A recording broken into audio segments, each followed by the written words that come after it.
my girls with me.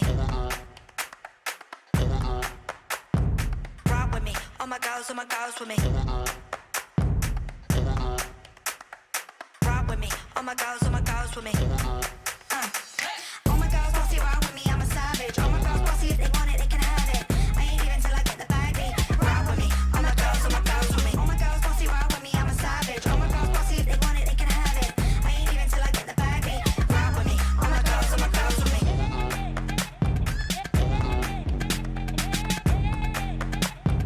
Rock with me, all my girls with me.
Deliberate intent to deceive.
ting, on a solo ting, on a solo ting.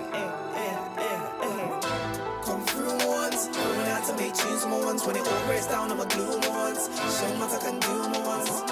Come through once, going out to make tunes more ones. When it all breaks down, I'ma glue more ones. Show what I can do more ones. Shy one. Who would have thought you'd be shining? Come a long way from the doubt. Days on the house from a dangerous route. From a place where the angels are blazing for hell. No one's able to count the amount of out pressure imposed that they're only able to palpate. Breed demeanor, run at lean like Peter. So on the street like feeler, got a roam like Caesar.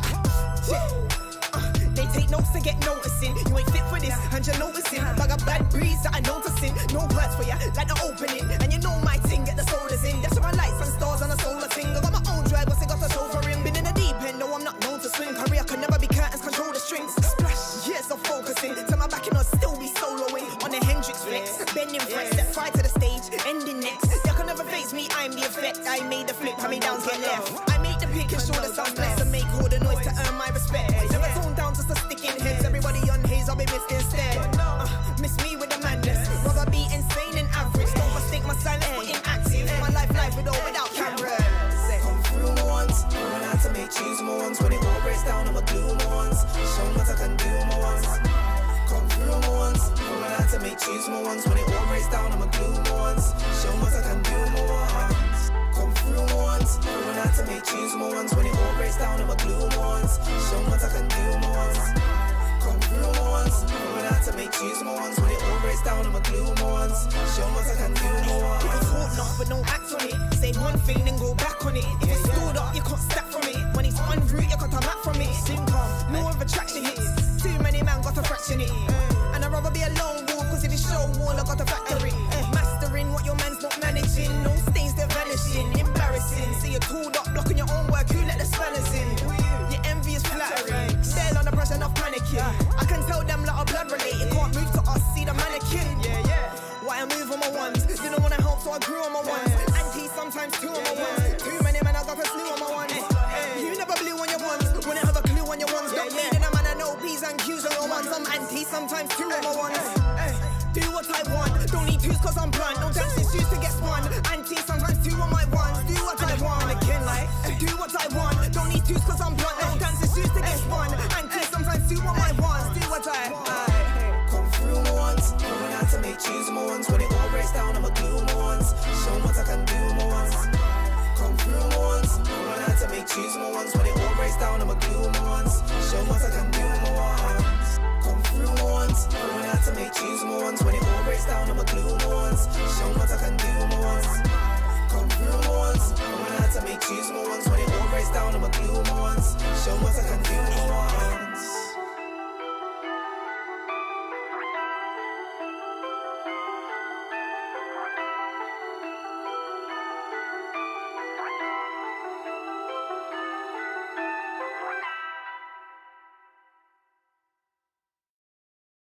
My flight leaves early in the morning. I got no time for taking the stairs. I can't promise that I will write back, but then again, knowing me, I'd do it for years. Oh, and there's nothing to be won. We do it for fun. We'll keep climbing till we hit the sun. Oh, you want it to be. You couldn't find in me, so I'm going without you. So long, so long. My life spins closer to the middle. These flashing lights and centerfold. And day might slow my evolution from the boy who sent those letters before. Whoa, when there's nothing to be won, we do it for fun. We'll keep climbing till we hit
It's just a state of flux. Too much but not enough at the same time. I know that you ain't fine, I know you'll be alright.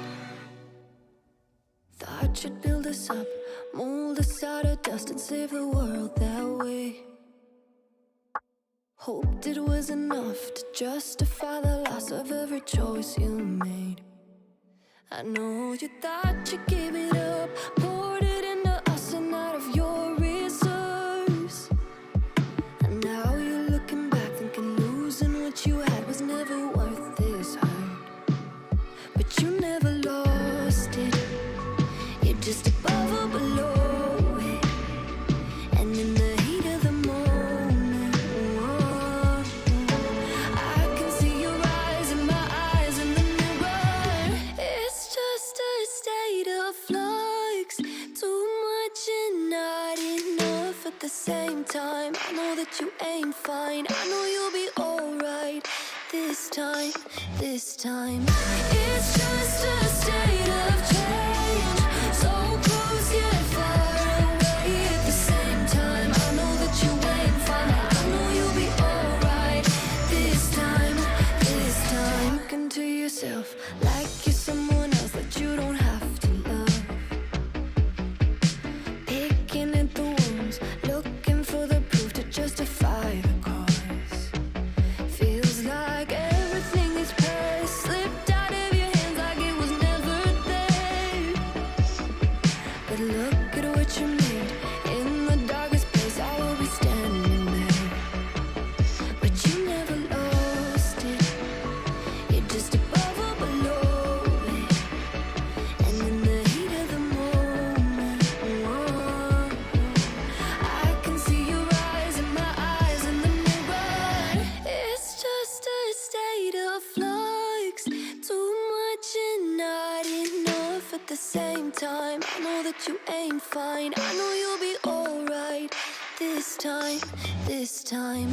It's just a state of change, so close yet far away at the same time. I know that you ain't fine, I know you'll be alright this time, this time.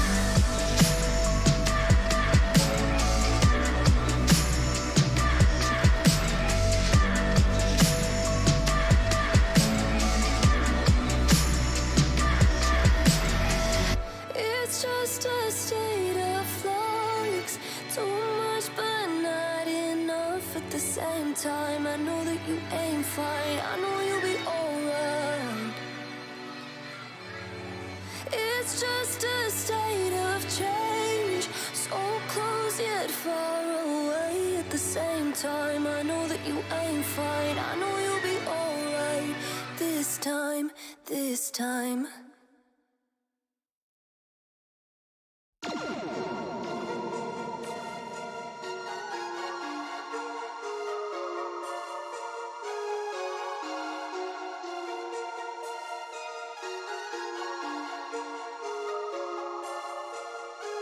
I said a lot of things that you never should say. Told the bitch one thing, stop drinking lemonade. I put that juice in my cup, sauce on everything. You know what's up, I boss everything. Waterfalls, slip and slide. Waterfalls, you and me, it's a ride, I'm saying it's a ride. Waterfalls, slip and slide. Waterfalls, you and me, it's a ride, I'm saying it's a ride. She say, wait, sweet like a lolly. Say, wet like a wave. Me, my nigga brother. Say, her thing is proper. She like to pull up and drop it. And when she jump on it, she do it faster like Sonic. That's just so good, man, I don't wanna stop it. So when man, I call it quiet. You know she down, right, on it. Your bitch, she want it, cause I got it poppin'. She no, stop it. We go, on it, no. I might give her something, no, no, no. I might give her something. She call me hot stuff, Baker. I took her out west like Laker. Had to put the flow on major. The key got Cali going crazy. The sea got things all wavy. You see me at the river with your lady. Now we eating ice with the brunch. Man, I got the sauce, got the gravy. Waterfalls, slip and slide. Waterfalls, you and me,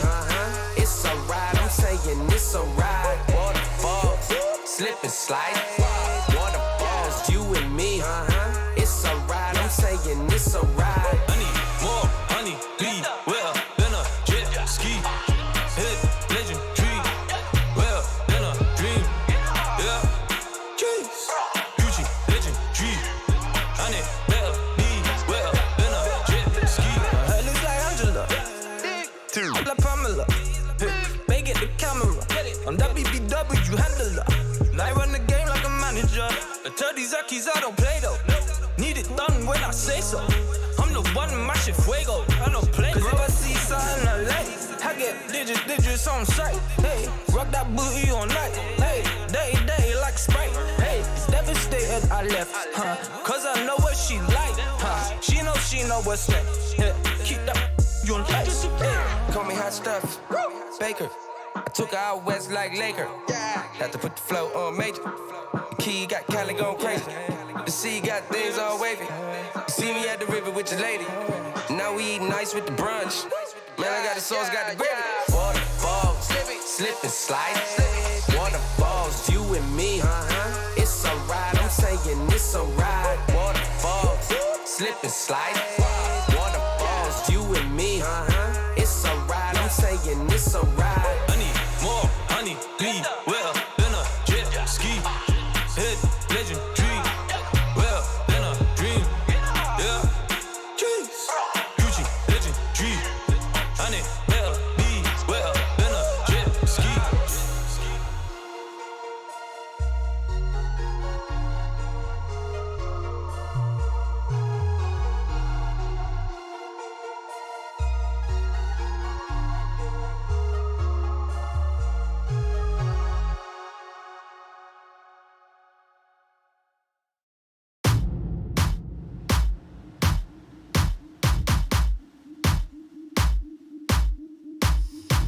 They talking about me cause they never been relevant. Haters will copy, but I'm never done stunting trick.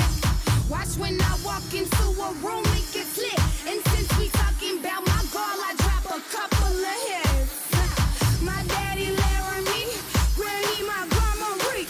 Gon' mix that west side with that south to get that cocky heat. I'm country fat that like my money blue and loud strong. Do not care what you do, where you been or who you know. I go for mine, don't waste no time, and I ain't never stopping. I got moves to make and I'm bad. I work hard and show it. I send hard, got hard bars, got bad girls sipping my way. Imperial about the acre, don't give a damn about the haters. I stay fly and stay live, so serious on my paper. I look good in that grind, and I grind. Come for mine, why you trying, I look good, and I grind, come for mine, why you trying, Where my ladies who be stacking that paper, where my ladies who be stacking that paper, spit your game, show you got drive in that paper, get it girl, don't lose all of your paper. Where my ladies who be stacking that paper, where my ladies who be stacking that paper, spit your game, show you got drive in that paper, get it girl, don't lose all of your paper. I'ma give you life when I throw this money up on you. I'ma give you life when I throw this money up on you. Bad little bunny getting money, it's a competition. Steph Curry up the backboard. I ain't worried about it, come up chef, certified star, wanna win that work for it. I'm the one they love, don't trip, I'm fucking amazing. I'm the one they love, don't trip, I'm fucking amazing. I just came home, now I'm back in the group.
them down. Looking at how Rampage did. Oh, well played.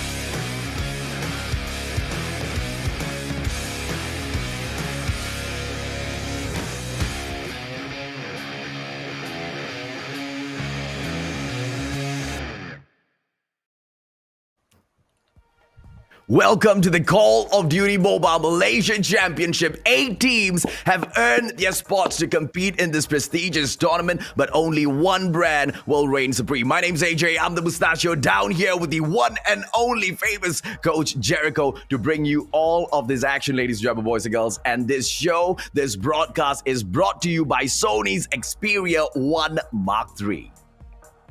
Yes, it is AJ, and today will be it might be a crazy day, but let's see what's gonna happen. We might see some upsets, or we might see a favorite just take it all away.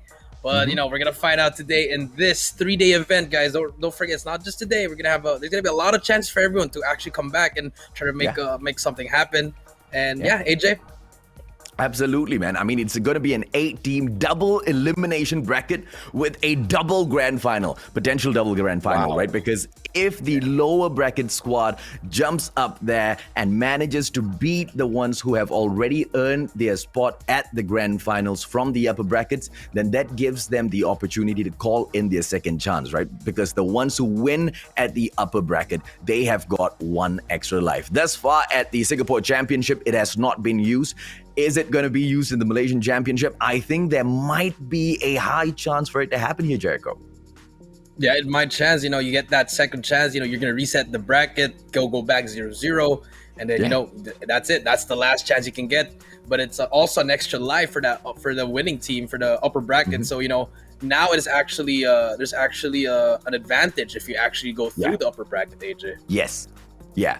Some of the fans, some of the viewers, they weren't really happy. They're like, well, hey, how can this happen, man? I mean, if we win, we win already, right? There's no takesies backs, there's no second chance, but that's what it's all about, right? Now there's a extra advantage, just like you said, Jericho, and that's more than definitely worth fighting for. The qualified teams in here that are fighting for that top spot, Jericho: ASTERMY, Cloud Fearless, Crackheads, Czure, Infinity X, Rampage, the Doctor, as well as the current kings of Malaysia, Yoodo RSG, Jericho. Yes, all these teams, they're just really fighting for that one spot. But off the bat, I'm just gonna say Crackheads' logo, it's pretty good. And now we're gonna move on to our bracket. Our bracket for today, it's going to be an upper bracket. We're going to see our upper bracket. Round 1, the Doctor versus Cloud Fearless. And right below them is going to be Crackheads and Yoodo RSG. And then coming into the third set, it's going to be Rampage, Infinity X, and ASTERMY versus Czure. So as you can see, guys, there's going to be a lot of things. It's going to be a double elimination. So if you do lose from the upper bracket, you're going to go down back to the lower bracket round 1. But that's going to be your last life. And just as we said, in the end, if you are the upper bracket team, you will have that second life, which will be the second grand final if we do have to go there. It's just a safety net for that winning team, AJ. Yeah, the Malaysian COD community is still growing very, very much in its infancy. But even if it's in infancy, it's been about a year and a half now that Yoodo RSG, under many different names, has been dominating the whole scene, right? Rampage as a squad that has stepped in there to try to take it away from them a couple of times, just not successful at all. Let's see if or not a totally new brand this time around will be able to snatch it away from them. Because just like you pointed out, Jericho, and like we were discussing before the show as well, Crackheads, they bring in some pretty promising names into the squad, but that's going to be game number 2. The Doctor versus Cloud Fearless will be kicking the day off, and of course later on Crackheads versus Yoodo RSG, the match both Jericho and I are most definitely very excited for. Rampage taking on Infinity X at about 8 p.m. and then ASTERMY will be facing Czure. Now the winners of all of these matches will be meeting later on in the 5th as well as 6th series. Yes, it will be a fun-packed day, guys, and we're gonna see who's gonna get through with that first match of Doctor versus Cloud Fearless. Not really much known names here. Maybe Cloud Fearless, yes, we do know their team name, but I don't think they can try to make some noise here. But let's see, they have to show up, especially that first match. They gotta put a show up for the fans, but as well, can their gameplay actually match against those top team? Actually, I'm only gonna say one team, which is RSG. So Yeah. we'll see what's gonna happen. Yeah, absolutely right. I mean, that's my question as well, which is the reason why I said the Malaysian scene, the COD community, it's still growing, right, in its infancy. Not a lot of big brands in here just yet to dominate the scene, just like how, you know, the 21 Huntsman did in the past, just like how Yoodo RSG has been doing in the near recent past. If there is one brand that will be able to snatch it away from them here today, I'm putting my money on Crackheads, right? Because we've been waiting for a brand new team, a brand new brand with a brand new outlook on the scene itself to step in and perhaps challenge, push Yoodo RSG to their max. And that's exactly what we'll be able to find in game number 2. But what's all of this drama for? What's all of the heat for, right? The prize pool is ever so much hotter than it has ever been. Yes, it is. For our champion, it will be 25,000 ringgit. For the first runner-up, it will be 15,000 ringgit. Second runner-up will get 12,000, and fourth place will get 8,000. A lot of money. That's a lot of money, AJ. But that's only gonna be for the top 4, AJ. So you gotta get into that top 4 to be in the money. So you know, this first match for everyone's gonna be really huge for everyone, AJ. Yeah, absolutely. So let's see exactly which one of these teams who will be able to earn their spots in the upper brackets, ladies and gentlemen, boys and girls. And they will have to perform for us once again later on today as well. The losers will be kicked on to the lower brackets. But of course, all of that talk for later on. For now, let's focus on to these two teams, the Doctor, as they take on Cloud Fearless. Yes, the Doctor versus Cloud Fearless here. We're going to be showing their roster in a while. And from the looks of it, AJ, you know, from the name itself, we don't really know much about their players. So they really have to show something for us in order for us to actually, you know, shed them some light, you know, give them the limelight. So they really have to turn up here and try to just really show us something. But here we go. We're going to be showing the Doctor here. We do have Lil Young, Gray, Timo, Dance, and Shots all ready. And, you know, these guys, I don't really know much about them, AJ, but let's see what's going to happen, AJ. Yeah, we will discover exactly how good they are, how the strats fall within these two teams. Is it just going to be two squads running at each other from the get-go without any of those strats being thrown in? Or is it just going to be IQ play perfection? The team that they will be taking on, ladies and gentlemen, boys and girls. Let's take a quick look at the lineup here from the side of Cloud. And it is gonna be Speed, Aiden, Asmal, Kios, Nietzsche, as well as Shadow. Nietzsche just throwing me off there with his name. Sorry if we butchered it. Why do you gotta do this to me, man? Because you know the speed of how we spit out there on the battlefield is gonna be as fast as the Fennec, Jericho, and there's no way I'm not gonna make a mistake on this guy's name, man. Yeah, that's true. Advice to all those aspiring pro players, please have an easier name to pronounce for us, please. But yes, you know, these guys, I've seen them play. I think it's a combination of other Cloud teams. So I think this is like the ultimate Cloud Fearless team. But before we do move on there, we're gonna move on to the map vetoes, AJ. An updated graphic. Thank you very much. And now we do see the operator bans. We do have the Sparrow and the Annihilator being banned, AJ. And we do see Cloud Envy banning Crossfire from all the maps, and also Fire Rage for the Doctor being banned. And AJ, now map number 1 will be Summit, AJ. Oh yeah, man. So they pull Summit in for hardpoint, ladies and gentlemen, boys and girls. Search and Destroy. The Doctors will be bringing us on into Raid. So just like what Jericho has already said previously, we don't really know what to expect from these two squads, right? At the very moment, you know, as far as breaking it down, we can talk about the maps a little bit. But by this time around, man, each and every single one of these players, they are way past that already. We just want to see exactly how these two teams dominate, right? But the place where they're going to be having the most difficulty clearly will be at Takeoff, because, you know, domination, this map is not picked by either side. This is the very last map that is left that just gets picked because it's the only one left after all of the bans and picks. And neither one picking it might just say that domination could be the decider of how this series goes. Yeah, it may be that decider. So, you know, if you get like a 2-0 lead, you know, Takeoff can be the one that actually takes you home, or it might actually cost you the whole series. So, you know, it can be anybody's game in that game 3. I really feel like, AJ. Absolutely. So, ladies and gentlemen, boys and girls, as we wait for the action to kick off, where do you think this is going to side, right? Because Cloud Fearless, as they step in here again, teams trying to prove their worth to the Malaysian scene, but how will they fare against the Kings, Yoodo RSG themselves as well, right, Jericho? Because that's the bigger question here. Because at the end of the day, this is not the only stage that they are, vying to get on top of. The World Championship, that is the end goal.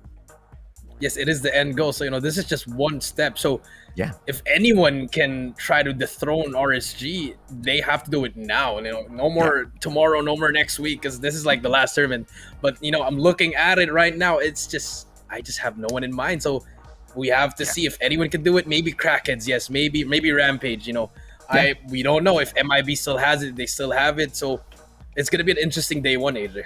Yeah, absolutely. So a day full of analyzing. Once again, we want to see if or not any of these strats are being followed to the T, because we are so used to seeing some of these pro teams at times. They are so focused at the start of the competition, at the start of the series itself. But at one point when the going gets tough, all of the strats go out the window. They start rushing in there, guns blazing. And at times, yes, it just pays off to play with instinct, but a lot of these times in the pro circuit, it's just not gonna cut it, Jericho. It's not gonna cut it. You can try to do it at the start, yes, because no one really knows you at the start, but in the end, you really have to just switch it up. Really have to switch it up. Yeah. So now we are going to be jumping into the game in a bit. But before we do, ladies and gentlemen, boys and girls, do you guys want to know which is the best mobile phone to pick up right now to play Call of Duty Mobile on? I give you none other than Sony's Xperia 1 Mark III. If you want to know more about the phone, head on over to Sony Xperia's Facebook page. And here's the thing, right? There's this one thing I realized about this phone, Jericho, over the week that I was using it. It's got a feature which just shocked the life out of me. Something that I've only seen on gaming monitors so far, right? Strike first in the dark. That's exactly how Xperia calls it out. The low gamma razor within the phone allows it for you to see opponents in the dark a little bit better. And how crazy is that, man?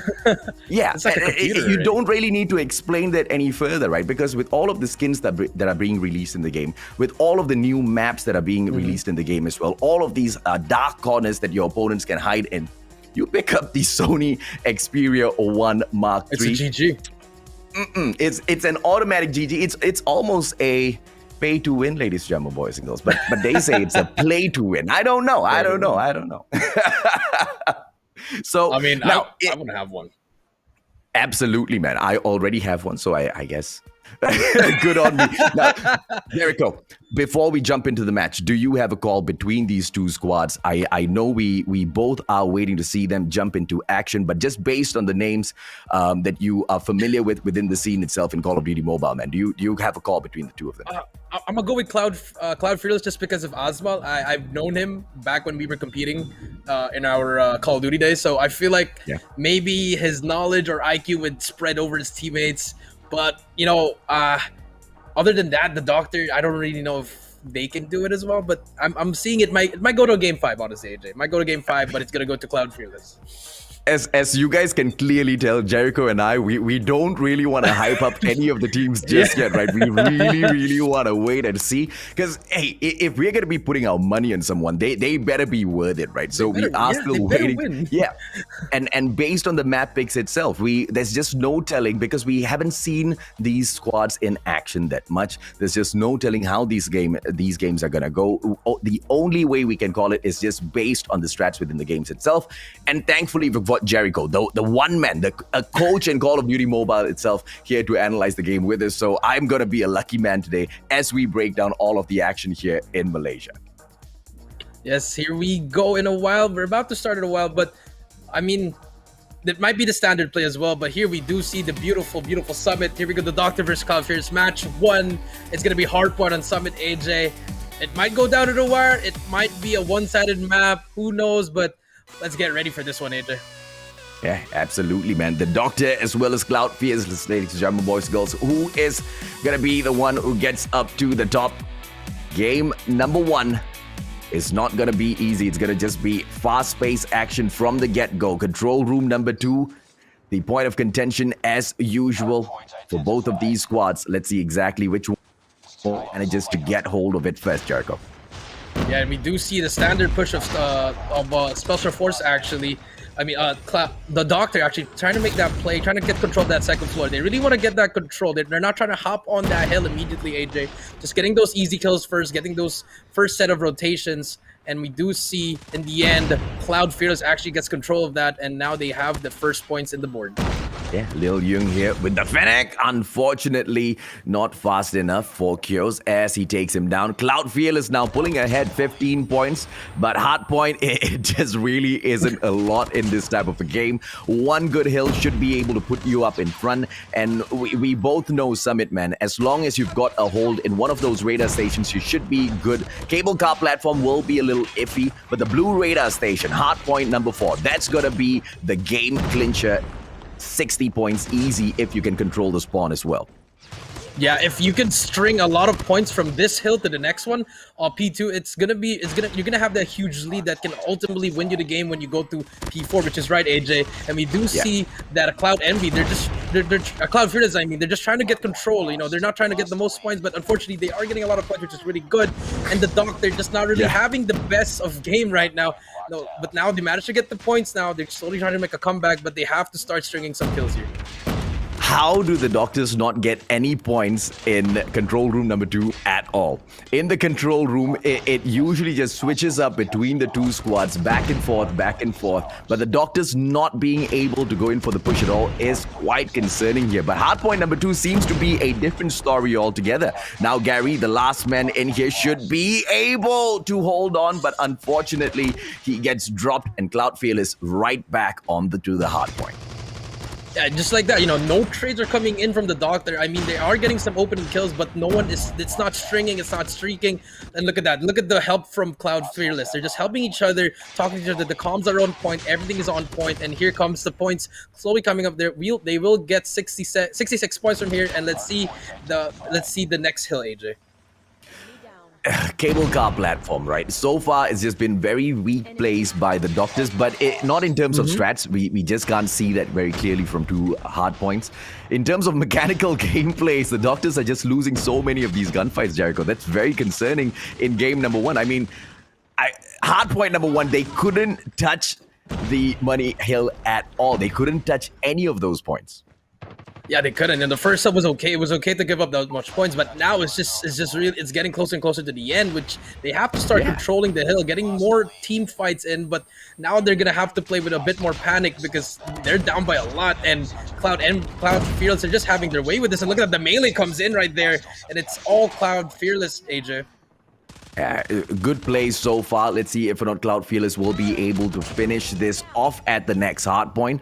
It's going to be quite a rotation from the cable car platform all the way down to the blue radar station. But they should be able to close the game off here. But as I say that, the Doctors are dropping back in towards the next hard point. Let's see if or not they'll be able to put on a great show here and lock this place out. Yeah, on opening start, yeah, they did get that. Now they have control, but can they hold it down for the next 60 seconds? This is one of the hardest hills to break in this game. As you said, AJ, this is the comeback, the money hill or the winning hill. So let's see if they can have that. Let's see if they can do that. The pinch is gonna come through. It's all gonna be Cloud Fearless, but I think the Doctor is gonna be there, and just like that. But no, as soon as we said that Cloud Fearless, the break is in, and this might be it, AJ. Yeah, they've broken the hill already, but they have not gotten them out of that spawn just yet. So it is going to be quite a sticky situation to face. Oh, goodness me. Manages to push through with the death machine, but such a callous play as he gets dropped. And it is going to be a situation where Cloud Fearless do not manage to close off the game just yet. The Doctors, they've managed to buy a couple of extra seconds. Yeah, they managed to get a little bit time, but as you can see, Cloud Fearless, they have more points. They only need 19 more, and they could make this a GG. But as we can see, they're having their way with it. You know, now they're starting to be a bit more confident, more challenging on their own. But I feel like they should just push us as a team and just try to end it now in this first hill. This is where the Doctor was struggling for the first time. But let's see if they can try to make a comeback here. 133.52 now. Oh, all out of nowhere. The Doctors, carrying that momentum into control room number 2. Now, this was the part where they just couldn't get it done earlier on. They just kept getting snuffed out back to back to back. But 40 seconds, let's see exactly what they do. Because if they make their comeback in here, then we'll start hyping it up. Yeah, but slowly but surely, AJ, if they get this whole hill, it's gonna be 100 points now. And now I'm slowly sweating if I'm Cloud Fearless. I mean, they're gonna be slowly, but the pushes come in, they do get it in, but 15 points, can they manage to challenge it? And the Doctor here for the trades, AJ. Here we go back and for one more player to beat, and yes, they do, AJ. Big plays coming out from all the players, and now the rotation will be important. They are stepping it up. The Doctors, they look so defeated at the start, but towards the end, it is a totally different story. Ladies and gentlemen, boys and girls, now we move on towards the edge platform. This is going to be hardpoint number 2. Cure's dropping in with the Holga 26. And the recovery from the Doctors has been excellent so far. Let's see if or not they can continue this story on at the hardpoint number 2. Because earlier on as well, Cloud Fearless kind of failed at the second hardpoint, didn't they? Yeah, they really played that really bad, but now we do see the Doctor control. Everyone is in P2. This is good. This is what they want. They have the spawn ready, and now the kills have to come in, and they have to use it now if they have to contest it now. Only 4 more seconds, AJ. They are pushing through, and 150 to 97. I like it. I like it, right? Pretty good. The Doctors were about to pump the energy up, but unfortunately, they got snuffed out. This is why I said Takeoff is going to be the decider, or potentially the deciding map, because between these two teams, it just could go all the way into a game number 5, right? And game number 5 through their map picks. Each of these teams, as they pick their own maps, I'm estimating that they should be able to get those victories. They are playing to their strengths, and very clearly the Doctors, they know the map, right? Mechanical-wise, they just couldn't get those gunfights. Yeah, I feel like it's just, they came out really flat, especially the first one. I knew they were trying to get that second floor. Everyone wants that second floor, but it just came down to those first early gunfights, the first 3 gunfights. They just couldn't get it, and then in the end, once the momentum started swinging over to Cloud Fearless, they just kept on bouncing and bouncing to the point that it was a comeback. They could have made a comeback, but it was just Cloud Fearless was just too close to the end already. Yeah, they shocked me at the 4th hardpoint because that was the hardest hill to break. They went in there for the take first. They set up a great defense, and it was quite a spectacular move from Cloud Fearless to take it back as well. But even without... I mean, thankfully, their spawn was still there. That was totally on Cloud Fearless. They didn't go in to clear the spawns. They didn't go in to reset it. And all of the players, they just kept spawning out through the Guerrilla base. And it was just so easy to flow on in through. They drop in behind the red garage, and it's such an easy takeover. But the fact of the matter is, they managed to fight back through. And that was the momentum that they swung right back into the reset of those hardpoints, into control room number 2 once again. But it was just a little too late, wasn't it? It's just a little bit too late. But I like that second rotation. The first one, when they started getting those kills, I was like, okay, maybe they can get some streaks. Streaks were really important for the P2. But unfortunately, it just really came down to that last play. I think Shadow had the equalizer, and he got like 3 or 4 with it, and it pretty much sealed the deal for them. It was an unfortunate timing, but it just shows that now that they're warmed up, maybe the SD could be a little bit different. I think they picked the map too, so they have to get that so that they can actually try to, just compose themselves, get a map on themselves, and see if game 3 can be different as well. This is going to be game number 2 at Raid, ladies and gentlemen, boys and girls, and the map pick of the Doctors. So if I call this right, the Doctors should be able to get a victory here. Let's see if or not that happens. I'm hoping for them to get the victory here because gun skills wise, towards the second half, right? They were able to win more of those battles, but once again, just dropping it towards that very final moment there. We can't really blame them. That's just exactly how the momentum shifts within a game like Hardpoint because of those spawns that you really don't get to control that much unless you are the aggressing squad who's literally tried to reset you. Yeah, that is true. As long as if we see the Doctor second half of Hardpoint and this S&D, they're gonna be winning this one, AJ. And now you do see an offensive, a slow push coming in from Cloud Fearless actually, and we do see a 3-2 stack, and actually aggressive defensive side from Cloud Fearless, AJ. Yeah, Asmal now. Fennec does not get those kills. Dance as well as Lil Young will be able to drop those numbers. Not only do they equalize, they now have got the advantage in terms of an extra man in here. And that bomb will be dropping right back towards Garage. Basketball court now can be decided. One player needs to take over bedroom. Lil Young taking a quick swim in the swimming pool, not getting dropped. Fennec will be able to drop Nochi. Unfortunately for him, I mean, he should have jumped into kitchen right away. He should have, but no more time left. But just like that, you shouldn't be alone there, Kioz. Yeah. And now it's gonna be a 1v4. This should be a round for the Doctors, but I mean, if you can clutch it now, speed it now would be the great time. Yeah, great play here from the Doctors, just clearly showing they know Raid. They love playing Search and Destroy on Raid. Speed, not going to be able to take any kills. Towards that final second, he seems to be hunting. Let's see if or not shots will be able to get it. Beautiful play by Speed. Beautiful plays. It's a 1v3, but it's just going to go in there. No more. It's going to be triple challenge. Beautiful challenges by the Doctor. And yes, I have the same question. Why? But then again, 30 seconds left. I think he would just go in there, AJ, and try to get something out of that. But it was already a good play. It was a good start to a good comeback, right? Fennec in hand. He could have just played around. But it's okay. It's okay. That's just round number 1. We assumed the Doctors will be able to get it, and the Doctors do get it. A beautiful push coming through with the smoke. Are we going to be able to see the Doctors storm the front of basketball court? And it is going to be Lil Young who drops right through Garden. But unfortunately, as he moves into the basketball court, he gets dropped back and forth. The numbers go, but the Doctors, they now only have 2 more on their side. Time as well as shots. Holger 26 unable to take down another player, but the bomb is on the ground, on the stairway between Garden as well as basketball court. And the Doctors now, let's see if they can find a solution. I mean, that was such a good start from the Doctor, but they just couldn't capitalize it. They were losing their early gunfights, and even the bomb carrier went in first. You have to bait for the bomb carrier.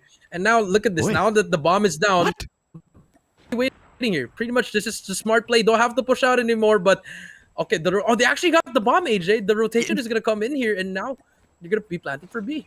What a beautiful play. I love it, ladies and gentlemen, boys and girls. The Doctors. Look, okay, first of all, I thought the bomb was closer towards the bottom of the stairs. Shot stepping out at the wrong time. And now Timo, opportunity, but makes a mistake, giving it all towards Cloud Fearless because they feared Cloud Fearless. They feared exactly what Cloud Fearless could do, right? But very, very bad plays after they managed to pull off a spectacular bomb plant. Yeah, it was a good rotation, but if I was Timo there, I would have just pushed out there. You had the bomb. The pressure was on the other team. Unfortunate timing, but we do see now it's going to be a 1-1, and it's going to be the same play coming out from the Doctor. Can they execute it properly, AJ? I hope and pray for their sake they do. Timo, beautiful takedown onto Speed early with the Fennec. Now Lil Young trying to do the exact same as well. Timo strikes yet again. Nochi goes down. And it's a 3 versus 2. Lil Young, what a play from all of these players. But unfortunately, all of that action happening off screen.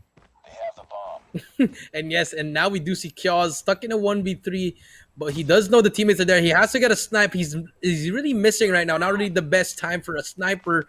But I feel like Cloud Envy, he's just going to try to stall the time. The nade is there. He does spot 2. That's 1. Beautiful snipe. And now it's a 1v2. Very winnable. Can the Doctor try to get this round? But the bomb will go down, AJ. I do not know if he got lucky with that one. Because there were 2 players there. One guy got up. He went in for the shot. The other guy died. I don't know. Okay, that was iffy, Kiosk, but I'll give it to you, man. He got the shot. Now, Fennec, DLQ in hand. Let's see if or not he will be able to get the clutch. It's a 2-on-1 situation. He should be able to catch out the guy here at the buy-in swimming pool. He calls it right, but Timo gets out. He still has got 12 seconds. Opportunity. DLQ, come on, get your butt in there. No, too late. I mean, honestly, okay, for everyone's watching, you have to learn trigger discipline. That's what Kiosk didn't do. He just shot the wall. You Yeah. have to. That could have been a different play if he had more. If he went faster and he just Yeah. knew what to do, he could have clutched Yeah. that round. But unfortunately, good recognition from Cloud Envy. Once his teammate died, he went back over that head glitch because he does know the bomb will be the pressure. And there we go. We do see the Doctor losing that round. The Cloud Envy losing that round. Yeah, for retakes like that, when you look at some of these pro teams that play Call of Duty Mobile, it's just instinctive, man. They move in so quick, slip in and slide in, and they just take a peek around those corners. Those are just microseconds that pass by so quick. They're able to clear it out, and you got it on point, right? Triggered discipline. He really needs a little bit of that. But let's see if or not all of those plays will be a little bit of a heavy lesson as they take on round number 4. Asma backing away. Beautiful nade now to drop Lil Young. But Lil Young doesn't die. Shadow on the other hand. And now we do see the push coming in for the Doctor. Beautiful smoke push, actually. It took some time. The trades are coming. Speed with a 2-piece. And now it's going to be a 3v3 stalemate. But Timo takes out 1. 2v3 again. Can Dan try to make a play here? But no, Timo again with the 3rd kill of the game. And now it's up to Kyoz again. You know, not really. The trades aren't coming in. And I think it's a little bit of a really reckless S&D right here. So, hence why we kind of said at the start of this competition, we want to see if or not the players are going to be rushing out there to plant the bomb or, you know, put it is just going to just impress Jericho. And I want in the world, Kiosk just catching hit marker. Gary, but does not get the kill. Hit marker, a little bit unlucky. And now Zero G should be able to get the job done. PP19 buys in a little bit of a better choice. Oh, does not drop Gary and Timo. Fennec to the side of his head. Kiosk goes down. I don't know, man. I don't know what I'm watching as well. That's unfortunate. But, okay, what he did wrong there, I think his teammates already called it out that it's going to be 2 on the bomb.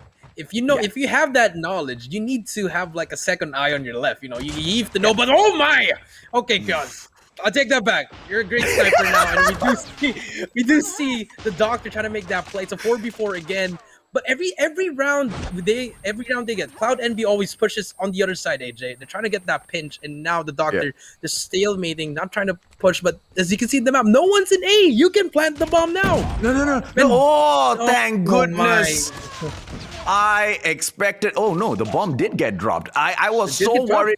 Bomber, because he just straight away all alone, and now the bomb is on the ground. But luckily for the Doctors, they have got one player that they could count on for the clutch, and it is a 4-1. But it is not convincing at all, Jericho. What was that?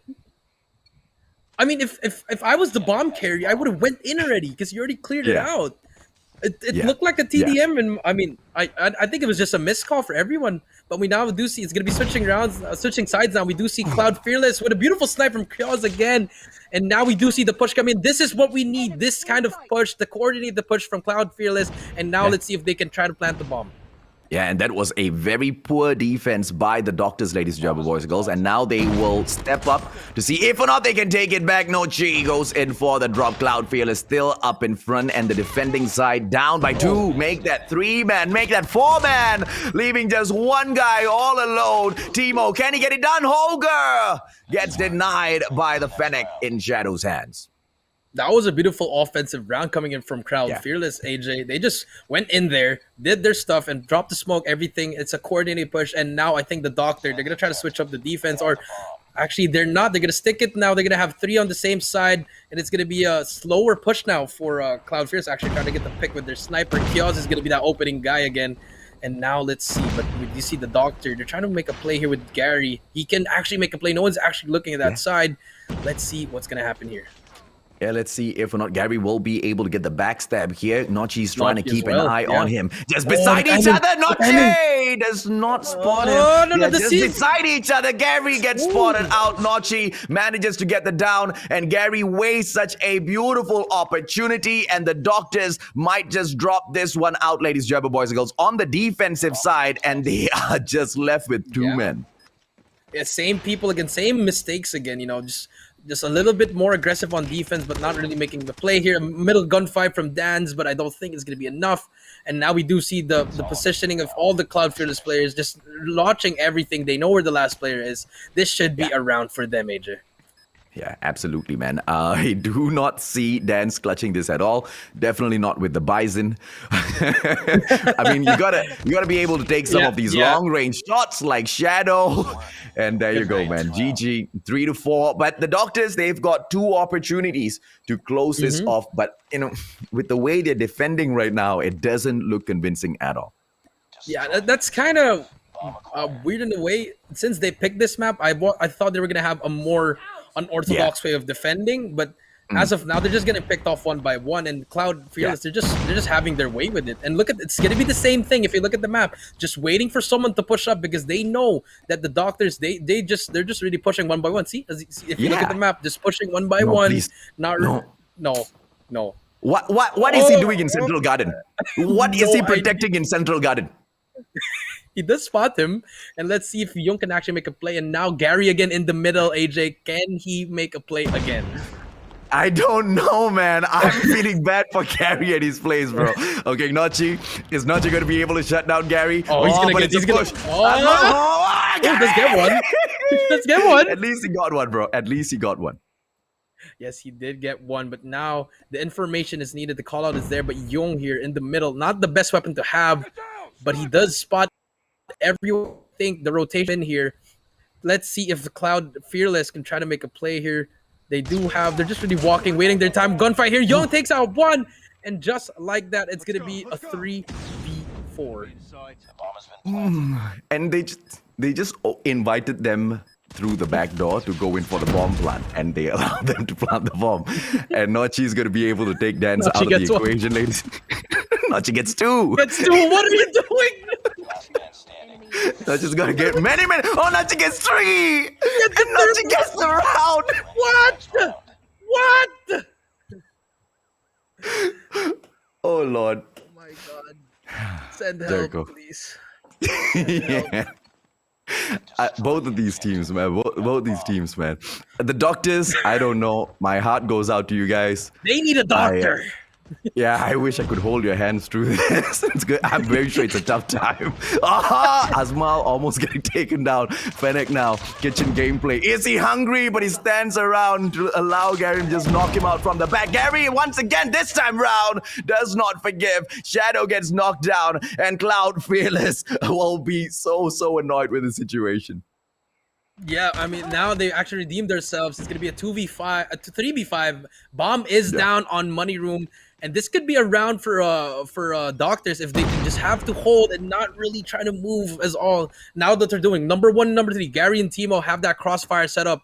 That would be a good way to cover the bomb. And now it's going to be really hard for Cloud Fearless to try to get the bomb. They have to get some picks here. I feel like a coordinated push, a 3-man push together would actually make a play here. Yeah, great plays from Gary. He just uses the window at the kitchen to get the advantage for himself. Backs away from all of those shots that he sees incoming. 4-4. And it just doesn't look like it's going to be ending well for the Doctors. Shot coming through. Notchi almost dropped. Let's see if or not Dr. Shots will be able to drop speed now. Fennec goes in for the slide. Ooh, great minds think alike, but he manages to get a collateral and that drop shots as well. That was beautiful, though.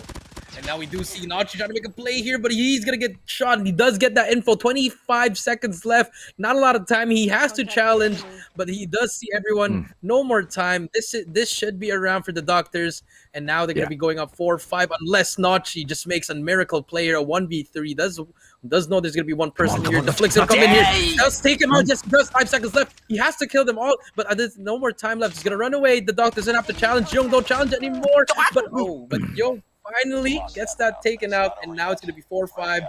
The Doctors getting that much-needed win for that round, AJ. Yeah, man. So let's see if or not they'll be able to close it off here. I think they will be able to, looking at the way how they've gotten the better side of Lady Luck in this map.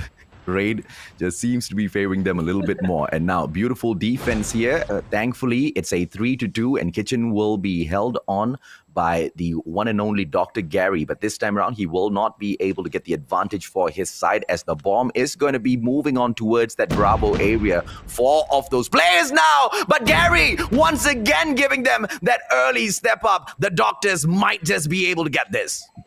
Yeah, Demathy, that opening pick slows down the push, but they know now that they're all going to be in that art room and in the middle. So I feel like Cloud Fearless, the pressure's on them on where are they going to make the push. And now look at the adjustment that they made. Finally, the Doctors having such a great defensive hold here. But they're going to leave one person, which is Gary on that kitchen, doing everything he can. But here comes the rotation. This is where Cloud Fearless will have to try to make a play. Chaos to spot one, but Matt, we'll give that call out. And let's see if they can actually push it away. Now, Kios should be able to catch one around Garden. Shadow takes out the trophy system first, which means Timo now knows exactly where they are. Bomb plant going to be coming through for the side of Cloud Fearless. And now all they got to do is defend. And look at this, Kios backing away towards the bedroom. He should be able to catch any players that come in from that central garden, and he should be able to see one. Kios takes out Lil Young. Gary gonna make a play here. He does get one. That beautiful play from Gary. Can he get the second one? No, he doesn't. Gets traded out, but Speed gets taken out by Timo as well. One more. Asmal there alone. He has to clutch this, or else game 2 will be over. Asmal gets 2. It's gonna be a 1v1. Does spot him. He will take him out, and Asmal with the 1v3. Wow! How do you not kill one guy? How? The poor guy slid in there. He didn't expect Asmal to be there and got taken down. Ladies and gentlemen, boys and girls, the Doctors now. They are looking for Lady Luck once again. She seems to have strayed a little bit too far. And now we do see the switch of sides, but remember, they had a bad offensive round here. Pretty good. Yeah. I mean, actually, they actually did do well in a bit of that, but let's see if they can actually do the same play coming in here. There's going to be a person inside Gary inside already. He has the bomb, though. This will be a huge play for him. He cannot die here. If he dies here, the game will be over. But no, he does get that. Beautiful, beautiful play coming in here, and now it's going to be a 4v5. Gary's gonna give me a heart attack, ladies and gentlemen, boys and girls. Please don't die, Gary. And thank goodness, no! Gary does drop, but thankfully he did switch out. Lil Young first, Lil Young steps up, but now Asmal gets the backstab, and the bomb is on the ground once again. Asmal once again, Doctor's shots taken out. Are the Doctors gonna die early? If the Doctors themselves die, who do we depend on? Who do we call for help, Jericho? Dan's here trying to make a play. It's gonna be a 1v2.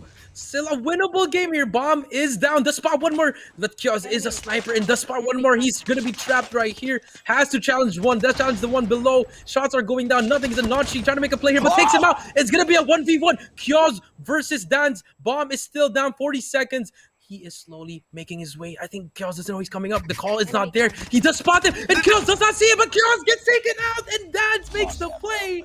6-5, the Doctor. And...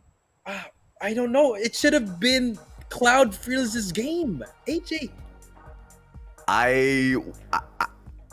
Look, I was right. I just want to say I was right. Right. I was right in terms of one team's going to get the win and then the other team's going to get the win. But that's all we can bet on right now, ladies and gentlemen, boys and girls. Just pure luck as to which way this game is going to go. There's just no way of telling, Jericho. It just keeps swinging back and forth. But not by their own doing. And when I say not by their own doing, we don't see any clear strats being pulled off. I just see Lady Luck picking sides here. That's true. Like, it was just getting lucky. That last round was lucky, you know. Nachi got taken out. Yeah. I don't know if he called him out or if Kios thought he was going to come back. That was just a miscommunication. It could have been a 2-0, but, you know, just like that, small details that these teams they still need to work on that. And, you know, it just... You know, like, even if Asmal clutched out 1v3, it just goes out of the window because they lost the game. Yeah, man. And that is game number 2, ladies and gentlemen, boys and girls.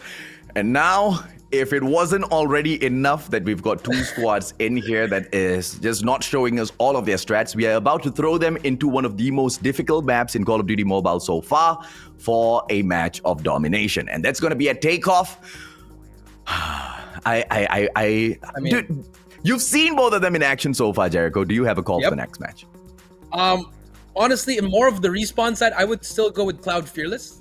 It's more of their type. You know, they like the fast pace. They like pushing together. They like throwing their heads in there. Unlike the slower pace, which is the Doctors, they like that more. But I feel like S&D wasn't really their best game mode. So I mean, it could be anybody's game, but I'll give the advantage to Cloud Fearless. Cloud Fearless. I have to agree with you as well. They seem a little bit more organized with their pushes, but there's just something about the Doctors, man. it's not like they don't have those strats at all, right? Yeah, it's they just that have I it. see the ideation, and then at an odd point of time, the bomber will just decide to run away somewhere. I don't want to at plant an the bomb. odd, at an odd point of time, the defending side just decides to go in for the push because they feel like they gotta be aggressive defenders, right?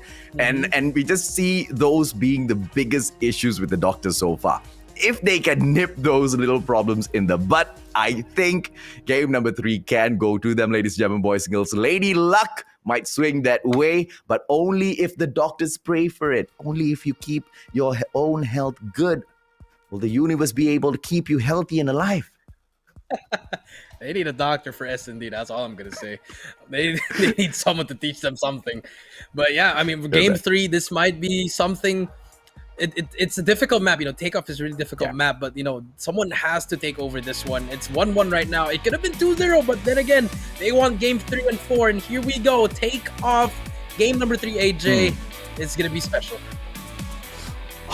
Okay, so this is a map that neither side picked, okay? We've only got 7 maps in rotation. So when we go in for the map vetoes, 2 maps get banned, which means we only have 5 more maps in rotation.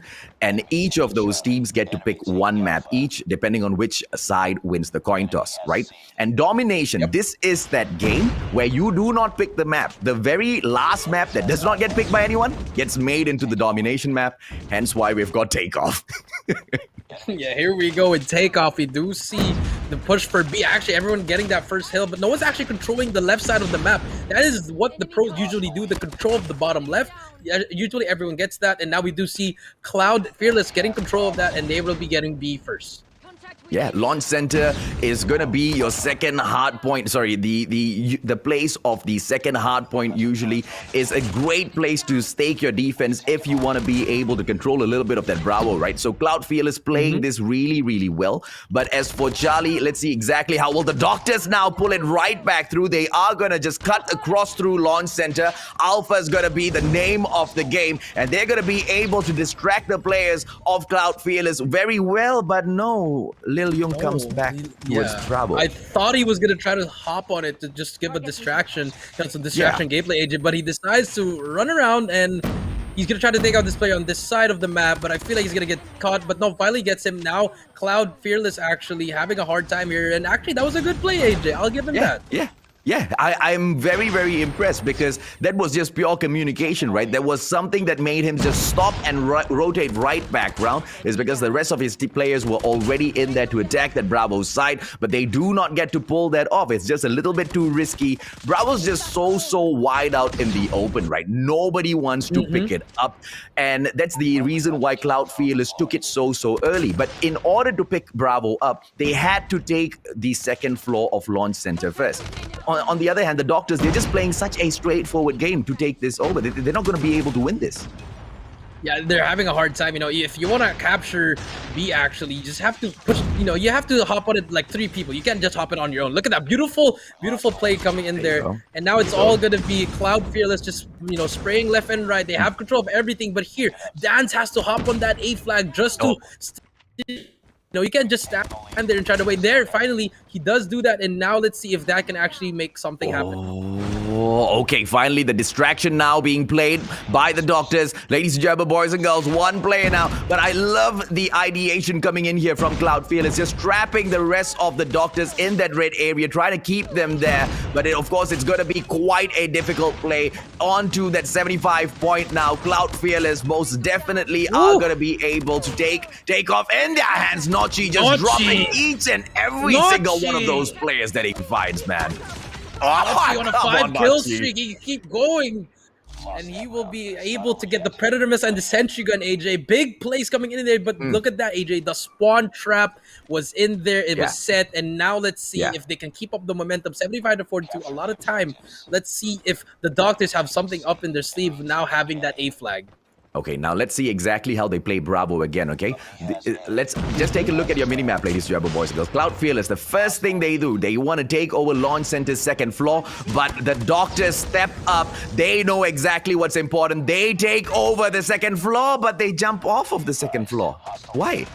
Yeah, they left it and Nachi actually is a predator but doesn't get anyone. What a waste of time there for that predator, because now everyone's hopping in there, but the trades do come in, T-mode there, and here comes the play. Unfortunately, that launch center, they should have just stayed there, AJ. You know, that was such a missed opportunity for them to actually hold it down. I don't understand why they just jumped off. They took the power position and they said, here you go, you can have it right back. We do not want this power position. We can take Bravo all with our own might, ladies and gentlemen, boys and girls. And because of that, Cloud Fearless takes Bravo. I think that should be game. You know, it's gonna be the spawn trap again. Yeah. Look at the way now that they have control again, but it's a little bit too late. They're gonna try go for the triple cap. Actually, Nachi here, and here comes the play. It's gonna be a trip cap here, AJ. Can they actually manage to get it? No, the answer is no. They're not going to be able to get it. The numbers game just too many. But at the end of the day, Cloud Fearless doesn't need to worry about anything. They know Takeoff so much better than the Doctors, very, very clearly. And they're going to be able to win this game, ladies and gentlemen, boys and girls, hands down. The Doctors do not look like they're going to be able to fight this back. Look at what Azmal is doing. He takes over Launch Center once again in order to control the area. But Nachi as well, the rest of their teammates, they keep stepping back in there because they do not want to let go of Bravo. They'll take control of that second floor of Launch Center for a reason, which is why I'm just so perplexed as to why the Doctors jumped off. They don't want the power position, but look at the way, look at the numbers, 2 and 4 just in there, and the way they're gonna cap it is once they get control with that power position. But the Predator does come in, does not get anyone. But look at it, it's just still there. They're still going to try to cap it, and B will be captured. Big plays coming in there. Even if they go down, they're going to get a little bit of points of there. And now we do see no one still has control. The Doctors just pushing in one by one in front of the stairs, not pushing that launch center, AJ. It's just, we're just pointing out the same mistakes over and over again, AJ. Oh, no, but they should be able to pick Bravo up right now. Sentry gun set up. Here you go. The Doctors Here we go. have been shut down, but they step in there and pick Bravo right back up. Sentry gun now gets destroyed. Azmal steps in with the Holger 26. Are they going to be able to take Bravo right back? The answer is yet again yes, because Cloud Fearless fears no one, especially the Doctors. An apple a day, you eat it, Doctor, you eat it. And now we do see this a little bit, but they have to move now if they wanted the dead machine play coming in there. Dan takes him out. It's going to be 140 to 90. They have to capture it. They have to get all the flags, actually, AJ. This will be a GG already if they're not able to get B and C, AJ. But it's going to be looking like that, and we're going to be heading over to game 4 in a while, AJ.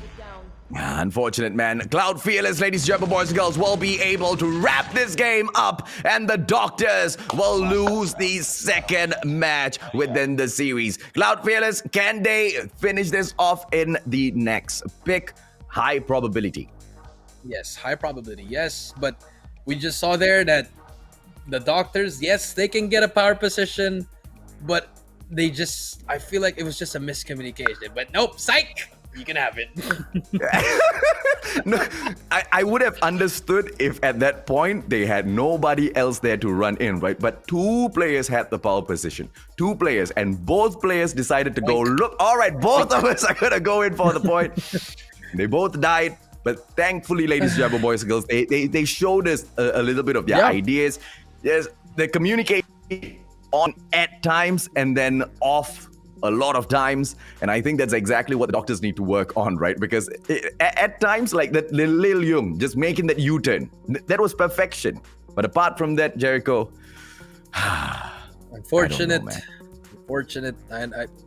I don't know. That's why you banned Takeoff. I guess they should have just played on a firing range map. You know, it could have been easier. Exactly what I would think. Why would you? I guess, you know, you want to. I don't know, man. I don't know. I would call for bans like, you know, maps like that when I'm going up against a squad like Yoodo RSG. When you know, like, okay, these guys are absolute monsters on a map like this. Yoodo RSG, Hackney Yard, you ban Hackney Yard. You don't let them step into Hackney Yard. You know, Summit, yeah, they've been there, done that already. Firing range, been there, done that. But Hackney Yard, they love playing there so far, right? So I understand. But going up against, you know, each other this way, they could have taken off Takeoff. They could have. They could have, but they didn't. And now they're down 1. And now we're gonna actually move on to game 4, which I think they did pick game 4. So Yeah. this might be, we might go to a game 5, AJ, but looking from the hardpoint from game 1, it's not really looking clear for me. It really might just go to Cloud Fearless. You know, they could have ended now. You know, unfortunately, they did lose that game 2. But, you know, game 4, this might be a deciding game for them. They know they're just going to go in there, just do everything with all those the confidence and the momentum. And this might be a game for Cloud Fearless.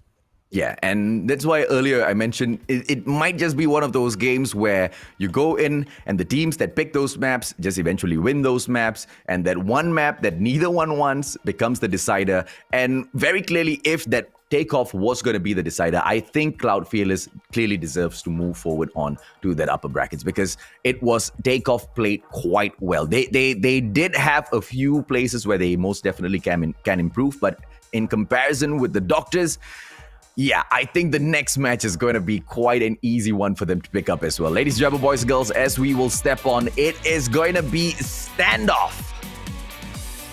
Yes, Standoff. This is the map pick of the Doctor, as far as I remember, and they have to win this. This is their map pick. You know, so far, everyone that actually won was their map pick, except for game 3, which is it was just a random map because it was the last bat. And here we go, Standoff, AJ, hardpoint. Let's see who's gonna take this one, AJ.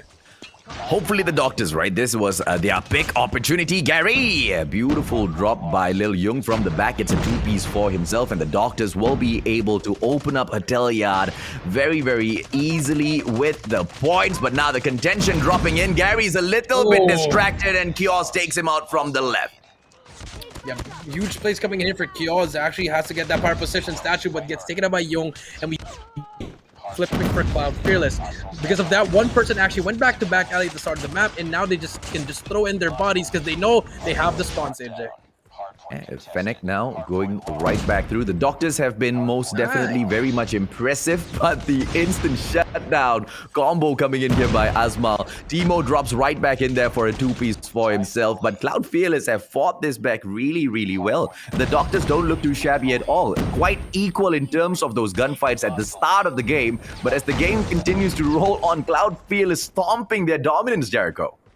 Yeah, you know, now it's a little bit different. Now they're actually getting more engagement with each other. Now it's going to be back and forth, but the rotation is going to come in here, and let's see if the Doctor manages to break this one. The smokes and stuns are going to come in here. It's going to be a quadruple push on the right side, but everyone is set up there. Can they actually make a play here? Oh, it's gonna be Lil Young. Olga taken down. Hardpoint going in for the push. This is Warehouse, ladies and gentlemen, boys and girls. Look at the number of players that has already gone in there for the push from Cloud Fearless. And it is just gonna be up to one player, Shadow, to take care of that window. Make sure the rotations that come through the Warehouse shortcuts get shut down. And it will be up to Azmal as well. And so far, so good. They seem to be doing an amazing job up to that point where the question came through. But no, denial falls through again and again. It is Cloud Fearless on the hardpoint number 2 Warehouse. They bring out the sentry gun quite late though. Yeah, it was such an early sentry gun, but I think he was trying to get through. He was trying to double up on streaks already, but he managed to get taken out from the top. And now, but they are late on rotation, AJ. Remember, they're late on rotation. Yeah. But I think it really wouldn't matter because they actually have a lot of streaks, which right there being used. And here comes the rotation. They have to win these gunfights. Shadow starting it off right now. 2 more players to beat, already on the rotation, but all the players from Doctors are all just spawning on that safe spawn, and now they have control. I would be concerned for Cloud Fearless with that sentry gun placement at the very last moment. But, you know, they've got about, what, a 60-point lead. I think they're all right for the time being. Now, they are going in here for the push at that spawn first to make sure the rest of the players that they take down do not spawn out from the side of the Special Forces base. But unfortunately for them, this is a formidable defense that the Doctors are setting up. Oh, speed. Yeah, pretty good defense here, but about to get taken out by the equalizer, unfortunately. But Kiosk with a death machine trying to make a play. They managed to break it. Now slowly getting that lead, but there's one player to beat. The stun is in, but here we go. Now Cloud Fearless has control of the hill, and now the spawns are going to be flipped. Yeah, at the very, very final moment, they step right back in there. Now, the Doctors have got the opportunity. They are not even going to fight for scrap points. Straight away move towards the bakery. But as they are getting towards that, the rest of the players from Cloud Fearless just dropping them one after the other. Cloud Fearless, how in the world are they at the bakery as well? The rotation just too quick, Jericho. Very quick rotation. The gunfights are winning, transition gunfights winning, but here comes the specialist. Can they actually make something here with this death machine? Huge plays coming in here if they actually manage to break this. Because this could be endgame already for the Cloud Fearless boys. But as we can see, Notch is trying to just stay alive. He's trying to stay alive. Now they have to push together here, AJ. Yeah, game over unless they can hold this, but it is a 3-on-2 situation. Look at that Hunter Killer drone being sent out. One is gonna miss the mark, but it doesn't matter. Cloud Fearless clearing house, and they will be able to pull it right back. Hunter Killer drone together with the Predator missile sent out. Cloud Fearless, they are not holding back in this final match. They want to close it off at the bakery. Oh, that was an unfortunate challenge, but Azmal still there for some help, and this should be over. 4 more seconds, AJ, and we can see 2 more seconds. I think there's no more time, and just like that, Cloud Fearless taking it in convincing fashion, AJ. 150-46 takes the series 3-1.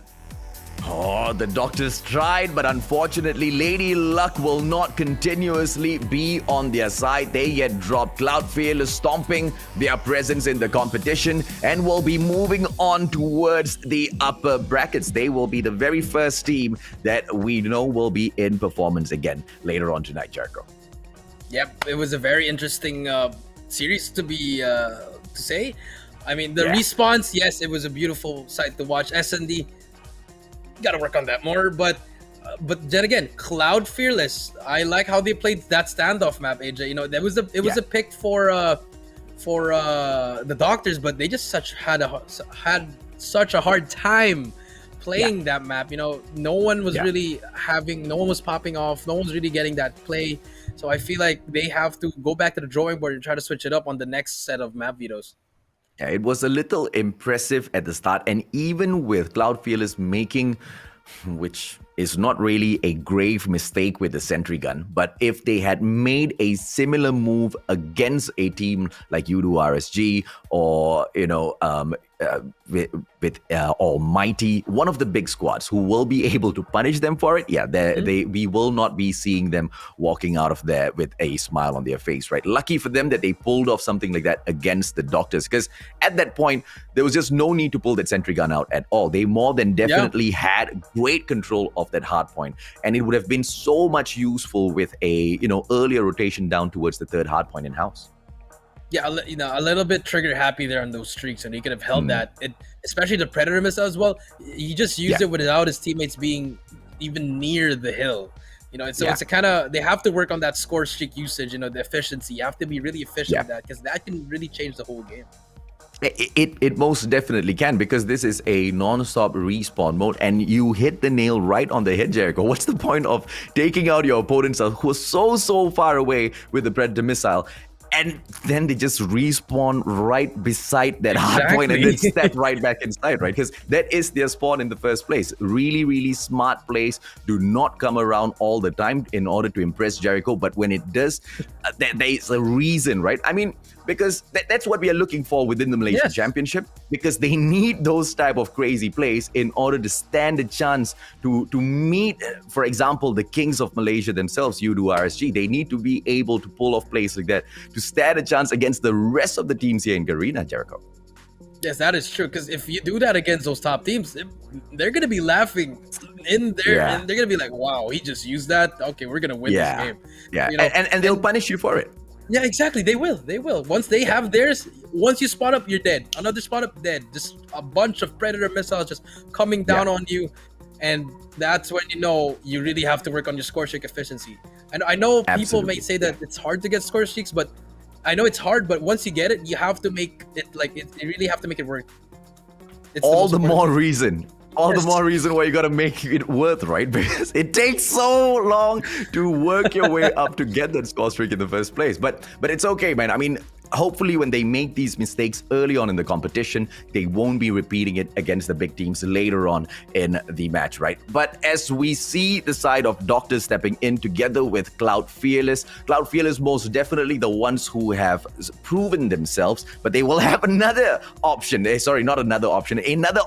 to prove themselves once again later on tonight. The Doctors, on the other hand, unfortunately for them, they have been kicked into the lower brackets, which means elimination might just be around the corner for them tomorrow. Yes, it is. It's knocking on them, but they still have one last chance, So they have to work on it, make the most out of it, make the losers bracket run that you want, but they have to work on a lot of stuff if I was the doctors.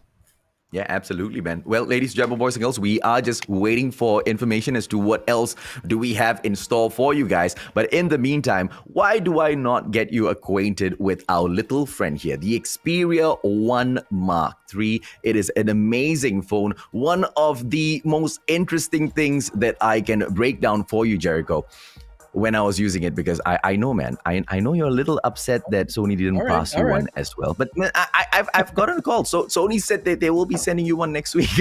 I don't know, Sony. You better keep my word for me. I don't know, right? But 120 frames per second, man. I mean, talk to me a little bit about that. You're a coach in Call of Duty Mobile. Yeah, 120 frames per second. And here's the better part about the phone. 240 frames of touch detection on the screen. So none of your touches, those dual touches, you've got your four-finger claw going on, it's not going to miss any of those touches, man. As a coach for Call of Duty Mobile, do you think that's going to help step up your gameplay? Oh, it definitely will. Especially just watching it from 120 hertz display, you're going to see everything from a mile away. Pretty much just, you know what's going to happen next. And that is why I think everyone should get that, because that is such a beautiful, beautiful phone, Nature. Yeah, absolutely. I'm not telling you guys to go out and buy it. I'm telling you to go out and put your hands on it. Pick it up. Feed it out for yourselves, man. Xperia 1 Mark III. You most definitely need to check it out. Yes. Sorry. By the way, someone asked me the other day, right, Jericho? Would you recommend this phone to play Call of Duty Mobile? I think the branding states that at the very moment, this is the best phone for Call of Duty Mobile. It is literally the perfect phone for Call of Duty Mobile. So there you go. That is the answer to your questions, ladies and gentlemen, boys and girls. I mean, who wouldn't want to play in 120 hertz? I mean, if you don't want to, then grab another phone, and just go lose your gunfights. So I'm absolutely, 120 hertz. It's like you're playing on a monitor, like what we are like right now. It's gonna be more comfortable. You're just gonna be able to win everything. You're just gonna have a great time. Now, that is about the mechanical gameplays. You get a good device, you should be able to go in and shoot, but you're not going to be able to win a lot of games in the Malaysian Championship if you do not get your strats right. Let's talk about, one map in particular, but just before that, ladies and gentlemen, boys and girls, we've just got an update that we have got our MVP ready for you already. So let's bring it on and see exactly who managed to bag the most numbers. And we do have Cloud Fearless's speed. He is actually the MVP. Very smart plays coming in. 18.75 average kills, 11.25 deaths, 4.75 assists, and 2,970 average score. Just, good numbers all around, But every time we hopped on him, every time we would cast on him, he was actually making a lot of plays, getting those big kills, and I think he deserves this MVP. Yeah, I mean, living true to his name, he brings out the Fennec for the play almost all the time, and he manages to get those speed kills for a reason, right? Playing to the meta, Garena has never gone wrong in that phase, but, we need to compare some of these numbers against some of the other teams, and luckily for us, we get to see them in performance again later on tonight. So we will see whether or not those numbers will continue to be at an all-time high, or will they get sliced down, ladies and gentlemen, boys and girls? We are going to take a quick short break. Jericho and I will be right back with series number 2 after this.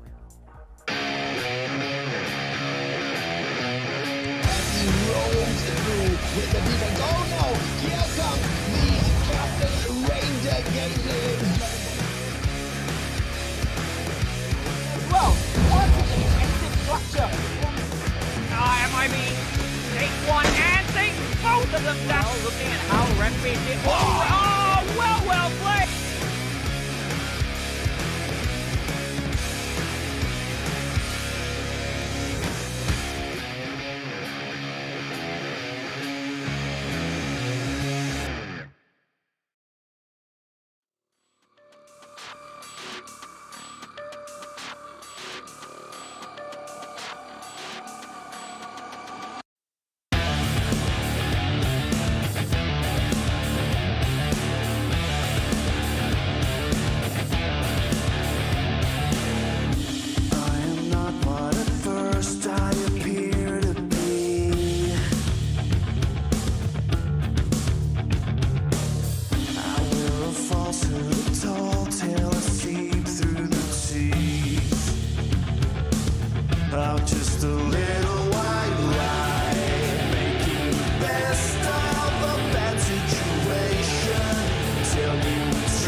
solo thing. On a solo thing. Come through once, going out to make tunes more ones. When it all breaks down, I'ma glue more ones. Show what I can do more ones. Come through once, going out to make tunes more ones. When it all breaks down, I'ma glue more ones. Show what I can do more ones. Shy one. Who would have thought you'd be shining? Come a long way from the doubt. Days in the house where my dangerous route. From a place where the angels are blazing for hell. No one's able to count the amount of pressure. Impose that they're only able to palpate. Breed demeanor, run at me like Peter. So on the street like Fila, got a roam like Caesar. They take notes to get noticing. You ain't fit for this, and you're noticing. Like a bad breeze that I'm noticing. No words for ya, like the opening. And you know my ting, get the sodas in. That's my lights and stars on a solar thing. I got my own drive, what's it got to show for him? Been in the deep end, no, I'm not known to swim. Career could never be curtains, control the strings. Splash, years of focusing. To my back, and I'll still be soloing. On the Hendrix flex, bending fresh, step right to the stage, ending next. They can never face me, I'm the effect. I made the flip, coming down to the left. I make the pick and show the sound blessed. And make all the noise to earn my respect. Never tone down just to stick in heads. Everybody on haze, I'll be missed instead. Miss me with the madness. Rather be insane and average. Don't mistake my silence for inactive. My life with or without cameras. Come through once, going out to make cheese more ones. When it all breaks down, I'ma glue more ones.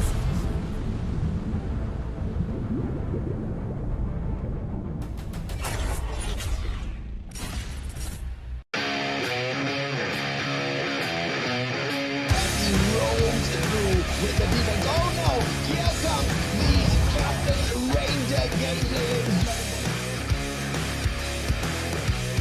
Well, what's the defensive structure?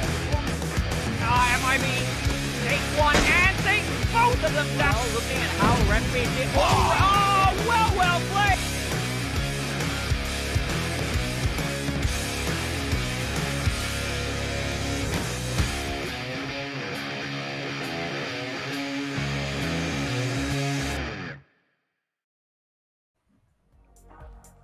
Welcome everybody back to the Call of Duty Mobile Malaysia Championship presented by Garena, and also it's also the beautiful phone that AJ has. That is the Xperia Absolutely. One Yeah. Mark III is the official smartphone for the Call of Duty Mobile Malaysia Championship, also for the World Championship, guys. So we're gonna talk about that a little bit later. But now we are back here and gonna get ready for our second match, AJ.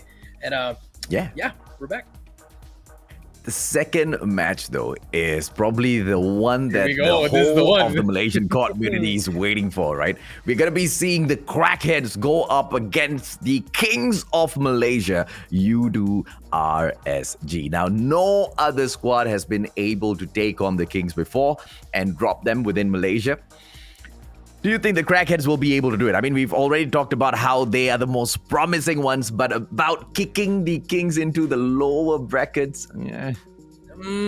It might be a game 5, honestly, but it's still gonna go to RSG's side. But from the name itself, Crackheads, hey, you'll never know when everyone's gonna pop off. You know, someone might drop like a 40 or a 50. But here we go. We are gonna be showing our graphics. Here we go. The Crackheads versus Yoodo RSG, match number 2. It's gonna be a good one, AJ. And this might actually set the stage for this might be a grand finals worthy match, AJ.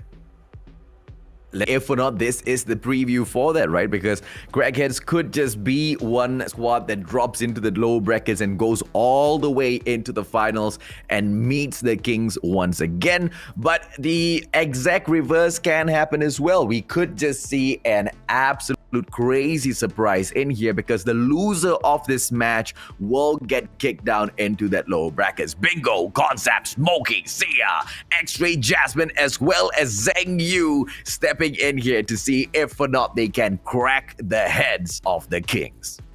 Yes, that is true. We do see Smokey, formerly from RSG as well. You know, maybe have the short storyline, but here we go. We do have RSG, Yoodo RSG. We have Alfari, Eds, Captain Ranger, Raven, and Derp. They're known. They're just one of the known teams here in the Garena scene, and they have to prove something here. And this is the first test to their road to the championship, AJ.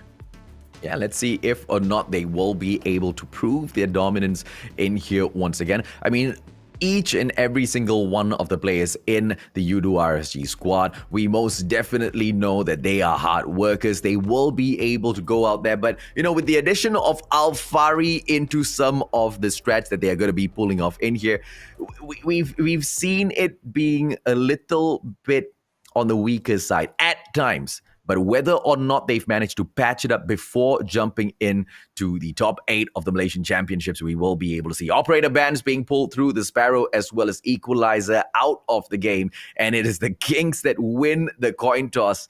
Not looking good for the Crackheads already.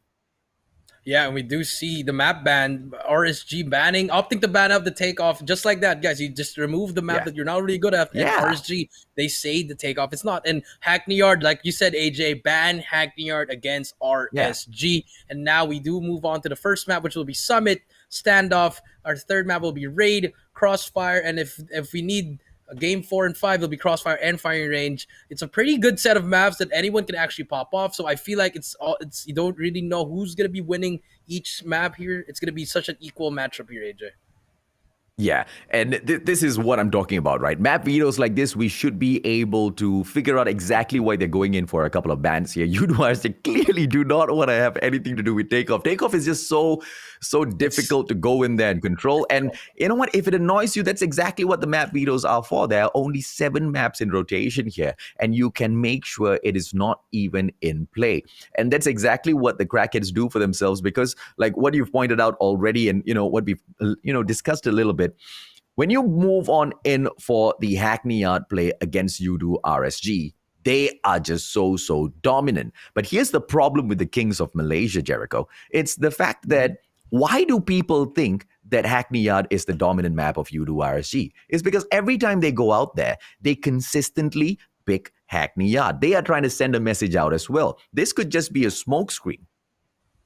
Yeah, it could just be a smokescreen because we know how good they are in other maps, especially like in Standoff or in Firing Range as well. So, maybe it's just like, okay, you guys can ban Hackney, but we're pretty good at pretty much at every single map except for Takeoff. Yeah. So, that can also be like a psychology or like just a strategy for them.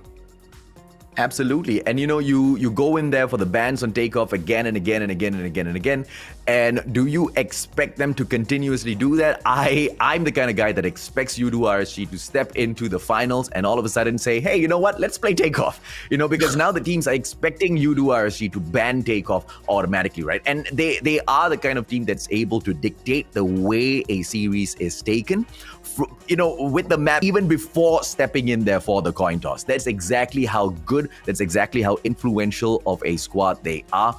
Not many of the other teams have been able to stomp their dominance in the way that Yoodo RSG has done so far. And Crackheads are looking to be that number 1 brand that now cracks their heads. Let's see if or not they can do it. Yeah, let's see. I mean, this game 1 is really going to set the tone for both teams. So, yeah. But, we all know that RSGs, they're a really good hardpoint team. But, yeah. I mean, I don't know. This might be a really close one, AJ.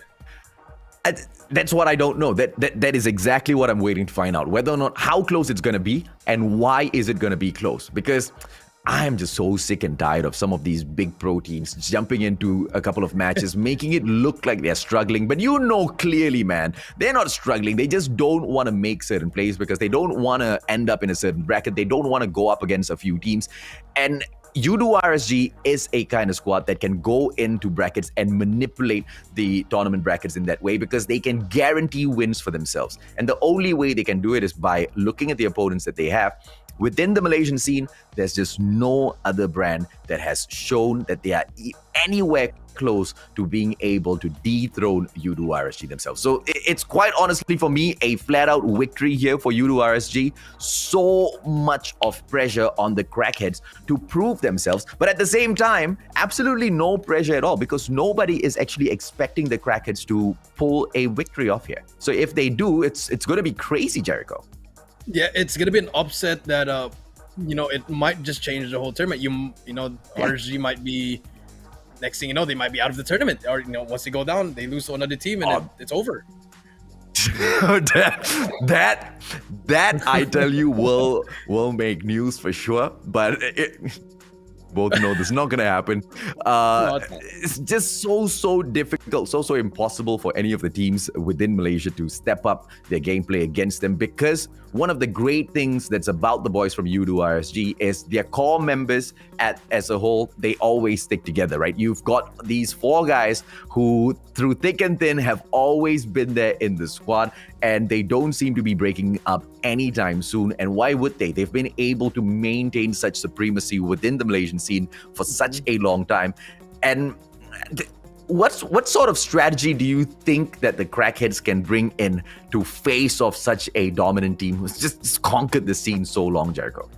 Honestly, they just have to really, be confident. The strategies are not going to work anymore because RSG, as a top team, they're going to be expecting these kinds of standard plays and all these plays that everyone's been doing. Yes. So it's just all about the Imano, gunfight to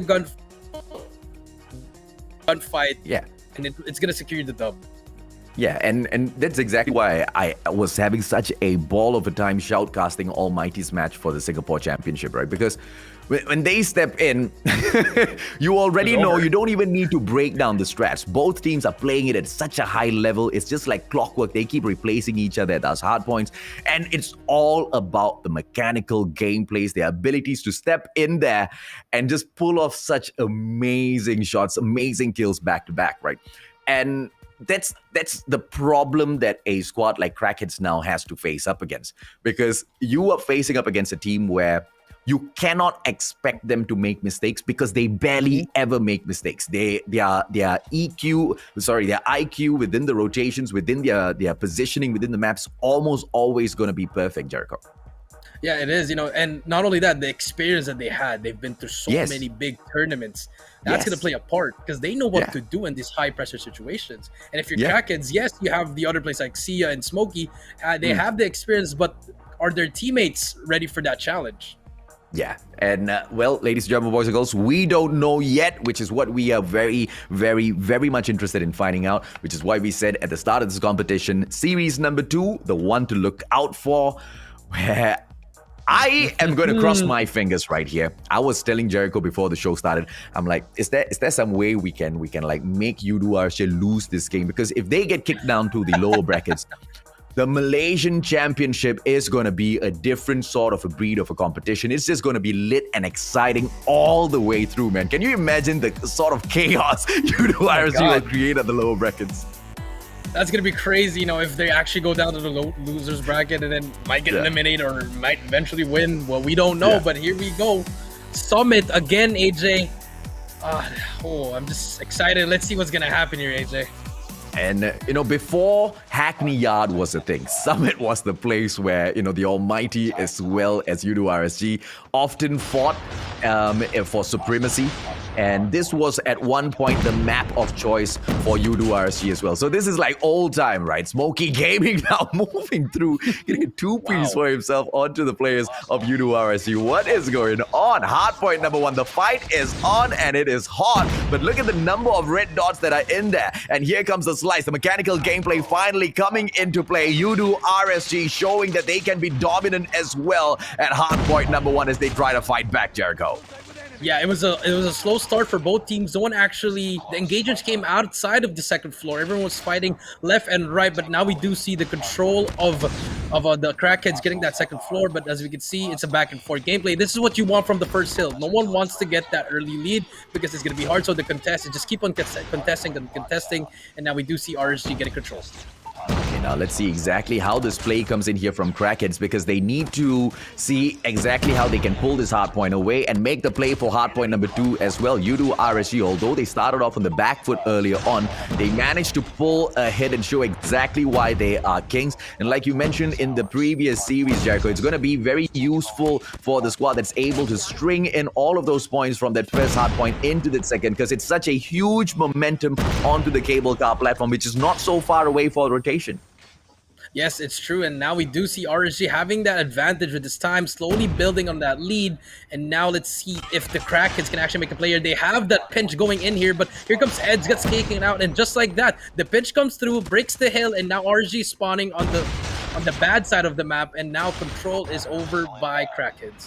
Oh, Now let's see if or not they will be able to get this push, ladies and gentlemen, boys and girls. Bad side of the map because it just takes a few extra seconds, a few extra steps to get that to the hard point. But even through all of that, they fight their way in and they manage to pull the hard point back in such a convincing fashion. 47 points now. They are in the lead. 28 Crackheads. They need to figure out exactly how they are going to be able to hold on to the cable car platform. It's an early rotation in there. They've given up. Oh, sorry, they've given up on the second hard point a little too early. Let's see if or not this fight will drop through. Ooh, sentry gun. A sentry gun down already early. Yeah, that's an interesting move. It's a beautiful move. I mean, they sneak in there real quickly, place the sentry gun, and then back away. You allow your sentry gun to do all of the slaying for you, and you just make sure the rest of the players do not get the rotation in and around that forklift area. Now, all of the players from Yoodo RSG, they've gotten the spawn as well, and they will be able to force the Crackheads out of there. Nothing they will be able to do now against the side of Yoodo RSG. Ranger bringing in the death machine as well. You might as well count this game over. Yes, it's true, and we do see the lead going up. 93, and Ranger finally gets those streaks, gets another one fully streaked out, and as we can see, RSG about to hit that 100-point mark, decides to give it up for that early rotation. No one is actually, that's still a good time right there, but there's going to be one more player here to beat Alfari on the new one, but we see Crackheads already set up for new, but let's see if they can actually hold it down. But Alfari making huge plays for his teammates, and now RSG again, just breaking the hill. No one is there for the Crackheads to get that time, and now we do see RSG getting control again. Yeah, and another sentry gun at the hard point. Ladies and gentlemen, boys and girls, 1 minute at each hard point is all you get, and a maximum of 60 points you can amass. Now, with Derp hanging on outside of the fourth hard point, this is the blue radar station, container area. They should be able to control it. Eds just goes out with the equalizer, slicing down everyone. They should be able to...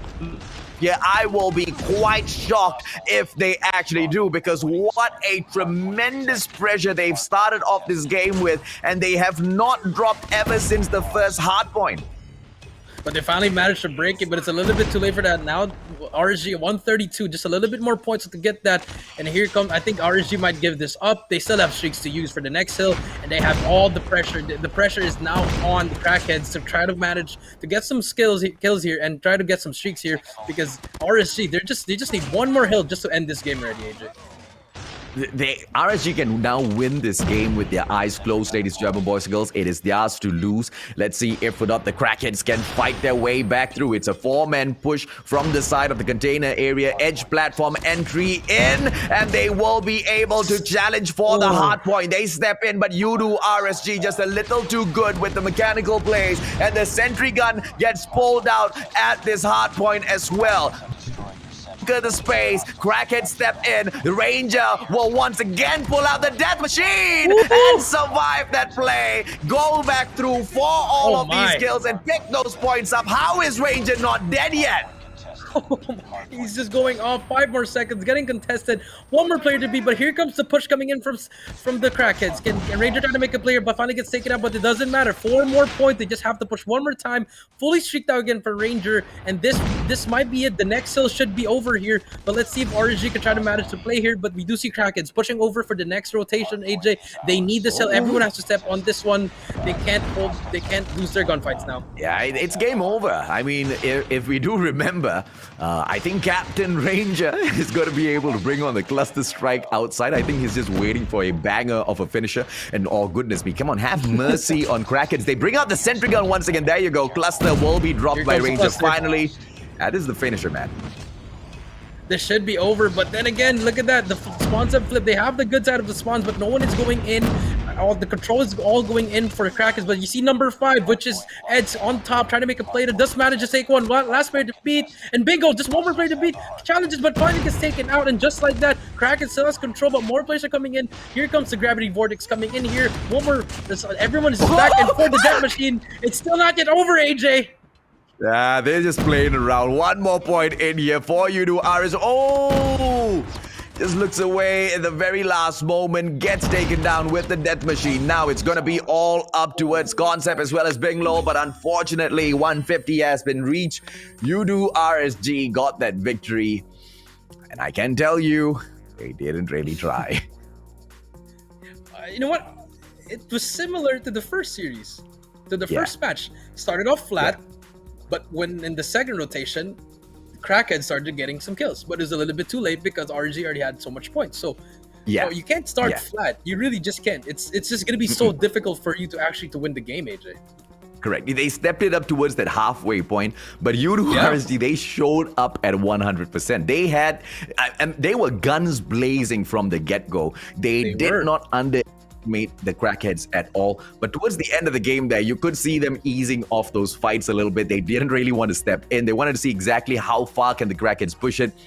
Not too far at all, and I think Yoodo RSG is now confident with this. They should be able to wrap the series up quite fast, ladies and gentlemen, boys and girls, unless we just see a totally different story at Search and Destroy. 6-0 down for the count, Yoodo RSG. Come on, man. I want to see the Crackheads show or something.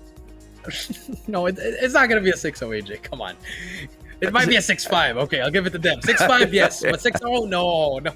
I'll bet my life on it. It's not going to be a 6-0. It's going to be tough, man. It's going to be tough. Yeah, but before we move on, I just want to reiterate, the way that they use the streaks, that's how you should use streaks. So for those aspiring pro players or those semi-pros, that's how you use streaks. How efficient Ranger got it. You're dropping the sentry as their 6th man, doing all the damage before you go in, as you pointed out, AJ. That's how you use streaks. Ranger trolled with that final one, okay? He trolled with the final one. Ranger trolled it so badly, he didn't even drop it onto the hardpoint. He dropped it in between themselves as well. I don't know if he fat-fingered. You keep it for that end game battle, right? But in this sort of a scenario, Ranger wasn't even pushed to use any of his score streaks because sometimes your opposing team can force you to bring out a couple of your own score streaks by using theirs a little bit earlier. But that's just not going to happen, man. Crackheads barely picked any of those kills up for themselves in order to be able to pull off any of those gameplays. And Rangers should have been able to finish off the game. I mean, Yoodo RSG should have been able to wrap that up at a point where Crackheads were at about 30, 35 points. But they didn't, man. They chose to not do so. But I think those type of childish plays, Ranger, we are done with it. You guys should be able to saw right through. We see it in the side of Yoodo RSG. But the question still is whether or not Crackheads can step up. That was Summit. We expected it to go the way of Yoodo RSG. Yeah, that's true. No, S&D, like we said, slower gameplay. Let's see what's going to happen here. This is the map that they want to win so that they can just, get up on the board. Now they have like one more life again, but it's going to be on Standoff, which is, I guess RSG, they're really good at Standoff, but you don't know what kind of RSG you're going to get in S&D Standoff. Yeah, Search and Destroy, I will not say is the best match mode that Yoodo RSG enjoys. It requires a communication as well as strategizing, moving around, very slow pace, which these players have a problem with because I'm not saying that they are, trigger happy, but they love the thrill and the action. You see Eds, you see, the side of Derp just constantly jumping out there for a battle, man. And they usually pull back after they drop a couple of rounds. So I'm hoping to see that sort of a callous Yoodo RSG here because the Crackheads need a team like that. And as I say that, Raven gets taken out because he does not play his trophies.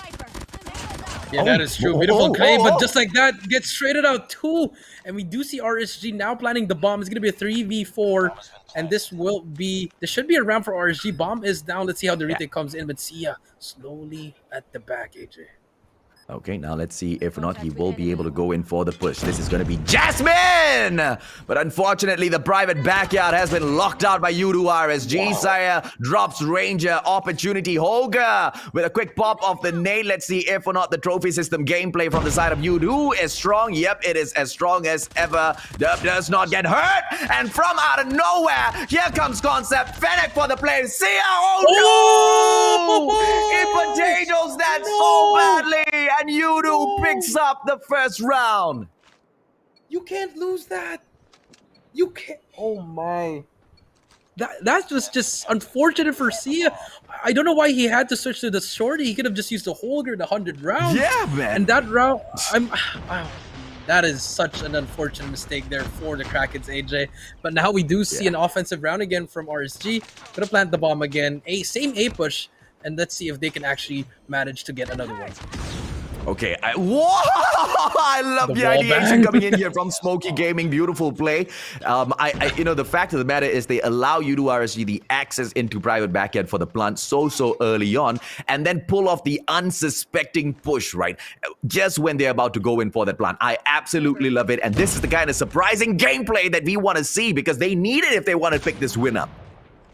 Yeah, that is true. We do see Ranger with that Arctic 50. Let's see if we can try to make a play. It's a 2v4. They're both far away, but I feel like Raven can make a play here. Does get one with his whole grade. We'll get another one. Tags him out. Yes, he does. It's such a winnable round for them. And now Ranger takes out one more. Now it's a 2v1. Bomb will go down for Ranger, and I think the rotation is going to come in here. We'll stick together. Just spot one, and see this spot just holding down his trigger discipline right there at its finest. And here come, he can set it up, but no, just managed to get the hit markers, but does get one. Now it's a 1v1, AJ. Oh, let's see if he'll be able to get this nade, ladies and gentlemen, boys and girls. If he nails this, he doesn't get it. But Ranger now, one-on-one, he should be able to get this bomb in hand as well. Katana pulled out. Let's see if or not Sia will be able to get this. 6 versus Arctic 50. Who's your bet on? I got Ranger. I'm sorry, Arctic 50. He's gonna quick scope this guy. Bottom round. Here we go. This is it. Come on, Holga. No! See, I told you, man. Ranger's just playing, man. He could have got in there for the plant a little bit earlier, but I like it. Yoodo RSG, they sportsmanship at its finest. They're not going in really hard on the Crackheads just yet. Let's see if or not the Crackheads can step it up, right? Because that is a round that they have taken, all thanks to Sia with the Holga 26. But they are not going to be getting those easy rounds all the time. Yes, that is true, and I feel like now RSG is taking it more of a delay push because they know they can get wall banged in the out-tractor side. Now just trying to wait it out. Just spot one. Can you see that? No, that's the information they need. They're gonna be trying to rotate here, just waiting for that time. A lot of time to work here, AJ, and no one's just making a move here. Yeah, I really love how Yoodo RSG is responding to the situation, right? Once again, Crackheads trying to bait them in towards that private backyard, and it is going to be the one and only Alfari! But Smokey shuts him down, but not before Alfari will be able to get one with the shotty, ladies and gentlemen, boys and girls. 4-3, Yoodo RSG still winning in terms of the numbers. Yes, and we do see Bomb will go down. Now we do see two plays from back alley, actually, which is Concept and Sia, but Sia gets taken out. Derp finally gets taken out by Concept, and now it's a 2v3. This should be a round for RSG, unless someone has to make play here, which is Jasmine with that sniper. But Raven takes out Concept, and now it's a 1v3. Jasmine, all up to you. Oh, beautiful jump on this Ranger, but unfortunately Alfari a little too fast, anticipating their movements, and it is going to be an easy one yet again for the side of Yoodo RSG. 2-1 into round number 4 we go. As usual, Yoodo RSG is so convincing, right? But Crackheads, man, sometimes they're on fire, sometimes they're just a little off. Yes, that is true. They're just having a hard time just trying to execute their plays, AJ. But now we see that they're actually trying to go for that fast rush. Hey, AJ. Okay, now let's see if or not that will get pulled off. The bomb is going to be holding back. Very good discipline by the side of Yoodo RSG. Still not underestimating Crackheads at all. And I'll tell you why this is a plan that the Crackheads will not be able to pull off, right? From round number 1, yes, indeed, we did see that the rotation came in a little bit late from the side of Yoodo RSG. But as soon as Yoodo RSG knew that the bomb side of Alpha was open, they sent one roamer to take down all of the other players from the side of Crackheads. And Bravo was opened up so easily. Yoodo RSG knows how to counter this strat that Crackheads are pulling off here, and I hope Crackheads understand that. Yeah, I hope they do, and we do see Alfari with that opening gameplay again. They're always losing those first bloods, which is RSG so good with it, and the trades are just coming in here. Bingo's trying to get one, but Derp with that beautiful shorty gameplay, and now it's a 5v2. Age it up a bit, Try to be more aggressive on defense. Maybe try to be aggressive, or just try to push as a team. Don't do the 2-man push anymore. Stick more with your teammates. Yeah, clearly, they should have changed this strat like in the previous round already. The main reason why they lost that in such a very disappointing fashion, all 5 players of Yoodo RSG still alive and kicking, is because they know exactly what Crackheads are up to, and they know exactly how to counter it as well. pull off a different play, guys. And now, a very, very interesting push coming in here from Bingo Lol all the way up into mid square. We'll be keeping an eye on to the bakery backyard, but they just keep themselves way too open. One after the other, they get shut down. Bingo Lol goes down as well. Such poor plays, Jericho.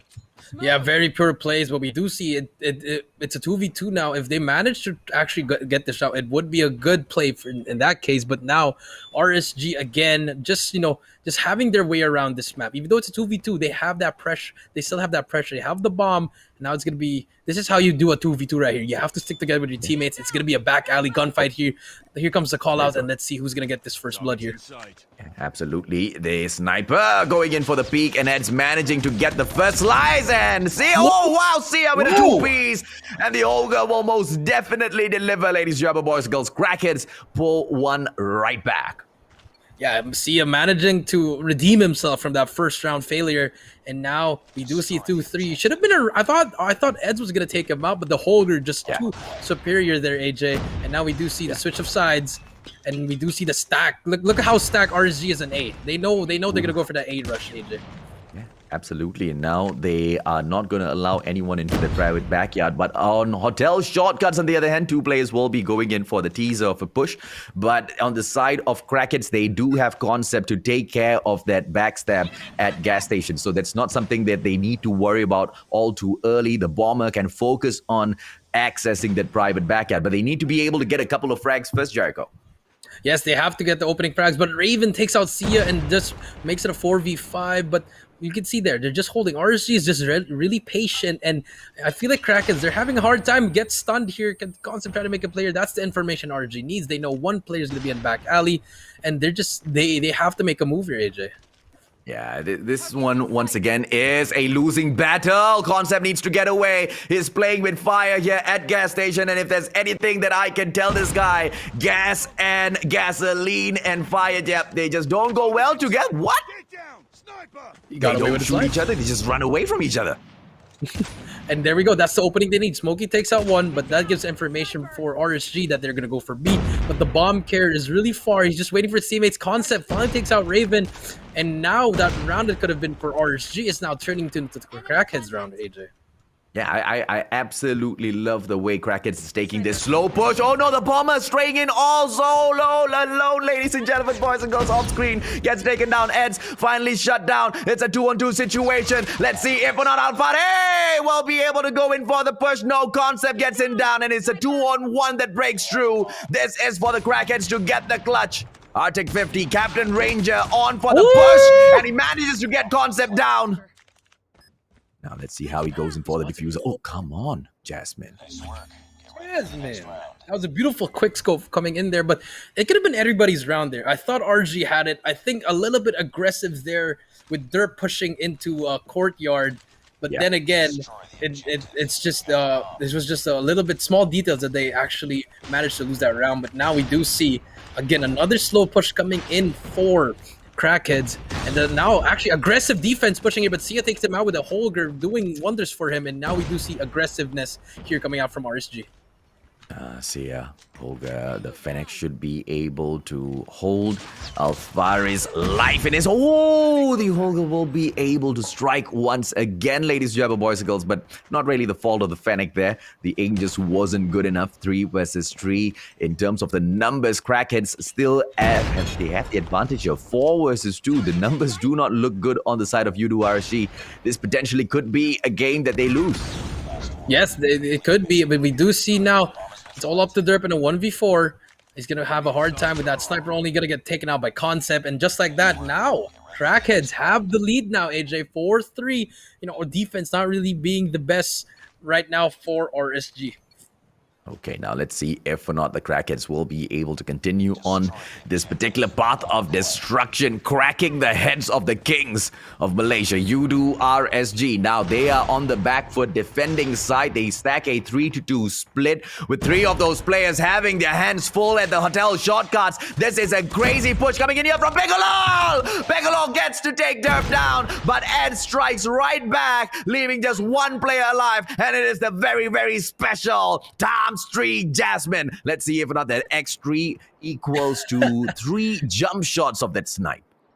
Well, let's see. It could have been a good play coming in for Crackheads, but I think the trades just didn't come in. I think Ed spot him. The call is gonna come in. The bomb is down. They don't have to push, and this should be a round for RSG to tie it up. No need to push anymore, and Jasper's gonna try to run away. But let's see. Anything can happen with this sniper, but I think they know where he is. Just gonna get. This should be a round for RSG. See Jasmine backing away. Look at 3 players. Just running away. Moving in together. Oh, he needs to look to his left. Goodness me. Ranger, oh Ranger, a little too fast. And for all, Yoodo RSG, definitely not out of it just yet. Yes, that is actually true. And now we're going to have a tied game here. And let's see if RSG actually changes up their defense. I know they wanted that aggressive defense, but let's see if they can manage to switch it up here. But they're going to do the back alley rush again. You can see 4 people just stacked up in back alley. Manages to just hold it down because they know Crackheads. They love just peeking 1 by 1 in B. And now look at what Cracks are doing. They're adjusting it slowly. They know there's going to be a lot of people here. So it's just going to be a stalemate. Going to be a lot of time to burn here before they move. Bingo Lol is solo with the bomb, moving on towards the bakery backyard there. Hopefully he doesn't go in for a callous push on his own. The side of Crackheads, they should be able to get a couple of frags here by the pushes that they are going in for. Or maybe a couple of wallbangs. Nope. Just shots coming through left, right, center. Raven goes out in the nick of time, managing to shut down Concept. And this starts off the onslaught from both of these sides. Ladies and gentlemen, boys and girls, Crackheads now with an opportunity still to respond as the players from Yoodo RSG, they missed their shots. Still, 4 men alive is good enough to still take the win here, Jericho. Yeah, but that's what they needed. RSG just needed that one person to go ahead and be aggressive. Takes him out, just managed to get their life, and now it's a 5v4. Advantage is still with them. But you can see, now what will the Crackheads do? Are they going to push? Are they just going to try to hold it down? 40 seconds left, just a little bit more time left, AJ. They have to start moving now. Yeah, I see the ideation coming in here from Crackheads. They send in 4 players towards Hotel Shortcuts just to make the side of Yoodo RSG think the rush is coming through. And abandon Alpha? Yeah, not the Kings, man. Look at that. Let's go, the bomb now on the ground. Crackheads, their plans fall through the cracks, ladies and gentlemen, boys and girls. Yoodo RSG looking to pick up round number 5 here for themselves. Yeah, it's a 3v3 actually. Smokey takes out one. Smokey takes out 2 actually. Now it's a 2v3. What was looking good for RSG is now looking really bad. But there's one player just right above Eds. I think he's going to be able to hear him. This could be a huge play right here if he manages to take him out. But Jasmine takes out Alfari. Now it's up to Eds in a 1v3. Eds now opportunity and takes Jasmine out of the equation. No more sniper. Saya, beautiful nade being popped out. No takedown just yet. Eds now needs to go in for the move. He needs to not only take down 2 players but also defuse the bomb. 20 seconds on the clock. It doesn't look good. It doesn't look good at all, but then just as soon as we say that, Sia takes him out. That Holger just really making wonders for him, AJ. And now it's a 5-4, 1 away for the Crackheads to get game number 2. Well, will they be able to pull off the absolute impossible, ladies and gentlemen, boys and girls? Yoodo RSG most definitely giving them a run for their money, but Crackheads, they bring on the pressure. And you were right, Jericho. This is probably going to turn out into a 6-5 situation, which I am hoping the Crackheads will be ahead of. Smokey, a little too slow. The Fennec will be able to strike first. Eds probably has the Xperia 1 Mark III on him. 120 FPS, crazy. And just like that, AJ, the aggressive defense from coming in from RSG, making it a 4v2, but let's see if they can win it. But as soon as you say that, Jasmine takes out 1. Now the 3v2, winnable now for the Crackheads. But look at number 4, which is just staying there in that P2, waiting for the enemies. And I think he's going to be able to spot 2 right here on his right. I think he will be able to because, I mean, the bomb's just so far away. Crackheads, no reason whatsoever for them to suspect that Derp is in the warehouse. But they will travel right round, ladies and gentlemen, boys and girls. Jasmine is suspicious. She smells a Derp somewhere around the corner. Jasmine's going to step in. Snipe! But Derp just a little too fast with the shorty. Hate the machine. And now looking for yet another kill. Is Derp going to be able to strike once again? DLQ33 gets pulled out. Yeah, this should be a round for RSG, but here we go, Sia again with that Holger. But Derp gets taken out a little bit too aggressive there for Derp, for my liking. Now it's a 2-1, 2 versus 1, but Bomb is down. That's going to be a lot of time, a little bit of time left for Sia. He has to make a play now, and now we do see Raven just holding it down. But then again, Sia has that Holger, AJ. He can still clutch this up. Yeah, he most definitely can, but he's taking the fight up against Raven as well as Eds. The Fennec, as we know, is super fast, but Shotty to the chest. Is he going to be able to pull off the Holger play? No! And it will be pushed into round number 11, Jericho. Here we go. Game 2, round 11. Crackheads versus RSG. Who's going to take game number 2? Now it's going to switch now. RSG has that offensive side. They've been doing well in offense, but can the defense of Crackheads make a miracle here for this last round, AJ? Okay, let's see exactly how they go in here for the defense. It's a 3-2 aggressive defensive hole for the Crackheads. And Smokey gets taken out for that aggression. Ladies and gentlemen, boys and girls. Oh, sorry, he takes out one with that aggression. Are we going to be able to see this play pay off really well for the Crackheads? This is something that you asked for in those first few rounds, with the Crackheads are finally delivering here. Yeah, that's true. And now that makes it 4 versus 5. It's the other way around. Last round, we did see Crackheads opening that first play now, but now it's time for them to get that advantage. And we do see just Concept just inside that bottom brown, just really waiting for Derp, because Derp, he's going to be able to push here, but I think he's just going to try to get some information. But I think Concept hears him, and this might be a play here, right here. Derp's going to get taken out. Huge play from Concept. It's a 5v3, and this should seal the deal for Crackheads, AJ. Let's see if or not they are able to get it done. I mean, they've got the numbers. Technically speaking, the win is all in their hands. It is for them to lose. It can go either side, and Ranger shuts down Jasmine, the biggest threat from the side of Crackheads. The sniper goes down, but here we go, 4 versus 3. Here comes the retake, the double mid retake from 2 and 4, which is Smokey and Bingo. Let's see what's gonna happen here. But Ranger with that sniper can try to pick up one person, but getting damage already. Everyone is one shot. Ranger is one shot trying to make a play with his. Finally gets taken out by Smokey, and here they come. Here it is. It's a 2v. And it's gonna be a 2 versus 1. Yoodo RSG now all of a sudden they have got the advantage. Point and click. He could not click. Yoodo RSG, a Mark 3 in hand. At play there. There's just no way, man. This is too fast. The ideation from Crackheads, I do see it, but yeah, just too good. The side of, the kings of Malaysia, as usual, too good, Jericho. Yeah, I feel like they had an advantage that last round. It was just, they had the first 2 kills, and then the retake was just uncoordinated, if I would say. It was just, I don't know what was happening there. I mean, they could have just pushed one side since they were like 4 or 5 of them, but they got picked. Ranger picked up Jasmine, and then out of Concept was just really far, but he should have known that he had a shotgun. He could have been the one first going in instead of letting the others go in first, and that was just a small detail, and that costed them the game number 2, and now 2-0 from RSG.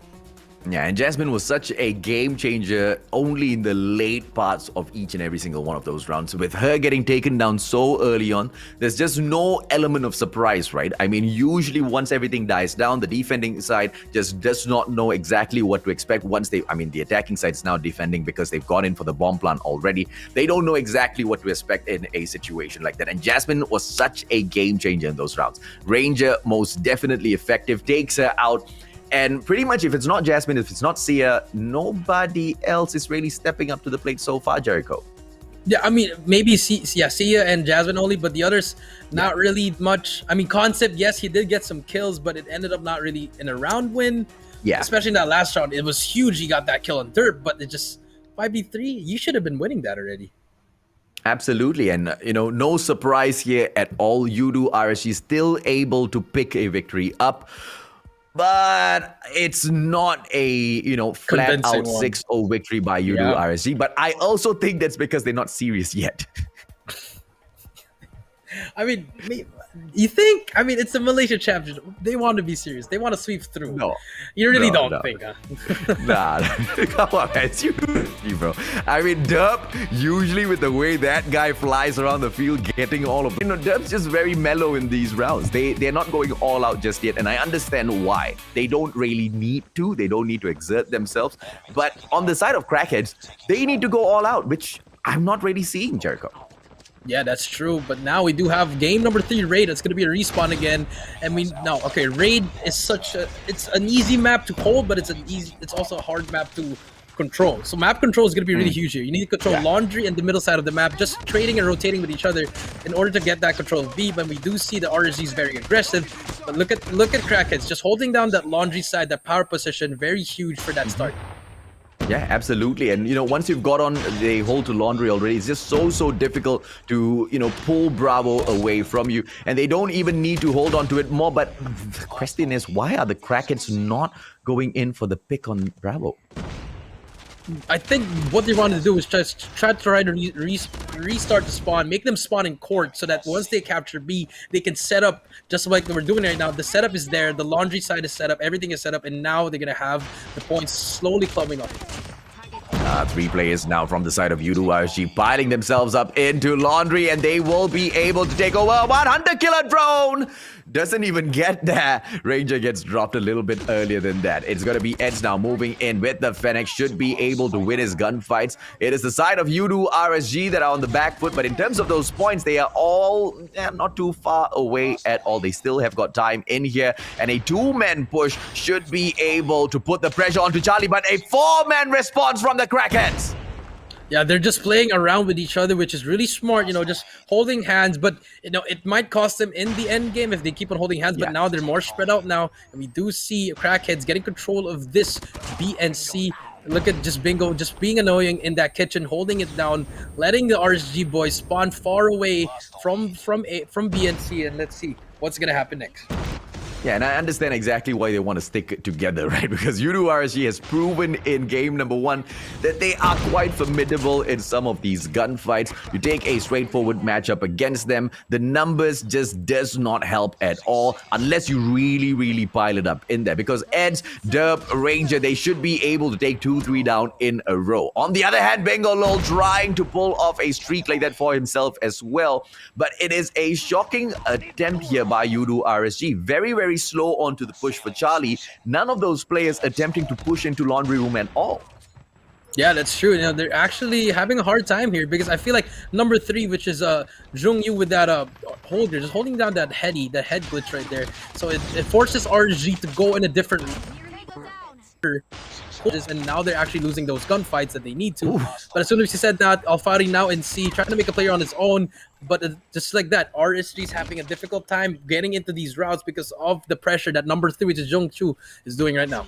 Okay, now let's see if or not the play for Bravo will come through. I anticipate Raven will not go in for a very aggressive push. And this is the part where Yoodo RSG will be able to grab either Bravo or Charlie, ladies and gentlemen, boys and girls. But unfortunately for them, Crackheads will be able to hit that 75 point and bring us into halfway. Now, are we going to be able to see Yoodo RSG step their gameplay up? I expect no less. Oh, that is true. But let's see what's going to happen here. Now the switch of sides. Now RSG has control of that laundry early, but you can see the amount of grenades, everything being thrown. This will be the opening gunfights winning, but Bingo, all Crackheads on this kill feed, but Ed's managed to get one, but it's just literally Crackheads just taking over right now, Adrian. Yeah, just wrapping around the fountain, and the Crackheads being able to step into Bravo as well, but they understand the importance of holding on to laundry. They send 1 man in there, but Yoodo RSG wins that battle with the numbers game, and Ranger brings in the death machine as well to help him control that side Bravo. But unfortunately for him, Smokey smokes him out together with Eds, and Crackheads will still have the upper hand in this fight.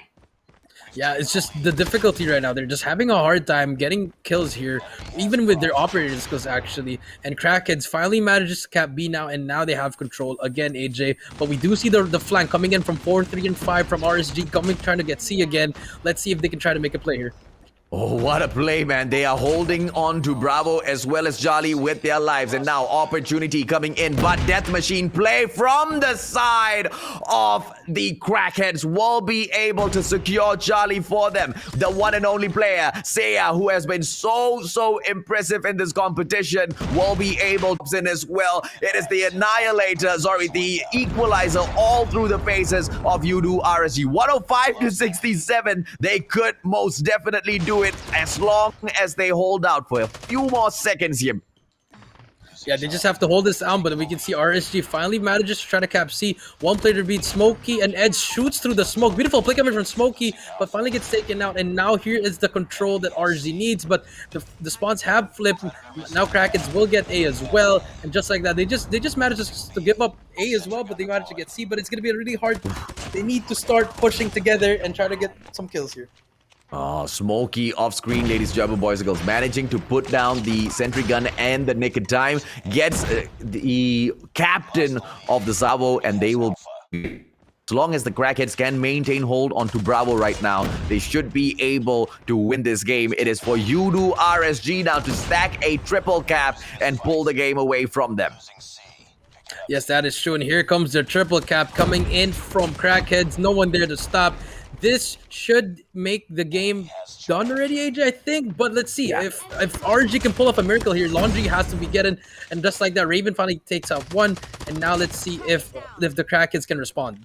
Well, 136 to 91. Crackheads look like they are gonna finish this off. Oh, cluster brought in by the Crackheads just to secure this victory for themselves. And then the Predator missile used, this time used right up, and ends get taken down. It's gonna be the cluster that helps them hold on to that Bravo side, and the Crackheads will be able to at least pull one match away from the Kings of Malaysia. Yeah, no one's just really winning any gunfights. I saw the stats, Ranger was going 9 and 21. Everyone else was having single-digit kills, but the deaths were like 21, 22, 23. It was just not going anything for RSG. I don't know what's happening with it, if it's a miscommunication or it's just they're just having a hard time in that game, AJ.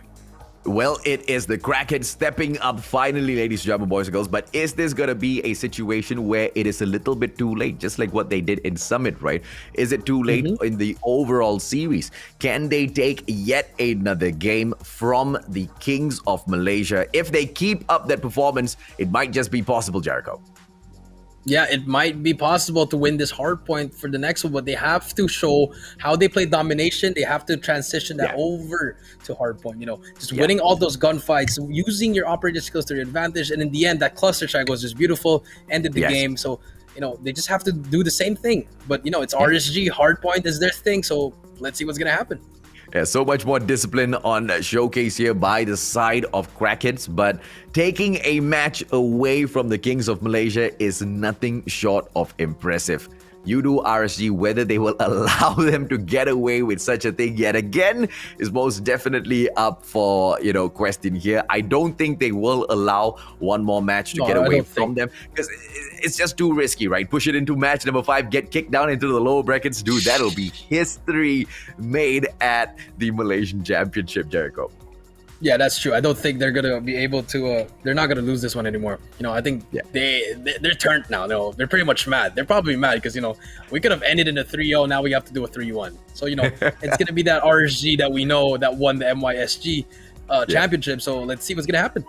Yeah, absolutely. Let's jump on in, ladies and gentlemen, boys and girls. The match is about to kick off. This is yet another opportunity for the Crackheads to crack a couple of skulls. This time we will take it into... And we all know how the action in here starts off. Butchers is going to be the #1 spot of contention for the teams to go in and control before they can take over the central building. And that's exactly what Yoodo RSG does, sending in 3 players into Butchers and just 1 for those points. They should be able to pick this up early on. Yeah, that's true. It's just going to be a contested looking at that first one. No matter who gets that hill, it's okay. As long as you get control for that next hill, which is going to be P2 at the backside of this map, you will be able to get control of this game. And we do see just a back and forth gunfights for everyone. No one's really stepping on it, but we do see RSG having the early point save there. Oh, now let's see if or not they will be able to keep it up because Butcher's taken over by this, but they're not able to make the play until I said that. They finally slay the point man and they move on in towards central building. Hopefully it's not a little too late. Saya going in for the slice. Holger 26 wallbang just not fruitful at all. Ed's able to jump out of the way. Hit marker most definitely will come on the screen, but the Crackheads have to pull away and maybe set up a stand at the second hard point. Yes, and we do see now the rotations coming in there. But here comes the streaks, actually. Zongshuk takes out 3 guys with his Predator. Good Predator missile, but his teammates are there. Are they going to be there to make the push? But we do see RSG there trying to make a play here. Sia is in there. But no, all the trades are coming in for Crackheads. Smart plays coming in here, but the spawns are still there for RSG. Just managing to get those safe spawns. And now we do see them trying to make a play here. Just trying to push together. Yeah, Ed's now getting control of the corner building. Will have the opportunity to push Crackheads away from picking up that hard point points. This is the office building, ladies and gentlemen, boys and girls. You can throw all of the plans of the opposing team, the team that controls the second hard point, off if you can sneak into. That's why we see all of the action breakdown in there. But now, the players from Yoodo RSG ignore the point, ignore the second hard point altogether. They want to make that early rotation into laundry, and I think that's going to pay off for them really, really well. Yeah, they managed to give up at least 15 points, which is okay. They gave the lead to the Crackheads, but let's see if they can actually make a play here. And Smokey, you should be winning those kind of gunfights if you're RSG here. And the early rotation did not pay off because the hill has been broken, and now it's all going to be Crackheads in this hill, AJ.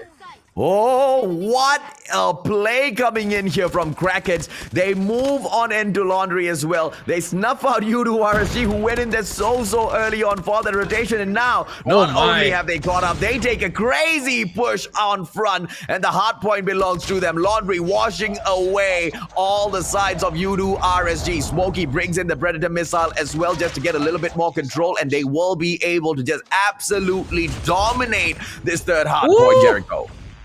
Yeah, but even though they broke it, Derp manages to get his Predator missile. Spots 2 at least, calls it out to his teammate. Will try to get 2, gets 2. Huge Predator missile coming in there, but still has no control. Yes, they are getting a lot of kills, AJ, but no one is getting control of the hill, AJ. Okay, now let's see, because an early rotation by Crackheads moved in towards the hard point number 4, Taylor Shop, ladies and gentlemen, boys and girls. And like Jericho pointed out, that was an amazing Predator missile strike, but it didn't get the third player. It doesn't matter. Yoodo RSG push in with the numbers, and they manage to pull over the hard point before it unlocks, and they open up the 4th point. This is the money hill. They should be able to play catch up now. Yeah, but if you're getting killed by Smokey just like that, the cluster strike does come in, but no one is there. And as we can see, now Crackheads has control of that again. There is a cluster there, but it will not take out the player. And everyone is actually in a position to crossfire everyone. And now Yoodo RSG will have a hard time breaking this hill. What a play coming in here from Smokey. The one guy to just move on in there and pick the points up for himself confidently, but at the same time dropping all of his challenges one after the other. 120 to 45. Yoodo RSG on the back foot finally steps into the 4th hard point. Taylor shot play, but it's only because the Crackheads have moved on. This is old news. Wareroom is the new style. 121 to 57. Yoodo RSG should be able to pull it back into the 65-point range, but the Crackheads are going to be finishing it off at the next hard point. Yeah, and we do see the early rotation coming in from Crackhead. This is one of the hardest hills to break in this map, and this is smelling like a GG for RSG, but let's see. They have at least 2 more breaks here, or 1 more break actually. This is the game right here. They have to break it here if they want to make the comeback. What? How in the world did Yoodo RSG just pull that off? They go in for the push. Just one man getting a lot of that work done. The one and only amazing Ranger, ladies and gentlemen, boys and girls. The captain of the squad, leading by example. Predator missile now being pulled in by Smokey. Those score streaks being used to perfection this time around. And the push does not come through. Crackheads will be able to see this game through to the end. And we will have a match number 5. Wow, that was such a turnaround. You know, that's what we were waiting for Crackheads, AJ. That kind of hardpoint gameplay from game 1. Yeah, and absolutely, now we're gonna go to a game 5, AJ. And it's wow, surprising. Surprising most definitely, right? Because Crackheads, they just didn't show it as we opened up the series here, ladies and gentlemen, boys and girls. At the first hard point, it was such a different story altogether. Not saying that they didn't start off strong, but remember when we were playing at Summit, when we opened up the first hard point, it was just Yoodo RSG stamped all over the place, right? And as we drop on in towards the very, very classic Crossfire map, things just turned around. It was absolute domination from the first hard point all the way to the last. I do not think Yoodo RSG managed to dominate any one of the hard points. Okay, maybe the first one they did get that early lead, but second, third, fourth, and fifth? Yeah. It was done. Just the lead, not all the way through as well, because it was a great play that came back through for the Crackheads to flush them out. Because I thought when they stacked in all three players into Butchers, it was going to be something that the Crackheads totally missed, right? But it wasn't a situation like that. They do send in their forces, but it was just mechanical control from the get-go for Yoodo RSG. Unfortunately, that just didn't hold out for them all throughout that match. And here we have, Jericho, match number 5 and you called it, man. You called it even before the competition started. You said that, this is probably going to go in all the way into the 5th game. And here we have it. Okay, honestly, if I'm gonna go back to the game 2 mistake, I'm just gonna say this because they could have won game 2. It could have been a 3-1. It could have been over already. But that I'm telling you, that one round that Sia choked in that first round of the second game, it could have changed the whole series. They could have been already in the upper bracket, and RG would have already been in the lower bracket. But now they have to do game 5. But now that they know that the mistakes they made, maybe it's gonna be a different story in game 5, AJ. I hope so, man. I hope so, because Yoodo RSG immediately punished them for those mistakes, and I'm not looking forward to them pulling it off again. I am looking for them to kick Yoodo RSG into the lower brackets, because it is just going to turn this competition on its head. Everyone is going to be looking at the Malaysian scene. Yoodo RSG most definitely will be having the time of their lives in that lower bracket, but it's not going to be easy, and they are one match away from being pushed into a situation like that. Let's see if Sia and squad can do it. Yes, here we go. 2-2 AJ. Crackheads versus RSG. This is game number 5. SND on firing range. Who's going to go to the upper bracket and who's going to go to the lower bracket? Let's see, AJ. Here we go. Okay, it's going to be a 4-man push for the attacking side. Yoodo RSG going in for a quick move towards shooting range. The peek coming in from Yoodo! And Ranger will not be able to get it because Raven has pushed on forward. Smokey gets taken down, and that opens up Alpha. Jasmine gets dropped as well. The sniper a little bit too aggressive. Yoodo RSG might be able to take round number 1. This is a very good opportunity for the plant, and they'll take it. Yeah, very aggressive push, just barging in there and getting those kills. Huge plays coming in there, the crossfire coming in here, and now it's going to be a 3v5. Well, let's see. Is this still a winnable round? Yes, it is. They just have to make a play, but as soon as I said that gets taken out, the snipe comes in, the communication is on point, and just like that, round 1 goes to RSG. Beautiful, beautiful offensive round. Ooh, they did not wait. They just went in there. One fluid motion, and they were already at that bomb site waiting for the plant. And it wasn't like Crackheads could not defend against it. A couple of mistakes being made by Jasmine as well, going in for the push after he knew that one of his players had already gotten taken down. And once again, it is going to be an alpha push. The smokes as well as flashes coming through real good. Eds positions himself at the corner of the white warehouse and will not be able to respond as Smokey takes down Alfari. Yeah, that adjustment by Smokey, the getting in their trailer, even though he gets taken out there, he does manage to take out the bomb carrier, but now bomb will get picked up, Eds will finally plant it, but now it's a 4v4. Even though those guys died, they managed to get the trade in, and here we go. Now again, RG bomb is down. Can the Crackheads make another retake?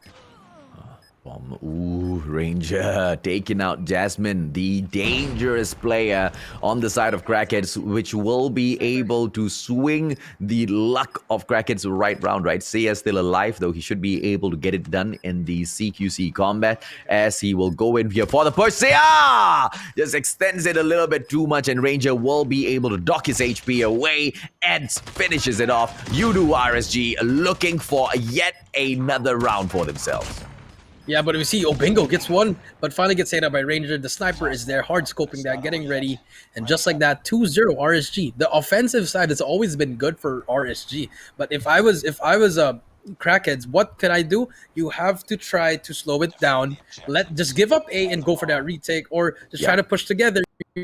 Go for a full flank. But as we can see, actually going for a rush here. RSG, look at that beep rush, AJ. Let's see what's gonna happen next.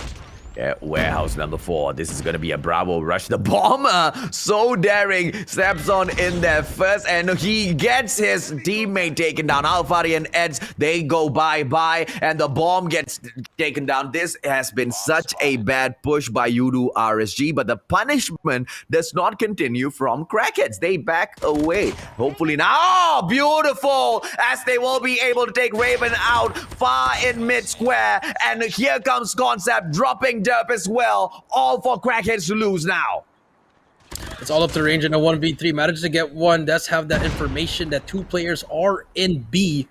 Bomb is down. 1 minute left. A lot of time for Ranger to clutch this up, but also bomb is down. So all you have to do if you're Crackheads is just to watch the bomb and just cover each other. 1 minute is a lot of time to take a round up against Ranger, man. This guy should be able to finish this off. Fennec in here for the peak, 1 player right behind. I mean, he's the guy who coaches his team, leads them. He knows all of the strats. He knows all of the plays. If anybody can get the clutch, it is Captain Ranger. Bingo Lol going in here for the peak for a little bit too late, and he does not know that Ranger has already gotten the rotation on him. Opportunity now. Ranger should be able to catch Concept off guard. Go does not go upstairs, but Bingo Lol gets taken down. Concept in front of it, Fennec! But Ranger loses his life. Unfortunately, if he didn't reload there, I feel like if he just shot his gun, Yeah. he got it. But then again, Concept there, smart play, you know, just being there, ready for the trade. That's how you play that 2v1 right there. You know, get ready for the trade. And now let's see what RSG is gonna do. They're gonna stick over to their A push, and now look at Crackheads doing the same thing. 2-man defense again on A. I think they just have to stack it a bit more, or just try to push it together as a team. Yeah, if it's not broken, why fix it, right? Yoodo RSG, they got a little lucky, I guess, that it wasn't a quicker round. And that's true. But look at Smokey. Smokey's not in trailer anymore. They gave up that side, but which is wrong because look, now bomb is down. You have 4 players there. Everything is set up, and just like that. But collateral. And just like that, how the tables have turned, AJ, and it's all up to you, Raven. Yeah, man. I mean, like I said, right, Jasmine's like one of the most dangerous players in here on the side of Crackheads that Yoodo RSG needs to deal with. And many a times, Ranger has dealt with that danger. Jasmine gets taken down, and Crackheads do not get to go in for the push. But, you know, that collateral doesn't happen a lot, man. It's not always that you get a 2-piece from one shot. So Jasmine really needs to step it up because there has been a couple of those rounds where she's overextended herself as well, Jericho. Yes, that is true. It's just a little bit hectic there. But now I feel like he's just slowing it down. You know, just doing his role. You know, using a sniper. Remember, I feel like he's just trying to play like an SMG with a sniper, which is wrong. But now it's a bit slow. But you see Concept already inside the base of RSG. And this could be a huge play if he can get this person. You need to... Oh, come Turf on, takes man. him out with a shorty. Huge play coming in, and bomb will go down, AJ.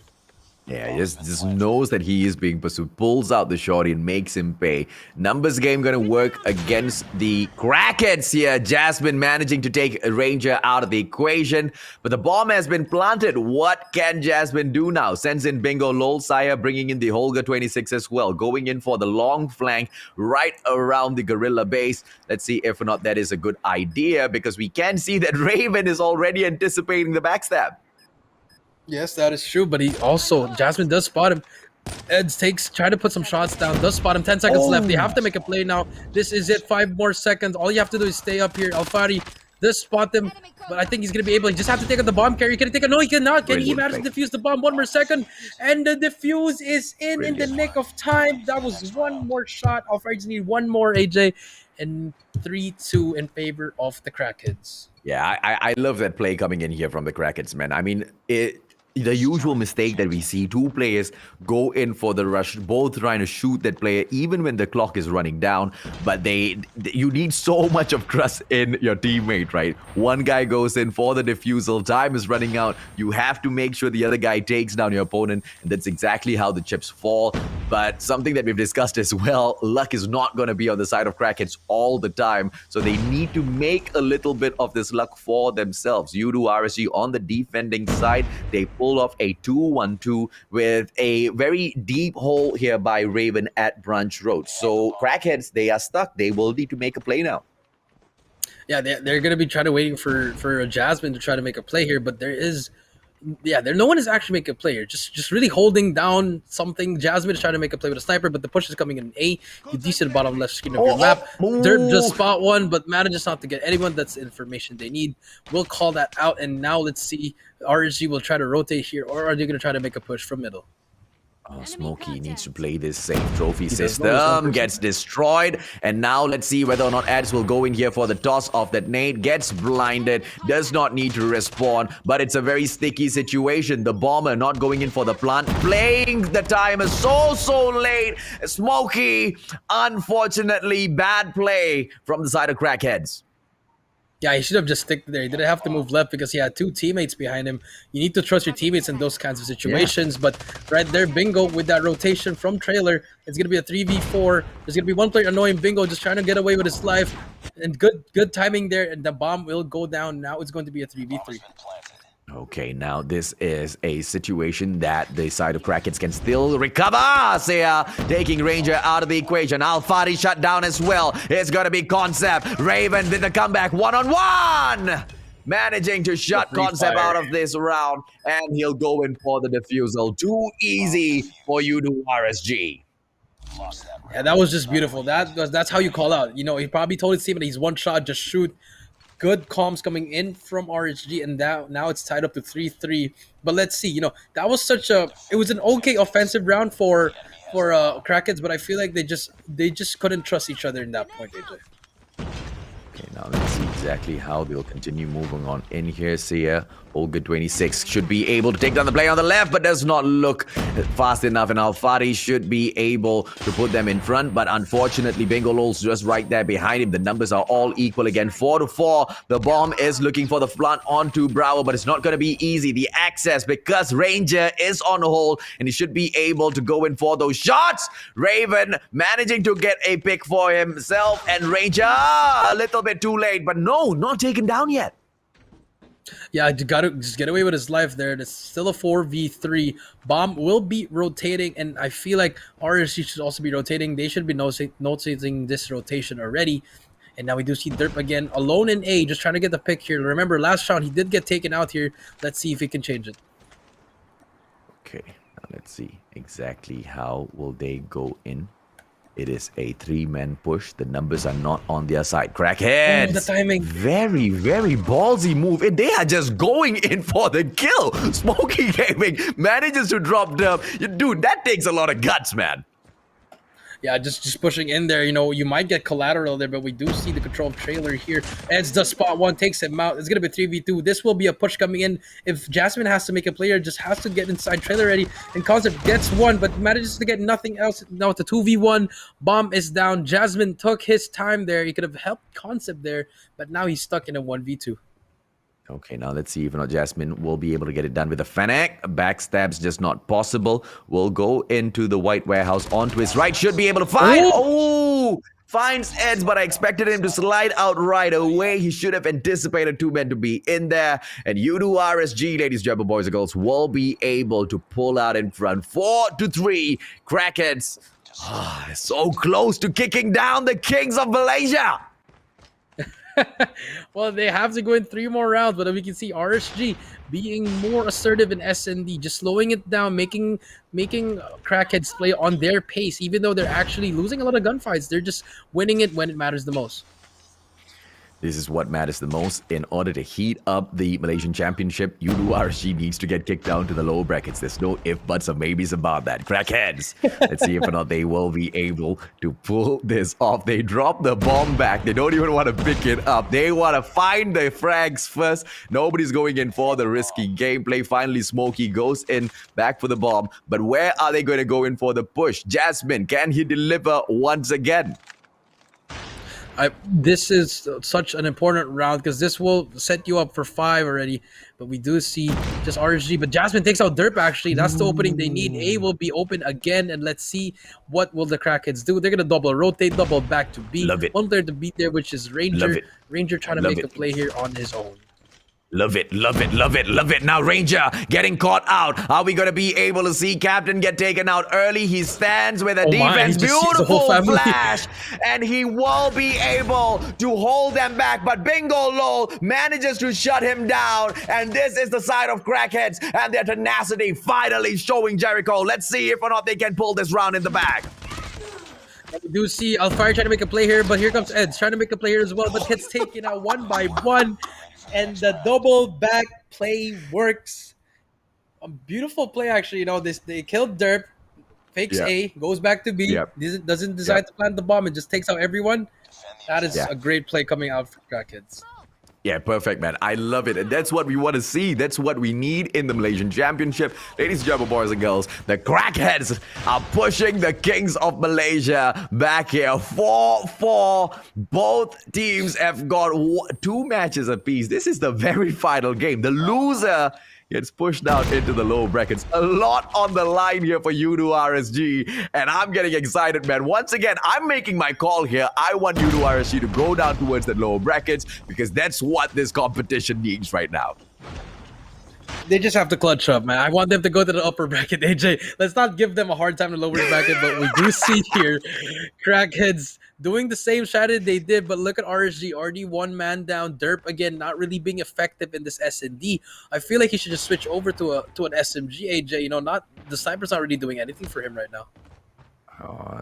I mean, you close your eyes, you ask people, who do you think is going to win this game? Everybody's going to say, Yoodo RSG, man. Crackheads, yeah, nobody's going to be betting on them, Jasmine. Beautiful snipe onto Eds to continue opening these rounds up. It's a 5 versus 3. Yoodo RSG, the numbers just not on their side, and Raven will have to back away. Pops in a quick stun, and that's not going to be doing much damage at all as Alfari gets taken down. Jasmine drops Raven as well, and only Ranger will stay alive. Shorty pops out, but Bengal Lol says, I've got a Fennec, my man, and I ain't afraid to use it.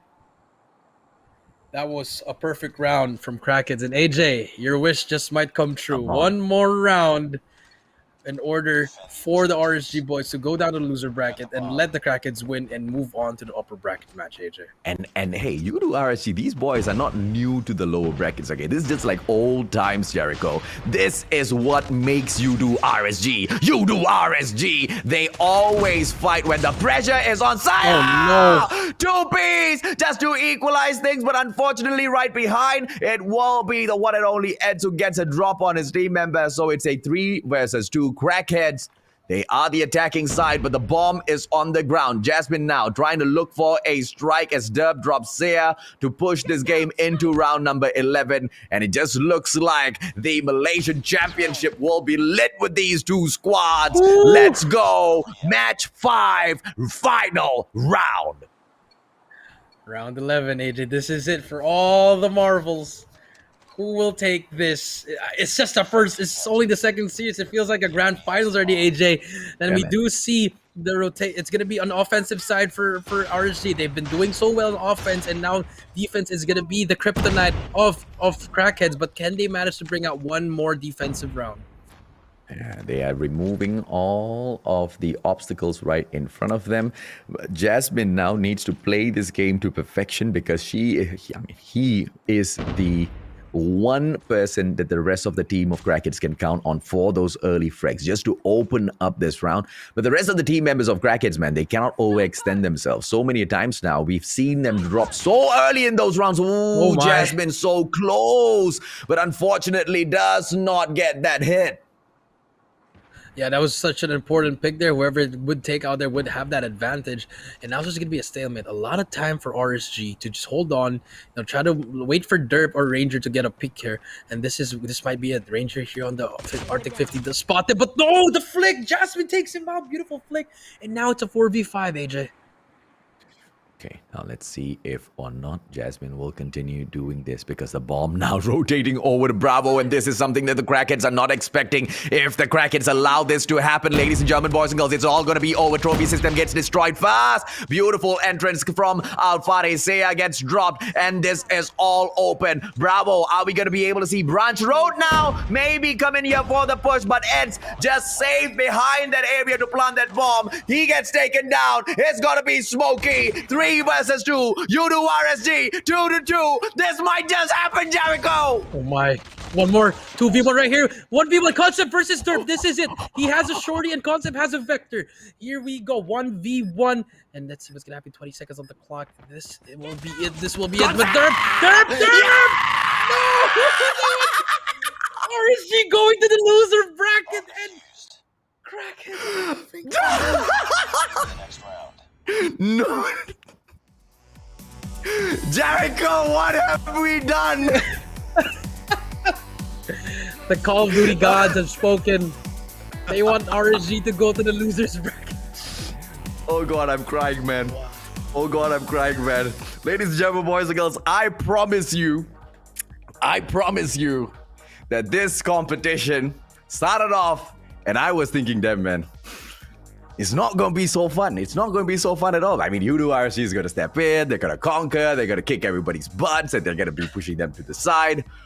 And there's one way, only one way to make this competition exciting, okay? To get the kings, to get the dominant ones out of the damn way, kick them into the lower brackets. That's exactly what happened. Let's bring on the highlights, Jericho. The unthinkable has just happened in the Malaysian Championship. I mean, I'm still speechless, but oh, wow. RSG, lower bracket. You don't hear that every day. But now on the way to the highlights, AJ, we do see that first hard point. You know, the first game was really one-sided.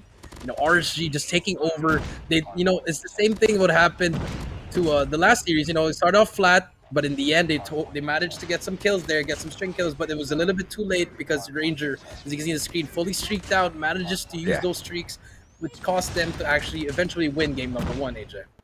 Hey, game number 1 was just flat out all the way Yoodo RSG, right? Then game number 2, on the other hand, this is where Jasmine was just so impressive. Back to back, man. Jasmine stepped it up, and even without Jasmine, the wins on Search and Destroy just wouldn't be possible. Yes, that is true. You know, it could have been either way here, but, you know, RSG managed to pull it out in a round 11. And now moving on to game 3, which is the most one-sided game I've seen in this series, actually. You know, RSG was just not having it. They were not winning any of their gunfights, and they were just having a hard time with everything. And Crackheads just making life hard for RSG, just rotating everywhere. The Holger was such a beautiful weapon to use for Sia and Smokey, all these players. And then now moving on to game 4, AJ. Yeah, I mean, the combination of the Fennec as well as the Holger 26, just perfection. And then Jasmine, again and again with the DLQ, they go in, and this was the match where I started to think, oh, maybe, just maybe, you know, the suspicion or, you know, to even entertain the thought of Yoodo RSG getting kicked out into the lower brackets could be possible. And then came along this Search and Destroy, my man. Yeah, that's true. This SND, we thought RSG had that start. You know, they did get those early leads, but I don't know what happened in the middle of the game. You know, they just had a hard time on defense. And then the Crackheads, on the other hand, had a hard time on defense, but when it mattered the most, the last round, that last round, it was just perfection. Yeah, let's take a look at the MVP, ladies and gentlemen, boys and girls. Bingo from Crackheads, 22.3 on the average kill, averaged at 16.3, 2.3 on the assist, average score a crazy 3,228. Most definitely the must-see player from the side of Crackheads, but that is not just one who leads this brand, right? Sia, Jasmine, again and again, they step out in front and they manage to impress us all. The one, Rico and I were sitting down and talking before this show, right? That, dude, look at the rosters. One team that we maybe think can beat Yoodo RSG or take a good fight against them, it's gonna be Crackheads. What a prediction, Jericho. I mean, it could have gone either way, but that last one was just beautiful. 1v1, it was just unfortunate for Derp. I think he didn't get any weapon there. He has, unfortunately, but, you know, Concept just clutched up ice in his veins, and that's it. You know, loser bracket RSG, upper bracket Crackheads. Wow. Malaysian Championship, ladies and gentlemen, boys and girls. I'm happy because I get to see Yoodo RSG in so many more matches in comparison to them just jumping on into the upper brackets with a victory, right? But we do not get to see them in action for today anymore. We will, though, in hand get to see Crackheads back in here later on today. Ladies and gentlemen, boys and girls, a quick short break. Jericho and I will be back with...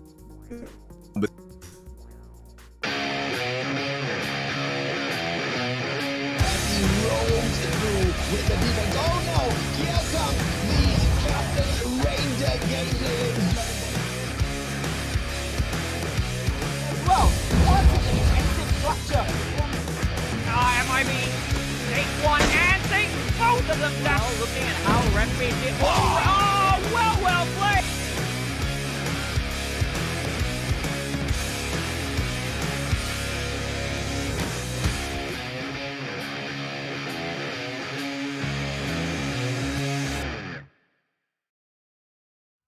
All my girls with me. Rock with me. All my girls with me. Rock with me. All my girls with me. All my girls bossy, rock with me. I'm a savage. All my girls bossy, if they want it, they can have it. I ain't even till I get the bag, babe. Rock with me. All my girls with me. All my girls bossy, rock with me. I'm a savage. All my girls bossy, if they want it, they can have it. I ain't even till I get the bag, babe. Rock with me. All my girls with me.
with the defense. Oh no, here come these Captain Ranger Gamers.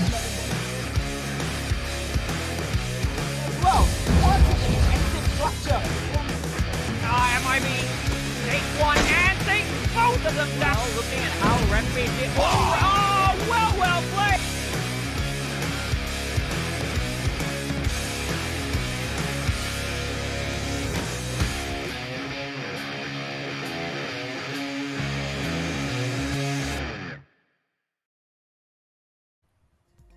Welcome back, ladies and gentlemen, boys and girls, community, to the Malaysian Championships of Call of Duty Mobile. This is the place where 8 teams have earned the right to battle it off for that #1 spot. Will meet each other, and let us bring you a very interesting news. The Kings of Malaysia, the Kings of the Malaysian Championship, those who were supposed to reign, dominate, absolutely decimate all of the other squads, have been kicked into the lower brackets by the Crackheads, Jericho. I'm still in shock, honestly. You know, just hearing you say it, I'm like, RSG losers bracket.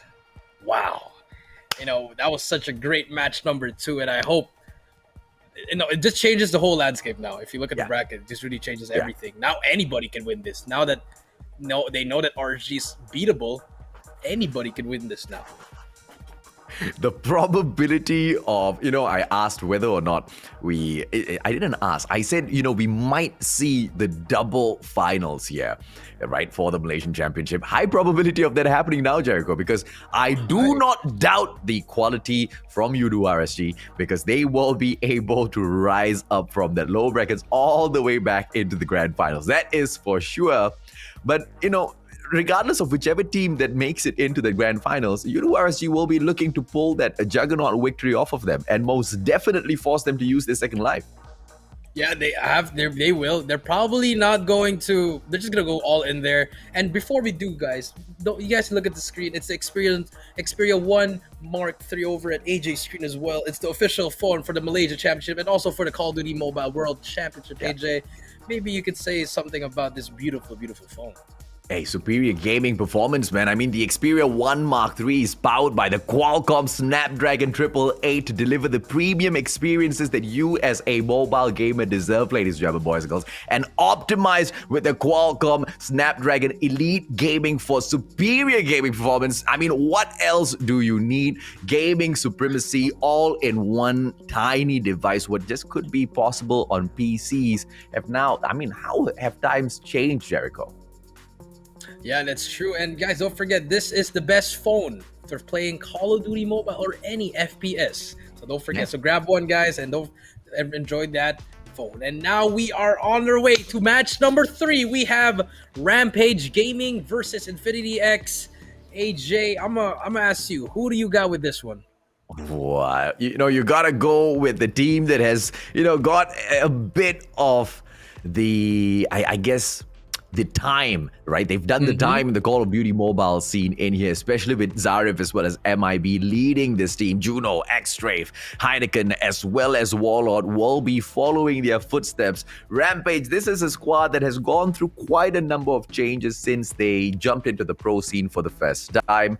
And those changes haven't been doing them much good at all. I mean, you know exactly how important it's going to be to maintain the teamwork all the way to the end. And they will take on the team of Infinity X, Jericho, with Jan, Alvin, Crow, Gopal, Ken, as well as Jans. Yes, that is true. These new bloods, young bloods, I'll be honest with you, AJ, I haven't really heard these names, but maybe they can make some noise against a veteran team like Rampage, has been struggling in the past tournaments, but always just been there. So let's see what's going to happen here. If they want to make some noise, they better do it this first. I don't know whether it's the glasses or it's the looks either like the lips or the nose. That's Incendio, man. That's Incendio's brother. Yeah, I was about to say that too. Yeah, that's Incendio's long lost cousin. His name is Crow. And he's in here to dominate the Malaysian Championship. Okay, let's just take a quick look at the map bans as well as the operators. It is the squad Rampage that wins the coin toss, and they will be removing Crossfire from the mix. And Takeoff, thank goodness, gets removed from the mix as well. Yes, and we do see the operator bans coming in. Still the same, just like all the other teams. Sparrow and the Annihilator are going to be banned. And now we're going to move on to the maps. Map number 1, Hardpoint, will be Summit. Map number 2, SND, will be on Raid. The third map will be Hackney Yard Domination. And if we do have to go to 4 and 5, Hardpoint 4 will be Firing Range. And number 5, SND, will be in Standoff, AJ. And Hackney Yard, both of these teams don't really want to pick that confidently for themselves yet. And, this is just going to force all of these teams to reveal their strats one way or the other, especially if they're not a top flying squad in the competition just yet. Because, it goes to say a lot when you've got these maps in rotation and you leave that one map not for the picking at all. And the questions are going to be popped up. Why does a certain team not want to play a map like Hackney Yard, right? In terms for Rampage as well as Infinity X, just like you've mentioned, although we know Rampage, they've brought in some new names, some new faces in here, so we won't be able to tell exactly how well they will be able to do. We need to see exactly how is Summit conquered first. Whether or not those strats are going to be played well, whether the rotations are going to be brought in properly as well, or it's just going to be an all-out I run at you, you run at me, we shoot each other sort of a game. I mean, maybe. Well, now that you said that Crow is the long lost cousin of Incendio, maybe that could have played a part. Maybe he's going to have some almighty strats there. We don't know what's going to happen. But then again, it's another Summit, AJ. Are we going to see another flat start, or are we going to see a really hot start for one team at least? Yeah, I expect to see a back and forth. I did not expect to see the first time around when we dropped into Summit. But then again, I guess it's because it's Yoodo RSG, and Summit used to be their playground before they moved on to Hackney Yard. Right now, Summit's like long lost. They've forgotten about the map altogether already. I mean, I guess once you've done conquering that map, why waste your time going in there again and again and again, right? And that's something that we can discover whether or not Rampage has sorted for themselves. They have the team with the tenorship within Call of Duty Mobile. They've been with the scene longer, and they have got those experienced player with. But we want to see how long they'll be able to hold on, dominate that, and then move on, string that onto the Edge platform as well, Jericho. Yes, that is true. And here we go with series number 3, match number 1, Rampage versus Infinity X. It's going to be on Summit Hardpoint, AJ, and here we go, ladies and gentlemen. Starting off with Rampage Gaming getting control, and I think we will have a restart here. I guess there's one missing player. There you go. Here we go. We're about to start now. The countdown is here, AJ. Let's go. Yeah. Okay, we jumped into that one a little bit too early. Sorry, guys.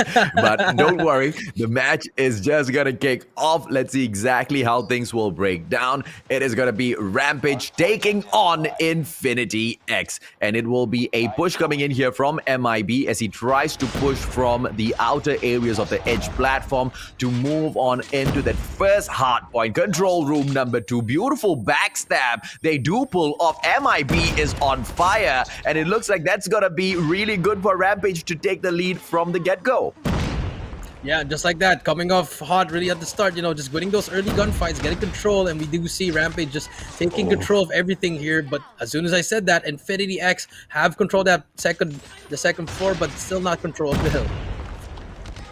I mean, looking at Perlika go in there with the takedown just reminds me of how much I miss Crush and his just crazy gyro settings, man. Sensitivity on high. You watch the guy play a match and you get a hitting, man.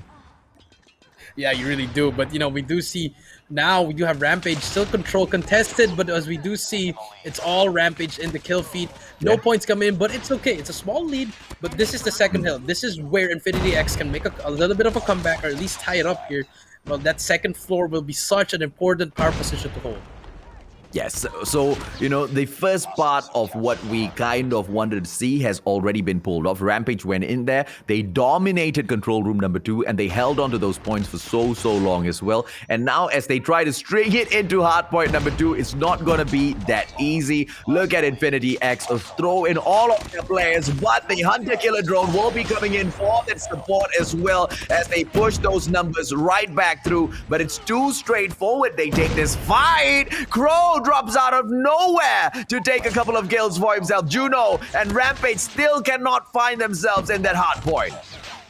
Yes, that is true. Back and forth. They managed to get the hill now, but it's still contested. Managed to get it again. And now it's going to be slowly climbing up. This is a good hill for them just to get it tied up. And I think the rotation is going to be huge here. If I was Rampage, I would be already towards 2A. And now that's what they're doing. The rotation will be huge here. And now, even though they gave that up, it's okay because they're not going to give up that lead. Now they're going to be set up for the next one. Rampage, they focus on what's important. They don't want to give away too many deaths and allow the side of Infinity X to get all of those score streaks early. Back away into cable car platform, and it seems to have been a good idea here. No sentry gun set up. It is all just guns blazing from the players in the cable car platform. They fire off with Warlord just hanging back with a death machine, and that allows them to hold on to this hard point for quite a bit. And it looks like a 60-second hold isn't going to be too impossible. Yeah, there should be a 60 hold here, but with all the death machines that they have, it's going to be impossible for the Infinity to just come in there. Oh, They're just watching, but then again, Ken with a huge play there, but here comes the trade coming in from Rampage, and just like that, they did lose at least 3 seconds, but it doesn't matter. That's still a hold, a full hold there, and now we do see the lead just going up.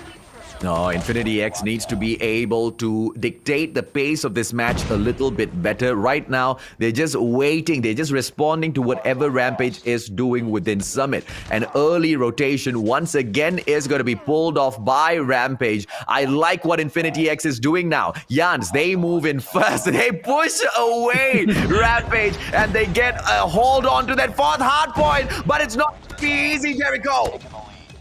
It's not going to be easy. The streaks do come in from RG from that hole from the 3rd hill. They are spawning in the safe spawn here, and we do see Rampage Gaming just holding it down, just gunfights. But here comes the death machine coming in here, back and forth. Rampage still has control, but can Infinity X manage to get this? They will have to get this. They have that safe spawn, and here we go. Manages to get it now. Can someone get in there? And now we do see just a back and forth gunfight, AJ. Oh, the players are just spawning on top of each other. This is just all-out chaos. 104-39. Rampage using all of that chaos to their advantage because of the experience that they have on their hands. I mean, bring on all of those gunfights. We're just going to be picking up these points. Contention for the hard point. 15 seconds in there. It is a fight to the end. The reset is going to be coming through. Back into control room number 2, where Rampage should be able to at least bring this game to a point where they can finish it off at the edge platform. Yeah, and to point out, AJ, the Infinity X had a good start there, but they just couldn't get on the hill. It was just really impossible to get it in because it was just back and forth. And now we do see them always first in the hill, but they just don't have control of it. Mechanical capabilities to perhaps go in for the head-to-head fight against Rampage. Too much to ask for from Infinity X in this warm-up match. Look at Warlord, man, setting himself up with the Sentry as well as Death Machine. Too much. Rampage is going to be able to literally rampage through Infinity X. And yeah, we do see this should be able, it should end here now. We do see the control just coming in from Rampage. Just everyone's just picking up lanes and positions, and it's just really hard for Infinity if you're just pushing one by one. But now they have no choice. They have to push it to contest it, and this should be a GG, and it should be a game 1 victory for Rampage. Yeah, too easy for Rampage. Infinity X, unfortunately, just could not find it within themselves to come up with better plays. And as far as Rampage was concerned, they just needed to dictate the pace of the match and pull each and every single one of the players from Infinity X left and right center on that map. The match, I mean, Infinity X did try to turn the map around, right? They did try to turn the match around. Yeah, and I think they thought that the Blue Raider Station would be a potential win for them, that 4th hard point. Unfortunately, even though they go in there for that early rotation, it's taken back so easy by Rampage. Yeah, it was really hard. I mean, they had those safe spawns. Everyone was spawning beside each other, but it was Yeah. just the trades. Some people were getting Yeah. triple kills, double kills, and in the end, Rampage just came out on top. And then once they finally spawned out, it was just a little bit too late. The Yeah. lead kept on going up and higher, so they were like, okay, let's rotate in the first one. But once the rotate came in, the streaks came in. A little bit of the streaks, some operator skills as well, and in the end, it just didn't really matter anymore. And then I think they just moved on to the next game. Death Machine together with the turret is just a little bit of an overkill, but that's exactly Yeah, what it's an overkill. the side of Rampage was looking for, right? They didn't want to get it pushed on towards the edge platform. They finish it off in control room number 2, which is very, very impressive, I have to add, for the side of Rampage. And if they can continue this pace, it's going to be an easy 3-0, because it did not look like at any point of time Infinity X had any say in that match at all. I mean, yeah, it was just it was a wire-to-wire victory, I would say. Yeah. Yeah. First hill, beautiful for Ram. A little bit hard, but in the third hill, that's when everything just changed. That's when they actually had, they got their score streaks. Everything was into perfection. And then, fourth hill was also good as well. They didn't let Infinity get some points. And then the next rotation for the reset, everything, that was it. That's all she wrote. Now it's over. Yeah, and they have to be a little bit more careful playing the match into the side of Rampage like this, right? Because, and we talk about dictating the pace of the match. Rampage has done that really well. Thankfully, this is the perfect situation to break the momentum for the side of Rampage, bringing it into a search and destroy. It might just bring Infinity X back into the game, or it might just be the decider, well, not the decider, but the game that Rampage takes to literally stomp Infinity X's hopes down and out. Now, this is definitely not going to be the next map, ladies and gentlemen, boys and girls. Let's just take a quick look at our vetoes here. Search and destroy is going to be at road. Yep, and now we're actually going to start off right there, and an fast offensive round coming in from Rampage inside the bomb already, but now it's a 3v, now it's a 2v4. Oh. And let's see what they're going to try to do here, AJ. Yeah, interesting push coming in here from Rampage, and they will be able to try it. Maybe equalize the numbers here. Alvin taken down. It's a 3 versus 2, and now Rampage just need one more before they go in for the plant, and I think they should be able to find it. Crow, if he makes a mistake, it's going to be a little bit too easy, but they are holding on to their positions really well. Hold on! Shuts Yan down, and just like that, it's all equal. Crow, opportunity, Holger, and still does not take down. I do not understand what I'm seeing here. What could go wrong? Did go wrong from a 4v2 now to 2v1 Yans, but does have the holder, AJ.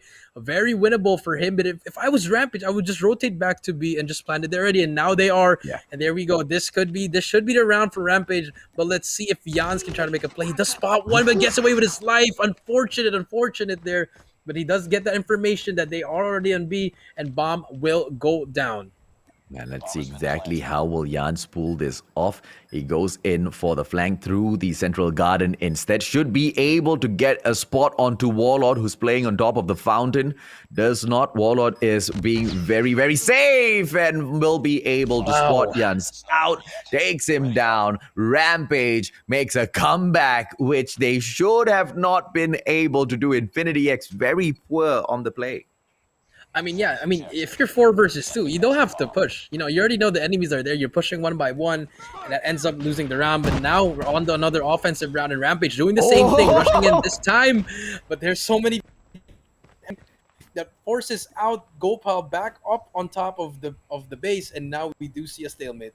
Yeah, Gopal just ran out of there even though he had his trophy. He knew, man. He was like, uh-oh, here comes the rush, and I don't want to play any part in this. Now, rotation coming in from Elvin. He should be able to get the backstab, but MIB together with Perlika just foreseeing that situation, and they'll make a push into the kitchen. MIB gets the slice onto Yan as well. Rampage just taking this map so well. Manages to get the drop onto Gopal. Crow with the response, but the damage has already been done. The numbers 4-1 now as Heideken drops Jans. It was just perfectly executed, AJ. From start to finish, the way they pushed up to money room, killing each other in kitchen. It was just what more can you ask from Rampage? That was just a perfectly executed offensive round. Yeah, man. And Infinity X just could not them well. It's going to be a 4-1 split coming in here with Heineken playing decoy at the Central Gardens. Let's see if or not that will play out for them well. Perlica moving in. The bomb plant towards the basketball court will most probably be easy here, but they pop a quick smoke out, and I don't think that smoke's going to help them that much. It's not really going to help them because the Gopal is there. He does know the sniper spot, so I think it might help them just a bit. But bomb will go down. Here we go, 4 versus 5. Let's see how Infinity can retake this. Jan here is going to engage in one person. That Call of Duty timing, unfortunate for Perlica, gets taken out. Now it's a 3v4. Let's see how Infinity manages to retake this.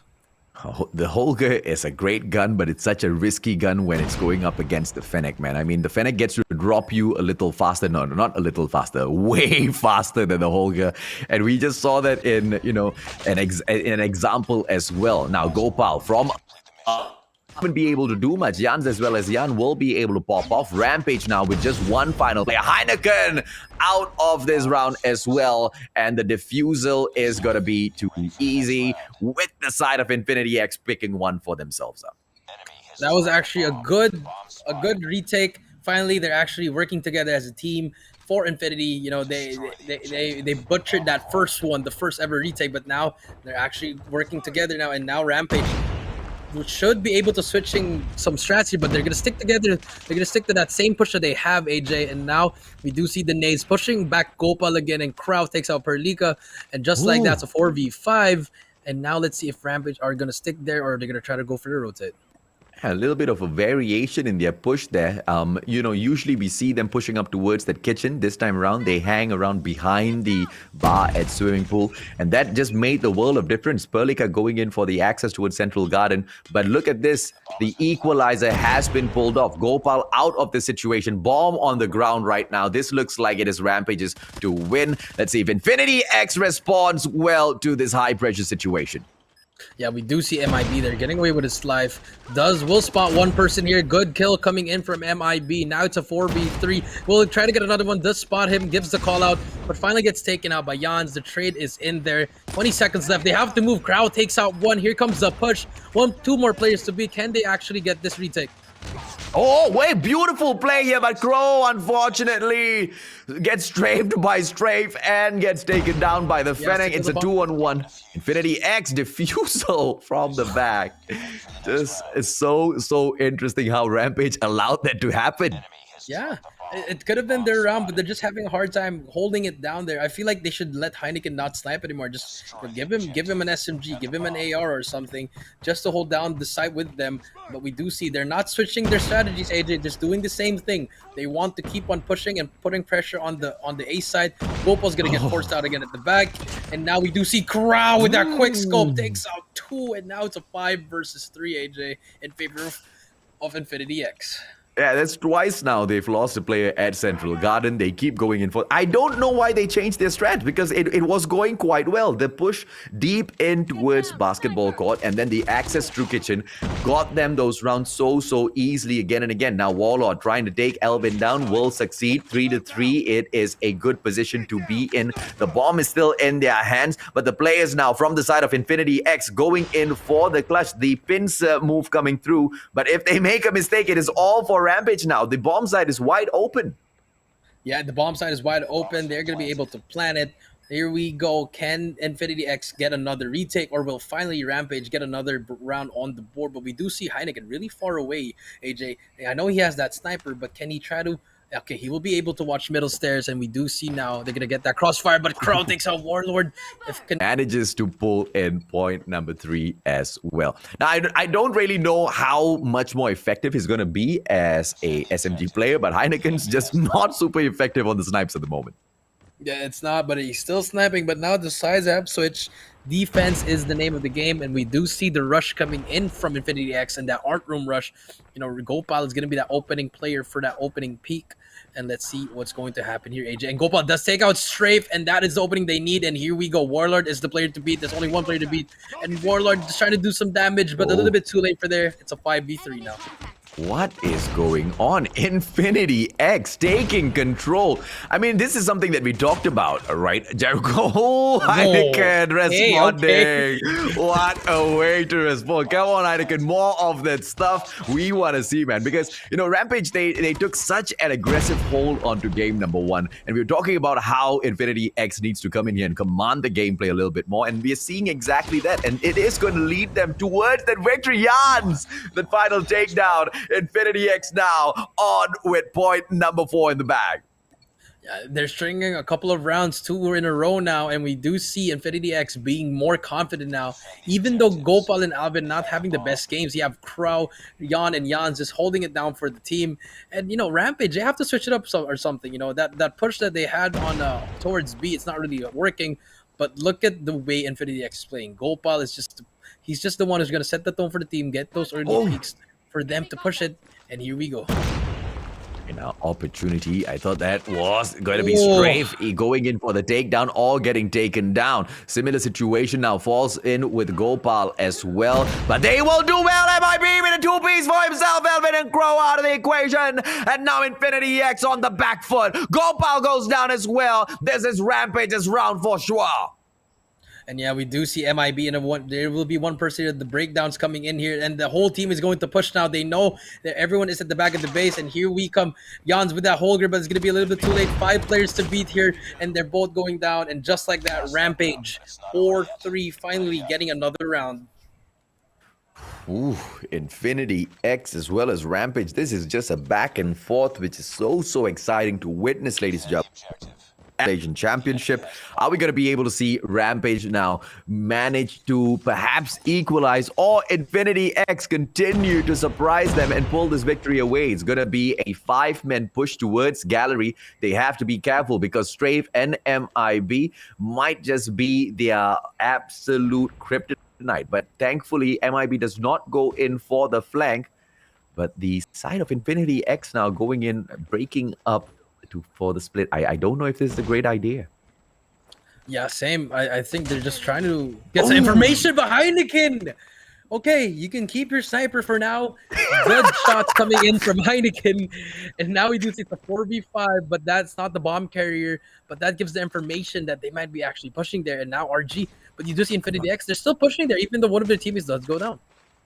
Ooh, Heineken almost got another one. Now, come on, Heineken, earn your snipes. He has already done it back-to-back now. But that time around, he has to be a little bit careful because Crow will be able to respond quite effectively. Jan gets taken down. MIB will go ahead to strike again. And Rampage are winning at the game of numbers. And in Search and Destroy, it matters so much. Warlord going in for yet another strike. Will not be able to take Crow out, who instead turns around. But MIB picks up a 2-piece for himself. And Rampage most definitely will be able to equalize for all. And this is Rampage making back.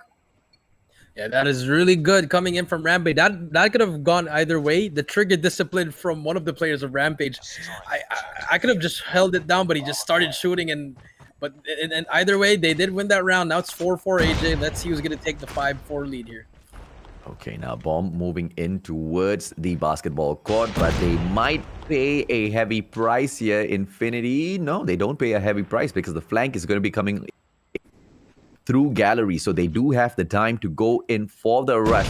But Infinity X, they seem to be playing with time, and now the more time they do take, I'm afraid the side of Rampage will be able to get that backstab. Shots coming through now from Central Garden, and pressure is on. This is that pincer push. Jans manages to take Heineken out of the equation, and maybe that will give them a little bit of breathing room. Infinity X now needs to move away, or they will get shut down, Jericho.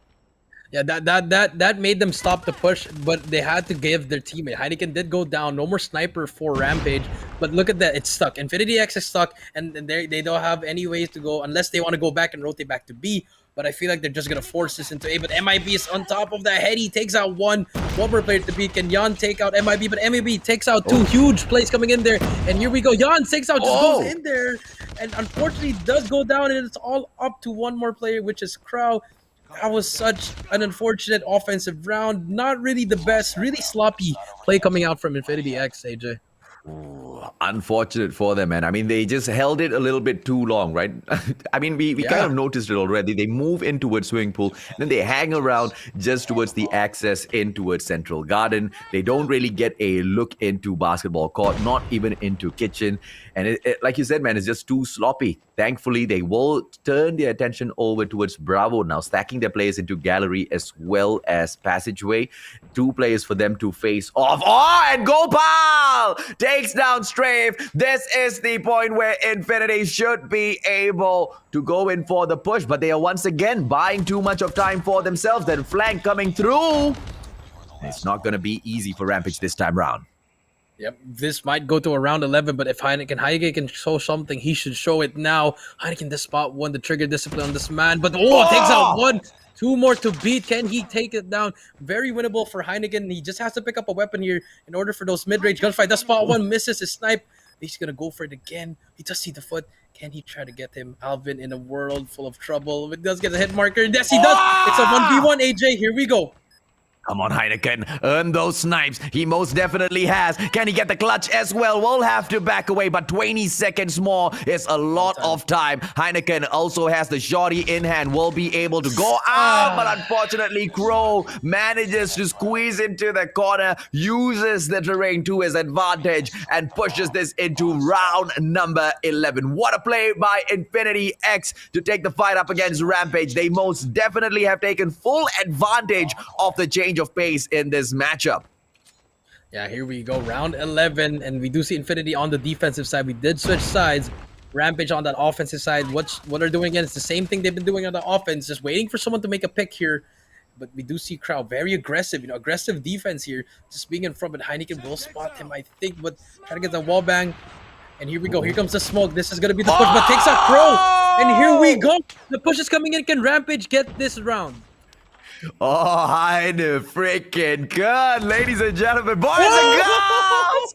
He is on fire after missing over and over and over. The sniper for the side of Rampage, most definitely stepping it up. And now he wants to ask, sorry, what did I hear? That I should be trading this in for a SMG? No, my friend. Let's see if or not Heineken will be able to get the clutch for his squad. Just Jan with the Fennec. Bomb has been planted already. This is just impossible, but Jan manages to drop MIB, and the push now coming in. Perlica on towards his left, just like how Jan used the terrain to his advantage. Perlica might be able to catch him out, but time is running down now. And we do see 10 seconds left, and just like that, Rampage survives round 11, 6-5, and Rampage gets number 2. Game number 2, 2-0 now. One more for that 3-0 sweep. Our first ever sweep if we do see one. But Heineken, I'll give it to you. I'll give it to you, all right? Okay, you redeemed yourself, but you got to work on that sniper, bro.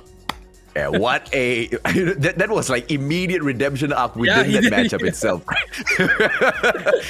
and he was the one that was so instrumental for Rampage to pick the win up at the end. And technically, he was also the one who was instrumental in Rampage losing a couple of those rounds as well, because his snipes just weren't on point, which technically makes Heineken the point man for the squad itself, right? So we really are looking forward to him performing a little bit better in the coming round if Rampage wants to get a victory, man, because if they don't, Infinity X, as they have shown, is capable of giving them a run for their money. Yes, that is true. Infinity X just always there, just a little bit small mistakes. If they actually didn't do those mistakes, they may have won this S&D. But this S&D was their lifeline. They had to win this. But now that they lost, backs are against the wall, they have to win that domination now, or else they're gonna go back down to the losers bracket. And I think they're gonna be facing RSG if they go down there, and that is a world full of trouble. So I don't think I would do that. Yeah, man. But trying to stay in the upper brackets is not going to be easy at all, especially against Rampage, because, even after you have finished stepping it up, which quite honestly, we have to acknowledge the fact that Infinity X has stepped up so much in comparison to game number 1, where they just did not show up at Summit at all, no matter how much they tried, right? They knew the map, they just could not pull it off with the mechanical plays, and those gunfights just kept falling short again and again and again. This time around, they all can they actually push through and get it completed in the next round? It's going to be Hackney Yard, the map that neither side chose. So I don't know. If there's still luck, it's probably going to fall into the hands of Rampage again. It might be because, looking back at the respawn at the first game, they were dominating it. And now at domination, we might see the same story. But remember, we did say that against Crackheads and RSG, and RSG did lose domination. So it might be a different kind of story. So let's see what's going to happen here in this game number 3. Imagine something else impossible happens. A reverse sweep by Infinity X to push Rampage to go meet Yoodo RSG down there. Oh, dude. Come on. The Malaysian Championship, ladies, gentlemen, boys, girls, is already crazy with whatever that has happened so far. And if that goes ahead to happen, I will lose my mind. But I think the probability of that happening is just super duper low based on how Rampage does not seem like they want to let this go. I mean, they could have easily just looked for making that comeback in domination. But no, man. In that search and destroy itself, Redemption Arc, Heineken and squad, they went right back through and they managed to pull it off as well, Jericho. Yes, they managed to pull it off, and now they're only one game away from sweeping it and finally getting a first sweep in this tournament. I will give you that award if you want it, but here we go. We're just going to be waiting out. The game will be loading up shortly, but I really feel like this should be a Rampage. If you can't tell, I do have a Rampage Gaming jersey here. So I'm sorry, I'm going to be biased here. Rampage will win this game number 3, AJ. Even if you're not biased, man, I mean, just with the skills, just with whatever they've shown us so far, Infinity X they are not stepping up to the plate to convince us that they will be able to take this game away. And once again, this is falling into absolute random luck that they're going to be depending on. This was not a map that either side chose. They just left this for that very final one. They don't have a choice. They have to play on Hackney Yard. But I guess the saving grace here is Infinity X gets to choose at which point they spawn off from to start this game off.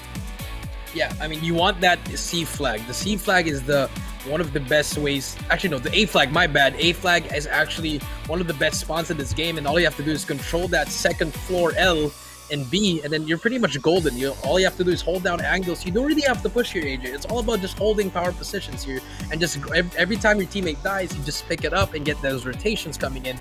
But let's see if any of these teams actually, know what to do in Hackney. Remember, they didn't pick this map, AJ, so let's see who's gonna have the upper hand here.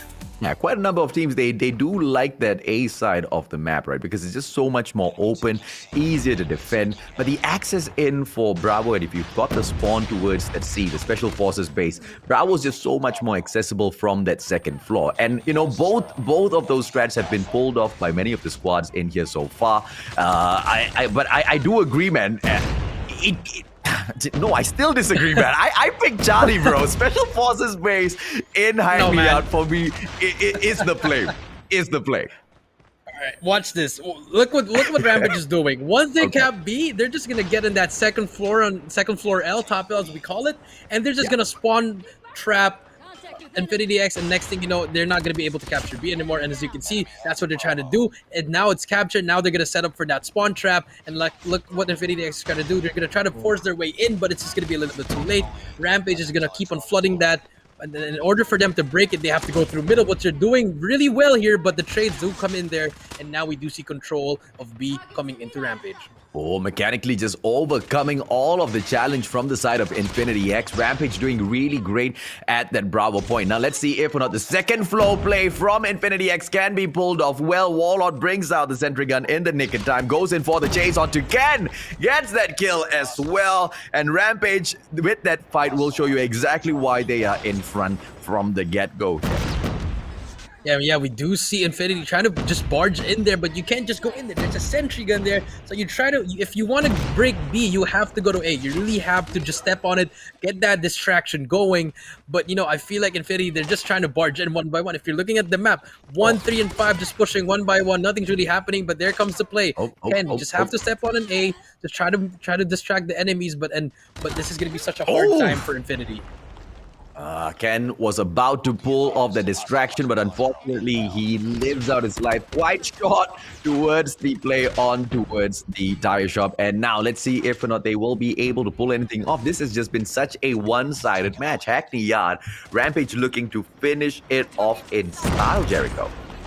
Yeah, it's just, I've told you, AJ, once you get control of B and A, it's pretty much, you're in the clear. You're going to get all the points here. This is why it's such a one-sided map, Hackney Yard. But it's, oh my, the gravity vortex comes in, but gets taken out by a grenade. And just like that, 60 to 33. Now what Rampage is doing is just trying to stack up some score streak, trying to get it for the next round.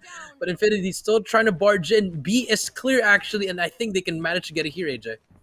Infinity X, they were given the option to choose which side they wanted to spawn on for the start of the game. They chose the Special Forces base. They've chosen to start on Charlie. They are like the Mustachio. Very clearly, it's not helping them out at all. And you know, one big reason here is the mechanical plays from the side of Rampage. They're just winning all of the gunfights in and out. I mean, sentry gun or not, these guys are just blazing through to the 75-point mark. Infinity X has got no say about this whatsoever. And I'm quite sure even as we swap around the sites now for the spawns, they're going to be able to pull off the exact.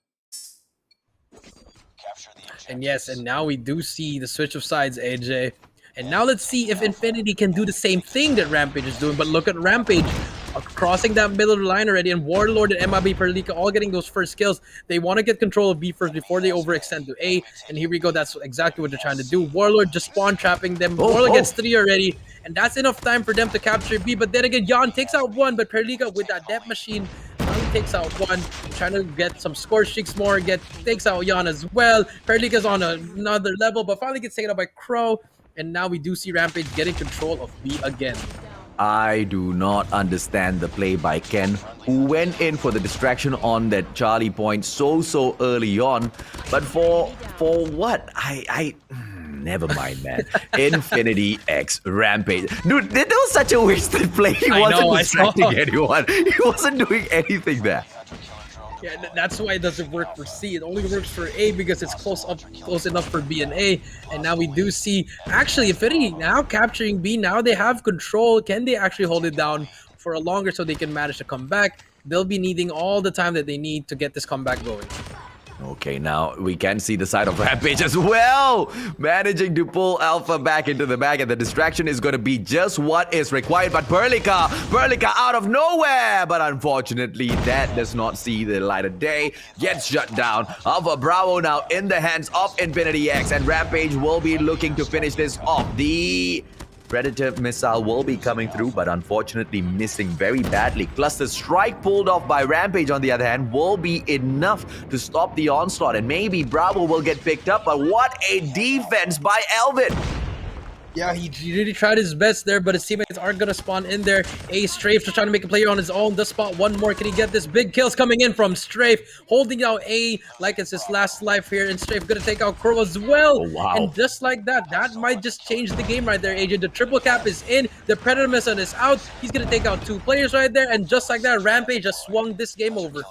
Oh, this is just no winning from here on N. I'm sorry, Infinity X, but you will now go down to the lower brackets and possibly get annihilated there as well, because those that are waiting at the lower brackets are no joke. 134 to 76. Rampage looking to finish this off strong. What a triple cap, which they will have to finally give up because of the spawns that drop in from Infinity X. But what a well-played matchup this has been, Jericho.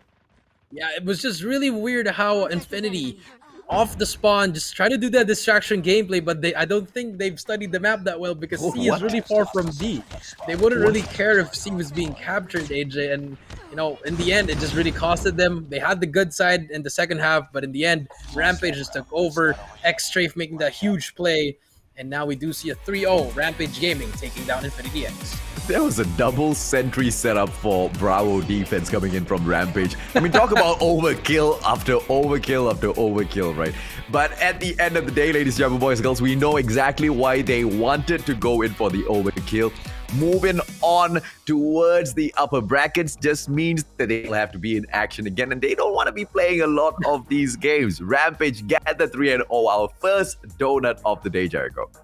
Yeah, finally a first donut. You know, I've been waiting for it. We've been wanting a lot of donuts, but now finally get one. Thank you, Rampage Gaming. But now I just, you know what? I'm happy for Rampage, but I feel sad for Infinity X. You know, once they go down there, I don't know what they have to do.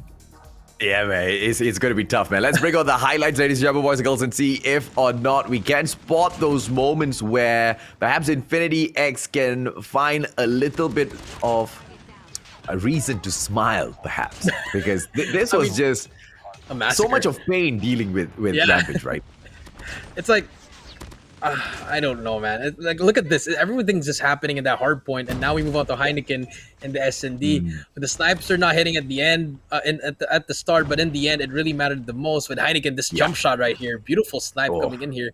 But it was a back and forth. Rampage had a hard time, but the adjustments they made towards the end of the match is just really is the one that made them win the game. Yeah, Heineken just so instrumental. Towards the end of that matchup, that guy just went up to a whole other level. Not so sure exactly what was happening to him at the start of the game, but as we stepped on in towards Hackney Yard, it was very clear. Strats got pulled out by Rampage. Infinity X just couldn't get in there. They tried to go in for the rotations a couple of times, just wasting a lot of their own time, not really putting Rampage in any of these sticky situations that they could have forced them into.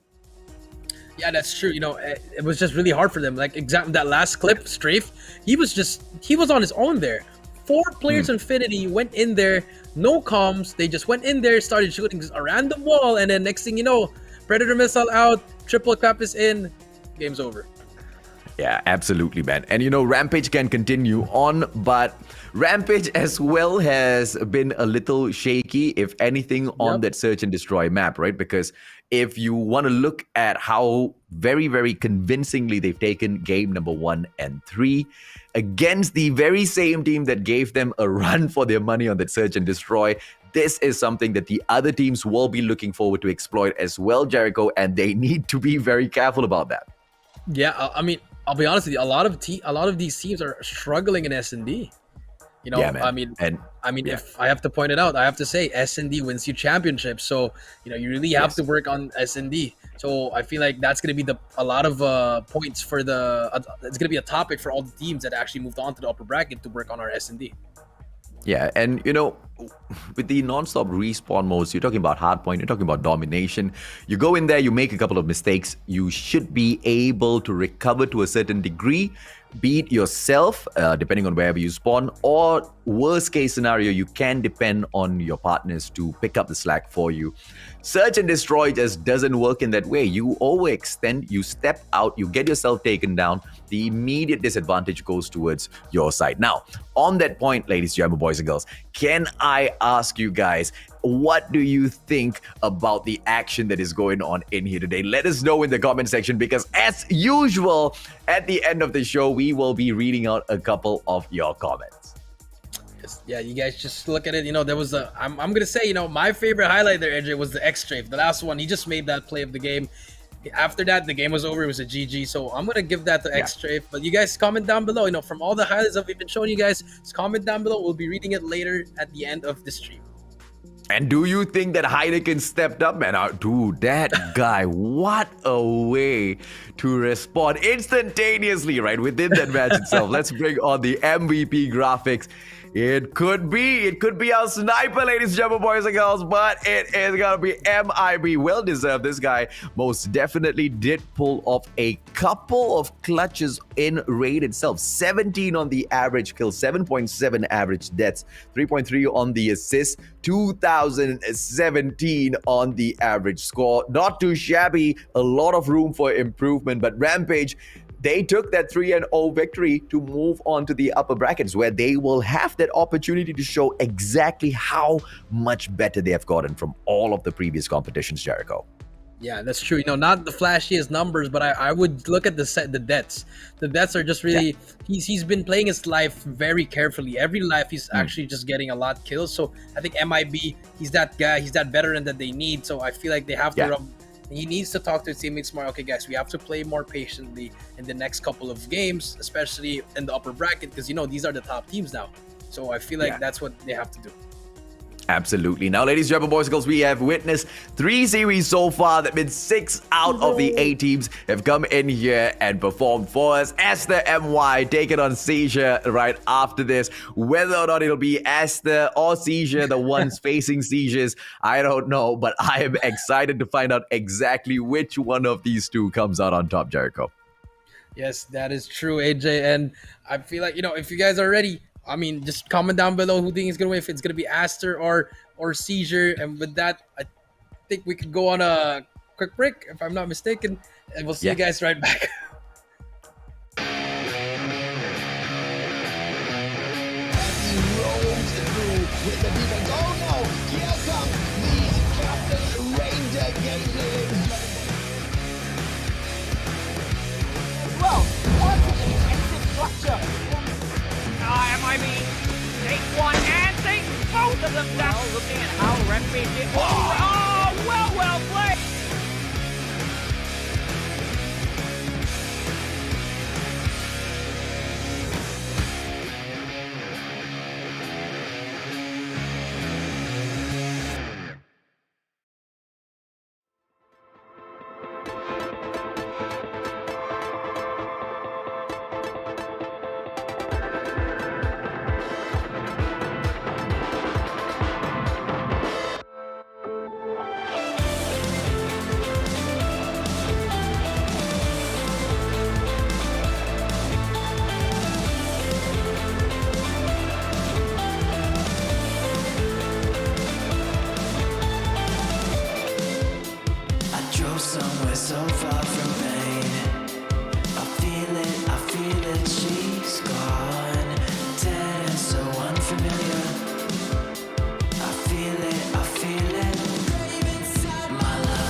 easy way out, easy way out.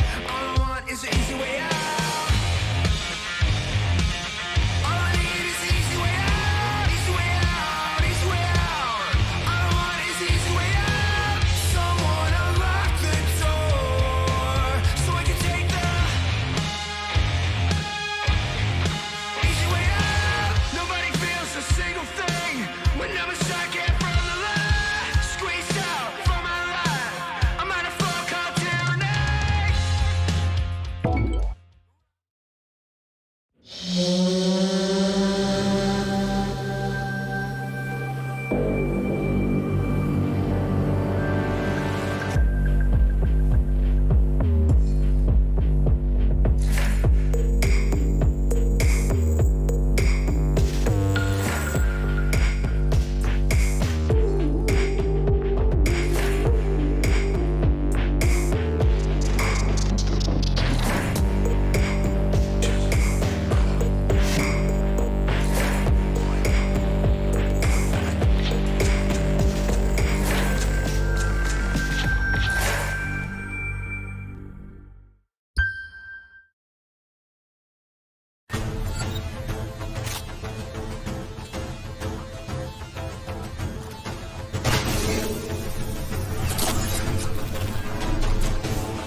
He roams through with the defense. Oh no!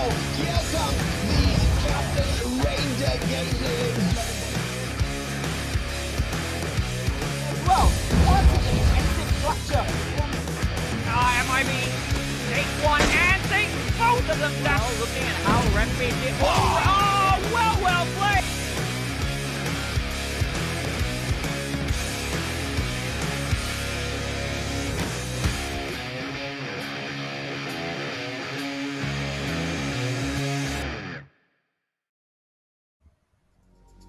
Welcome everybody back to the Call of Duty Mobile Malaysian Championship presented by Gareed and also by this beautiful phone that AJ is holding, the Xperia 1 Mark III, the official smartphone of the Call of Duty Malaysia Championship and the Call of Duty Mobile World Championship 2021. And before we do get over to our fourth match, my fifth match, sorry, I'm lost already with counting and everything. This phone is one of the best phones out there. The best phone for gaming, for playing Call of Duty Mobile, and for any FPS ever. I was just reading at this, and then this one has one of the best sound system, AJ.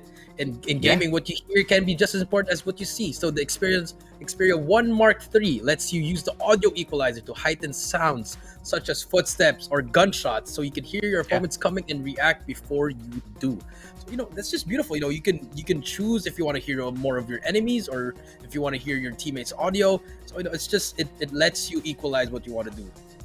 Yeah, and I've kind of tested it out already. On Battle Royale, it is very, very, very apparent.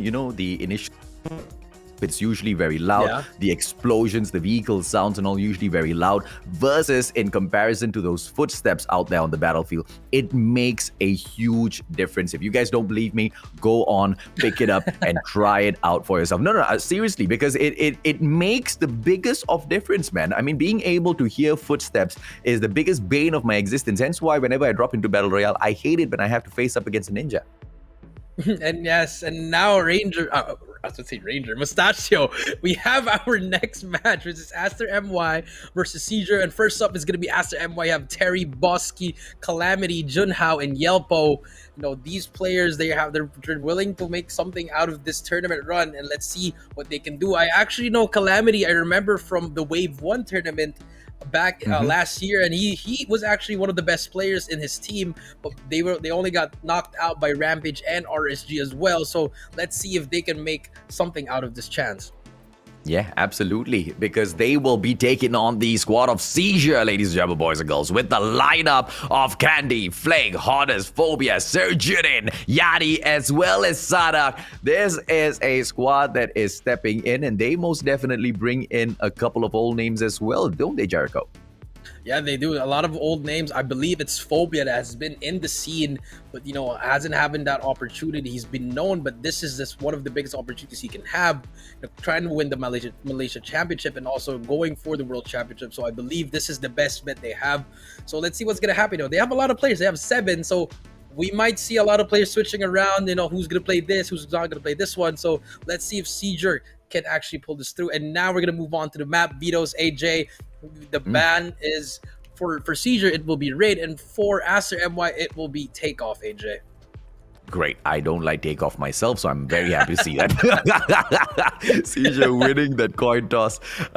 Pulls out the Sparrow for the ban. Annihilator taken out by ASTERMY.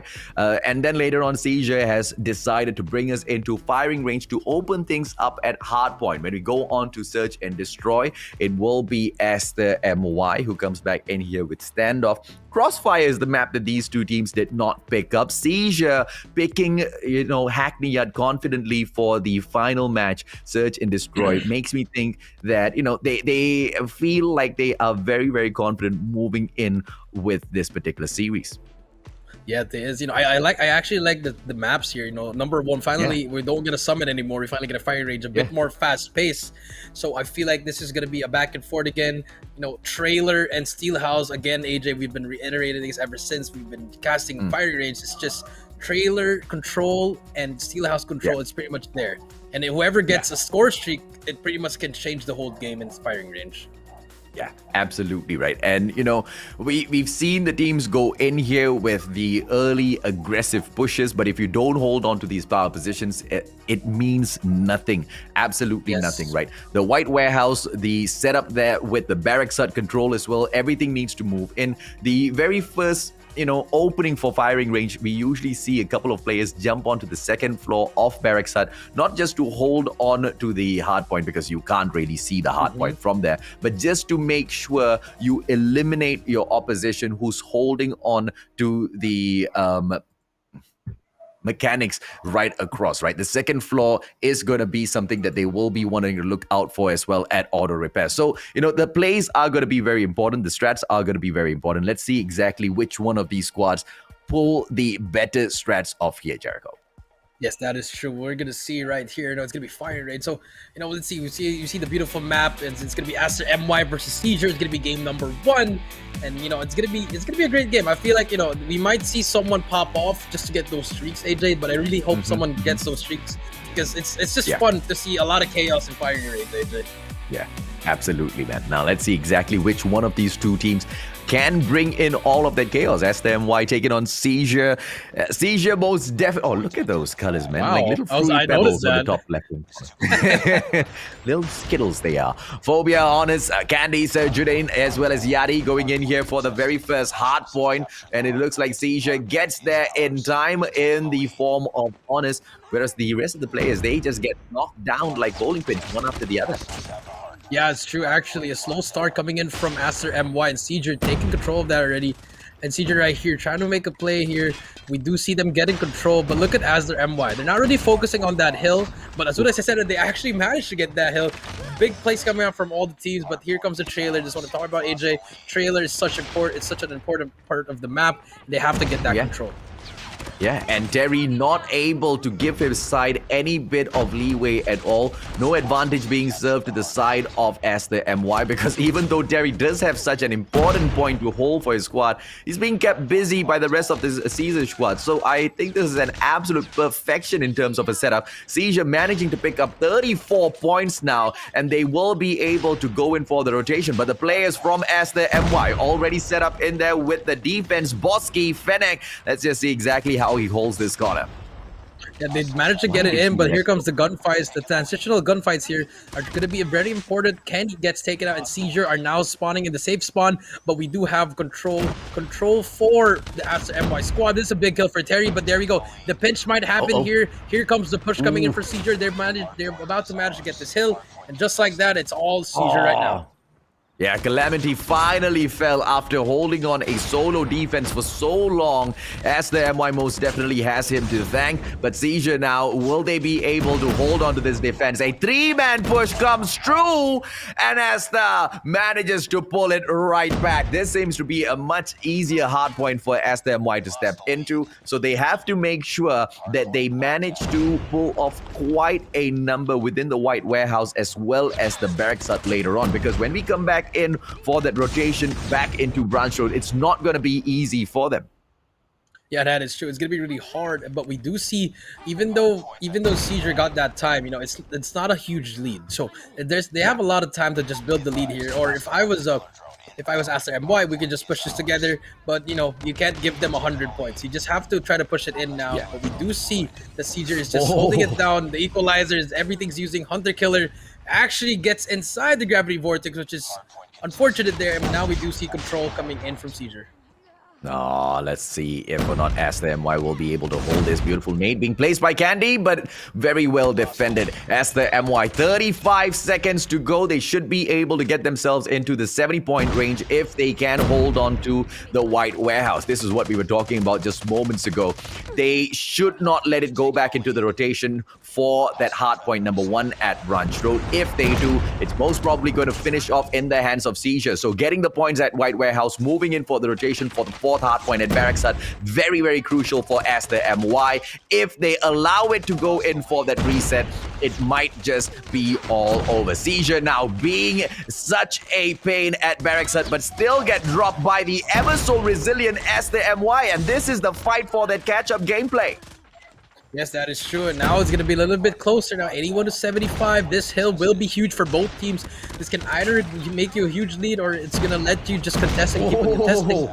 But I feel like this is where this operator skill should be used. Let's see who's going to be able to use it efficiently. But as you can see, it's going to be a Seizure holding it down properly, and Aster having a hard time making that push from the bottom side of the map, and Scandy just tearing them up. And now we do see, now they're slowly getting that lead, AJ.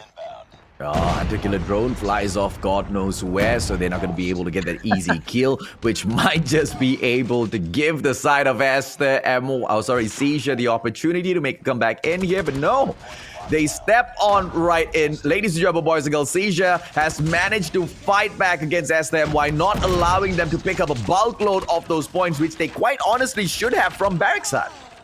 Yeah, they should have, but you know, they kept it a bit close now. Even though they managed to get 106 there, it's still a close game, AJ. You know, this next one would also be important. Actually, every hill from now on, in order for them to make this comeback. But let's see what's gonna happen here. This trailer with Yelpo has a one gunfight there, but loses it, and this is it. They have to be a little bit perfect here just to get back in the game, AJ. Yeah, this is what I was concerned about, man. The rotation of those hardpoints, the reset coming through. Look at the sentry being placed right on such a pain point for the side of ASTERMY, but they will be able to take it out of play. But the points just cannot be picked up just yet because the pressure coming through from the warehouse number 4. Unfortunately, Junhao for the side of ASTERMY manages to shut all of them down. Gravity Vortex gun right now popping off, but will be able to stop a couple of players right in front, and the Holger goes in for the slice yet again. What a play by ASTERMY, and they now should be able to make a good comeback. Back into the second hard point into command center later on. ASTERMY has got an opportunity to bring this game to a close because they were popping off earlier in that. And just like that, Junhao made the game a bit closer for his team. And here we go. This is the biggest hill right here for them. We do see Aster getting that control. It does have streaks there, AJ. We do see the sentry of the equalizer here trying to help his team here. Seizure trying to make a play here. Does get one, gets get 2. And Candy, again, being that game changer, gets 4. Has a Predator to use. And this will be huge. Also has a Hunter Killer, AJ. This can change the game right and definitely make them win. Oh, it can change the game, but the cluster might have swung it towards their end already. ASTERMY now stepping into the hard point. 40 seconds to go.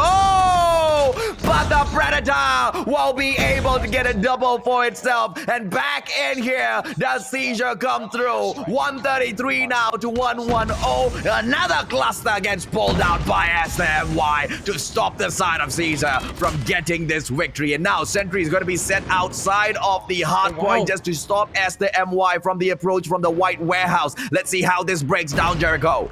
They have to contest the hill. They can win it off there. The contest is in. But I feel like, no, they still have to contest. They can lose the game there. One guy just has to step on it. The contest is in. The game isn't over yet. And here we go. One final push. The Pred comes in. Yadi trying to take out one more, but they have to win this gunfight right here. They just have to go in there and kill number 2 and number 3.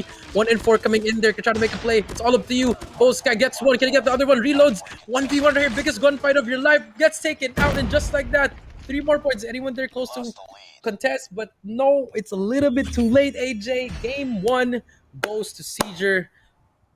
Unfortunate timing for ASTERMY.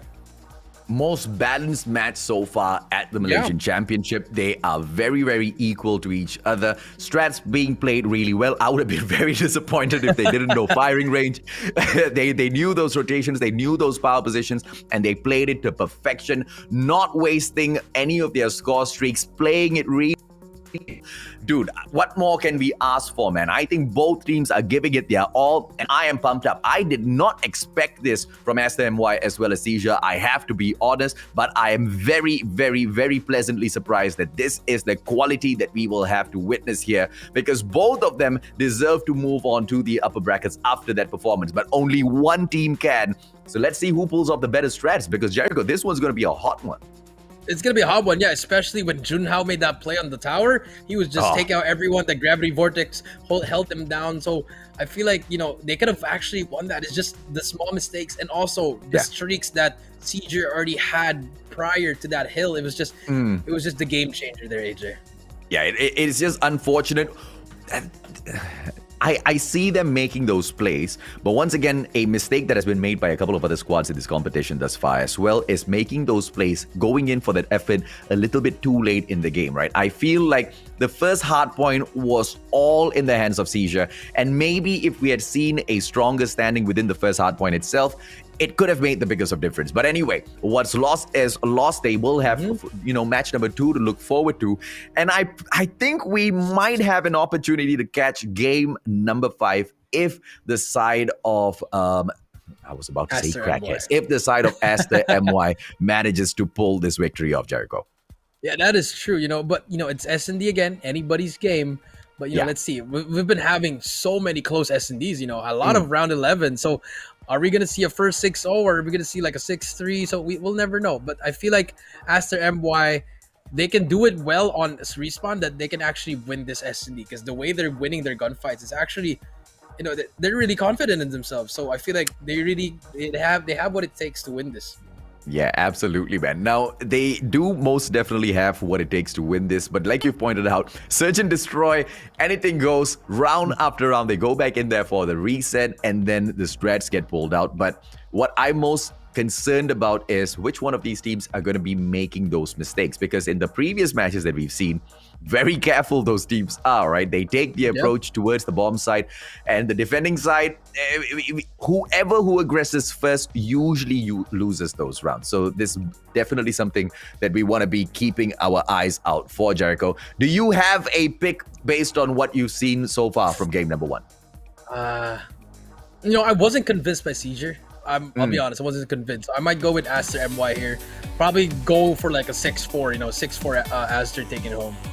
Okay, let's see if or not that will drop through. I kind of have the same inkling as well as the MY, but you know, the gameplays will show us exactly how the chips fall, ladies and gentlemen, boys and girls. Seizure already has one in the bag as we move on in towards Standoff. This is the pick of ASTERMY, and technically speaking, they have to pick this victory up. If not, moving into game number 3, it just gets a little bit more difficult. Neither side favoring that map pick. Calamity drops there, and Flake goes down as well. Siege's falling hard.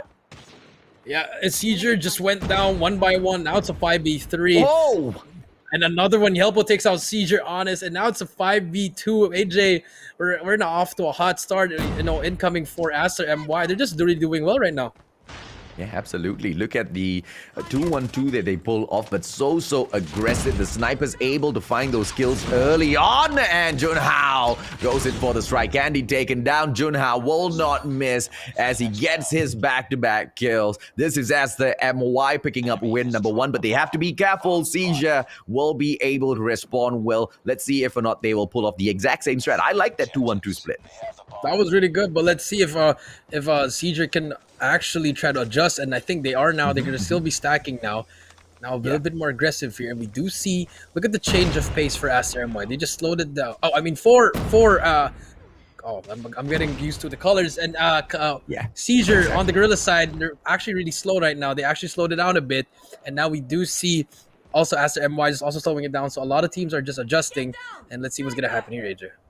The colors get me off all the time, man. Keep switching them around. Candy here with the opportunity, perhaps in with a snipe's going to go in here for the quick wall bang. Not going to find anyone, but a very risky approach, holding on to the bomb all alone at the bakery backyard. Yeah, and we do see it's such a slow push. Even though Bow Sky did go down for ASTERMY, this advantage is still going for them because they're not actually pushing. The Czure's actually not pushing. They're just really waiting. Sir June, Sudin takes out one, Honest takes out Yelpo, and just like that, Bomb might be able to go down now. They're going to make a push now to a bomb side. Now the bomber can most definitely go through, but still the discipline by Candy holds back, allowing the rest of the players to go and flush out the area for her first, and the bomber can finally confidently move through and get the kill for herself. The plant will not be coming through. Junhao just causing a little bit too much of trouble there, but Czure managing to play the game of numbers to pull 1 point back for themselves. Yeah, that was such a slow grind for Czure to get that round. They had to earn it. So I feel like that might be the theme of the game. Grit and grind, just really grinding for each round, for each life here. So this might be the theme of the game, AJ. Okay, now Caesar, Esther, 1 each. Yelpo, opportunity. The Russia. Oh! Where did... How? It's just unfortunate. Wow, we gotta get an instant replay for that one. Yeah, man, I did not see Candy appear at all. But Candy now, once again, striking Bosky taken down. Czure looking for the victory. 4-3, make that 4-2. Candy once again strikes 3 kills in this game. And Candy's not slowing down at all, Jericho. Wow, this is such a turn of events. It's such early in the game, but we do see the way that Czure is playing, the way they adjusted to the play of Aster was actually beautiful. Now I'm impressed on how they're doing it now. But let's see if they can clutch this up. It's only one more player to beat. It's all up to Terry and ASTERMY. This should be a GG. This should be 2-1 right now. And we should be working on the next round already, AJ.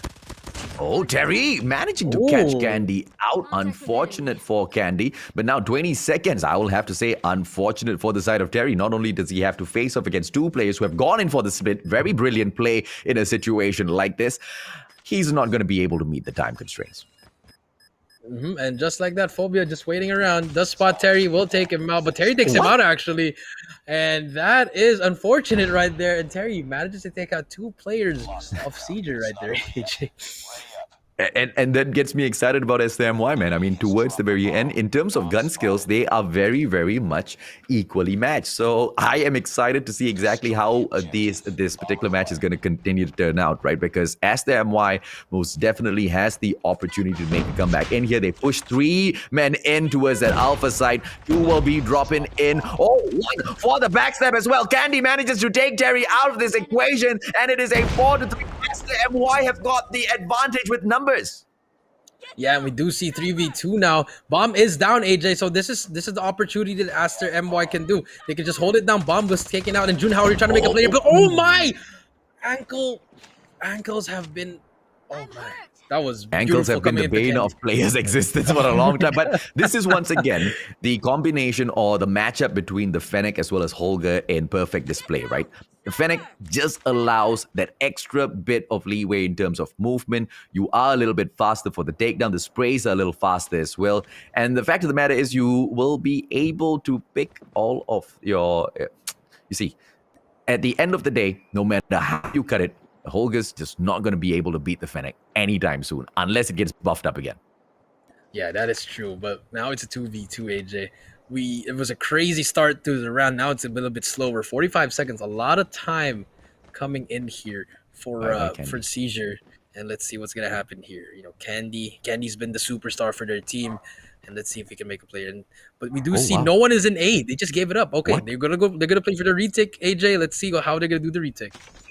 Oh, Bosky backing away towards the Special Forces base in here, allowing the plant to come through. And ASTERMY, I do not understand why they want to play such a risk. An opportunity will be held in here by Yelpo to go in here for the push. I don't know. I'm just going to stay silent and see how they pull this off. Bosky, Yelpo right now in L wall. Trying to make a play here slowly. Spunk is out. 20 seconds left. Serjun has a sniper and Kenny is in here. I think he's going to be able to bait himself out. Then see, Kenny does see one. Yelpo goes down. And there's only one player to beat. But Bosky takes him out. Takes out another one. No, he does not. Switches over to the Shotty. Gets a hit marker. Unfortunate hit marker. The game does not love you. It's 3-1 now. Seizure up 2 rounds. Yeah, Fennec is just untouchable in this game, all right? You pull it out, you're most probably going to get it. But, you know, it's got its own, weaknesses as well with the number of rounds that is able to spray. I don't know if you're able to manage it. You should be able to get the upper hand in these battles. The same thing can probably be said about the Holger, giving you a lot of mag size, but you don't really get to shut down your opponents as fast, Jericho. Yeah, that is true. But we do see here, Honest again with the Fennec. You know, what is happening to ASTERMY? You know, I mean, to ASTERMY, yes. They're just running around, you know, trying to walk around. But here, look at this. He's going to get taken out, but Yelpo finally gets that kill. Big kill coming in there. Now it's a 1v4. It's Serjudin versus the 4 players of ASTERMY. Bomb is down, and this should be a round secured for ASTERMY, AJ. Yeah, well played by Aster. And after this, they will move on towards the attacking side. They can call the pace of this game a little bit better. But, gone are the days where it just used to be a rush for the bomb side and plant whenever Standoff came into play, right? After the updates, after the balancing that has been brought into the game, it's just so difficult to push on in there for those quick plants, Jericho. Yeah, ever since the Thermite's been removed, it's been hard for everyone. Yeah. So I feel like it's just a hard-fought game every time you play S&D now. So, and we do see Serjudin the spot 1, but he's going to get meleeed actually from behind. Oh, actually, his teammate didn't get the trade.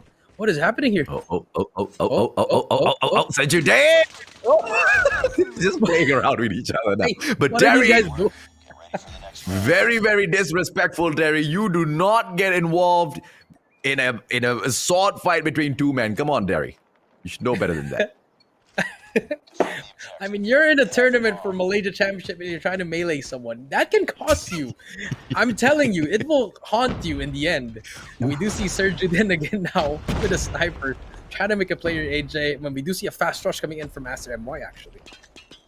Let's see if or not this plant is going to be pulled off. Seizure playing the game of retake. Flashing in as well to make sure they delay the plant as long as possible. ASTERMY, on the other hand, hunting for the kill, and Yelpo finds Honest right behind the convenience store. Goes in for the shutdown, and now Yelpo looking for yet another. Might be able to find Serjudin, who is behind him. The backstab does not need to come through. The plant will be made, and Serjudin equaling things up. It's a 4-on-4 now, Jericho. Yes, and just like that, it changes the game. But we see Terry takes out 1. Flake takes out Yelpo. Is there going to be a trade? It's going to be a 3v3. Bomb is still protected, but Serjudin takes out Junhao. And Serjudin takes out another one. Can he get the last one? But he finally gets taken out by Bosky. It's a 2v1. Can Bosky manage to take out the bomb carrier? No, he's going to be one shot. Here he comes. But no, Flake takes out Bosky. And just like that, it will be a round for Seizure. And now it's going to be 2-4. But no, they didn't get it. Yeah, it's too late. They went in for the push, couldn't trust each other. Both of them wanted to get the kill at the same time, ladies and gentlemen, boys and girls, but that is what it'll cost them. ASTERMY managing to pull in bag and equalize things up against Seizure. This is their attacking round. Once again, heading on towards private backyard, but the bomber showing discipline stays behind. Serjudin, on the other hand, will be able to punish Terry. Bosky equalizes things up by catching Candy off guard, and now Alpha is wide open. Private backyard, there's only one player who can go in and ask that question. Calamity moves up first with the Holger, goes in to see exactly what he can find. Nade will be popped in, but hurts nobody from the side of ASTERMY. and it is Junhao that strikes. Sergio then goes down, opened up now for the plant.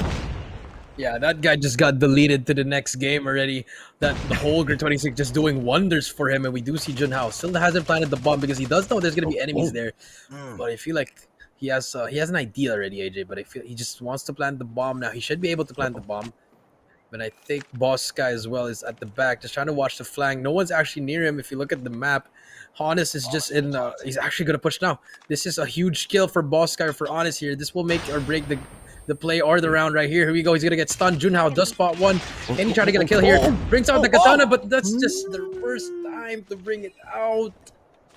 And just like that, AJ, the round goes to CG. I have to say, Seizure played that so well, right? Communication, perfection. They go in for the flash at the same time, and the tacticals get pulled out as well. The flash grenade together with a stun combo, they get the drop, and immediately it's all for the finish. And yes, there was a Holger in there, but the numbers game always win out. And Sergio taking such an early opener in here. You know what? I was about to call out Sergio because he was missing a couple of times. Thank goodness we didn't do that. And yeah, we do see him again. You know, Sergio just really making those plays for Seizure, even though it's type of Boss Guy. Does see what? Ooh, misses as well. The information is there, and let's see what ASTERMY can see. Calamity trying to push it. Does he? I think does he see Sen? He doesn't. He doesn't see Candy here. And here comes Candy, the push, but he does know it's a Holger. He will not peek. He's actually going to push. That's a bad idea, but Candy just managed to put some shots down. He's going to be peeking, waiting for his team to help, and here we go. Can someone make an opening play here? Okay, now I hope Calamity does not make this mistake of anticipating nobody is in at home. Phobia backs away, thankfully. And now Yelpo finished Candy off. Yelpo instead dropped by Phobia. What a response. A 3 versus 3. The bomb has not gone in for the access just yet, but Calamity opening the game up by dropping Phobia. Opportunity to take Sergio down, but he strikes fast. That quick scope coming through, and Sergio once again equaling things up in this match. Seizure taking on ASTERMY, ladies and gentlemen. Boys and girls, this is the series number 4 to decide who goes on to the upper brackets to perform and who moves down to the lowers to perform tomorrow. ASTERMY most definitely looks very impressive, but it's Seizure with the 1 game in the bag. Yeah, that is true. You know, ASTERMY are actually really doing well here, but Seizure finally has the time to plant the bomb, but Boss Guy right here, he can make an actual play here. If this guy, okay, actually no, they're going for the back alley push. Boss Guy has to get out of there and actually just hold it down for his teammate, and this will be the COD timing. COD timing will be important here. The timing. What? Oh no, he missed his shot. Brings out the Holger, but he's gonna get taken. No, misses his shot as well, and just like that, 1v2 AJ. Oh, Bosky with very bad anticipation, does not react well as well. Sergio now will be able to bring on the pressure, and it will be a 2-person push. Honest takes Terry out of the equation. Too easy for Seizure now to move up 5-3. 1 more point, they should be able to wrap this game up. Well, that's just Call of Duty timing, honestly. Timing is just really... It was just unfortunate, you know. If Boss Guy had a different weapon there, he could have probably re-challenged with a different weapon for getting that kill. But in the end, Seizure now 1 more round away from making it just a 2-0 game, AJ. Okay, now let's see Bosky. Bosky drops Sergio, and Sergio has been so painful to deal with so far, and the hit marker will come through for Bosky. Unfortunately for him, he does not get that takedown. Candy shuts down Calamity, and Junhao is there to take it right back for ASTERMY. 4-3 now. Seizure on the back foot. How will they come in for the recovery? ASTERMY, they've got Alpha for the plant, and they take it for themselves. Pressure is on, Jericho. Yes, that is true. The pressure is on Boss Guy again, trying to hit his snipes here. Bomb is down for ASTERMY. There's going to be 1 person to beat here, which is Honest. There's going to be a huge gunfight for him. He has to kill Boss Guy right here. I think he has a drop on him. We do see 2 players of Seizure already on the base, but does spot him. Boss Guy goes down. That's it. 3v3 right here. 1 player in Graveyard. 1 more player to beat here. Gets taken out. Flake try to make a play here. It's going to be a 2-on-3. And Honest takes out 1 with a grenade. Beautiful grenade, but Flake goes down. It's a 1v2. Can Honest clutch it up? Oh, honest now. Fennec in to the face. Oh, Junao, what a play. Backs away. And now 2-on-1 situation. Junao with the katana to the back. Well taken. ASTERMY. They try to play catch up. And now they have an opportunity to push this into round number 11. The attacking side, ASTERMY. This is their final opportunity to call the pace of this match. Because if they do get this victory, they pass the bomb back onto the hands of Czure. Yes, that is true. So this is such a huge round for both teams. But let's see. I think they're going to be playing a little bit more passive now. Cedric's playing passively, AJ. And we do see ASTERMY just doing the same thing as last round, but they don't know the flank is coming in here. There's going to be one player. Does spot that player. One Calamity's one shot. He does not get him, though. But here you go. 35 seconds. Can Czure make a retake here? Ooh, getting that hit marker once again. Candy just a little bit unlucky. Junhao, on the other hand, will be able to equalize the numbers. It's a 4-on-4. But 24 seconds now. On for the slice. Surgeon and Boski gets taken down. But this is still a 3 versus 3. No retake in here for the situation just yet. Defusal play coming through from the side of Czure. Can ASTERMY get it done? 10 more seconds in here. And the numbers will pile through. Czure finishes it off. They get the victory on to game number 3. I mean, I was watching someone's POV, and then one of them just kept on pushing out. They didn't just hold down A. You know, ASTERMY, they had that round in the bag, but they just kept on, I don't know, they just pushed out. They don't have to push out if the bomb is down. All you have to do is defend the bomb. And unfortunately, now it's a 2-0. Yeah, so all with their mistakes, right? We were kind of curious to see exactly who makes those mistakes. It's very clear now ASTERMY has got quite a bit to, tighten up before they can expect to take down a side like Czure. Czure has been so strong. But then again, even if they have been strong, the fight back from ASTERMY has not been too shabby at all, Jericho. So many a times now, they are able to push the buttons of Czure and push them all the way towards the very end. And this didn't go into a round number 11, but it might as well have gone there, right? Because the fight most definitely was close. Yes, that is true. It was really close. A lot of rounds just, deciding to one player, or sometimes it's deciding on who can rotate earlier, who can plant the bomb faster. So, but in the end, Czure taking it home 2-0. So we might be seeing another 3-0 here, AJ. Let's see what's going to happen in this domination. Yeah, absolutely, man. Now, moving on into domination. Czure most definitely looked... See, Czure wasn't so convincing in game number 1, but they did get the victory. Game number 2 as well. Were they more convincing, or were they just equally as shaky? I like their game number 2 more, especially Candy, because I saw him really do well in that game number 1, but game number 2, he just went on a different level, especially Surgeon. The way he takes the game with his sniper is just making the team better and better. So I feel like this one, with everything clicking already, this third game could be the deciding factor for them in getting that 3-0. Absolutely, ladies and gentlemen, boys and girls, it's going to be domination. And if Czure once again gets the victory, it's going to be the 3-0 on with the second donut, the 2 donuts in a row as they drop. Maybe that will be the trend of the day, because don't forget, this is just series number 4. We've got 2 more in here for you guys. We've seen all of the winners and we've seen all of the losers, but we get to see a little bit more of those winning teams as they take each other on at the upper brackets in round number 2. Yes, that is true. So let's see if we're going to get a 3-0. I'm excited. I actually forgot what was the map that we're going to do. I'm going to pull up my computer. I feel like I'm going to go to a good guess. I feel like it's going to be Raid. I think it's going to be Raid. If it's not Raid, it's Hackney. So I'm not sure any of those maps. But then again, domination, anybody's game. And it's going to be, we just got word from the production. It's going to start soon, guys. So just hold on tight, And, AJ, honestly, ASTERMY, they have to turn up now. They really have to turn up now. They have to get the reverse sweep if they want to win. Absolutely. This is going to be Crossfire, ladies and gentlemen, boys and girls. Game number 3. And it is going to be domination on Crossfire. Not going to be easy for the side that spawns on the special forces base. So let's see if or not how at least they will be able to go in here for that early aggressive push on towards Bravo. The push comes in early. It's a 2 versus 2 for that Bravo side. Yelpo gets to take down Candy. And early on, it should be ASTERMY that grabs these points. Yes, that is true. Aster MY getting that early lead, but they didn't manage to get it. They actually got out because he's only on his own, but here comes Czure pushing it on their own. But the Yelpo is there for the help, but Honest with the trade, and here comes more players from Czure, but Czure just takes out every single player from Aster MY, and just like that, B is captured, and now they can set up for the spawn trap. AG just holding down power positions.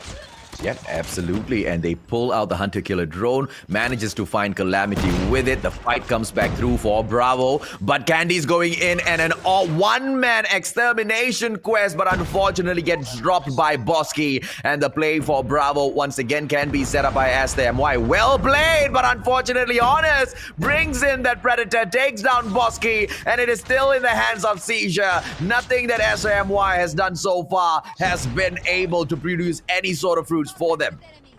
Yeah, I've been noticing that Aster MY, they can get kills on their own, but like once they start pushing as a team, it's not really working for them.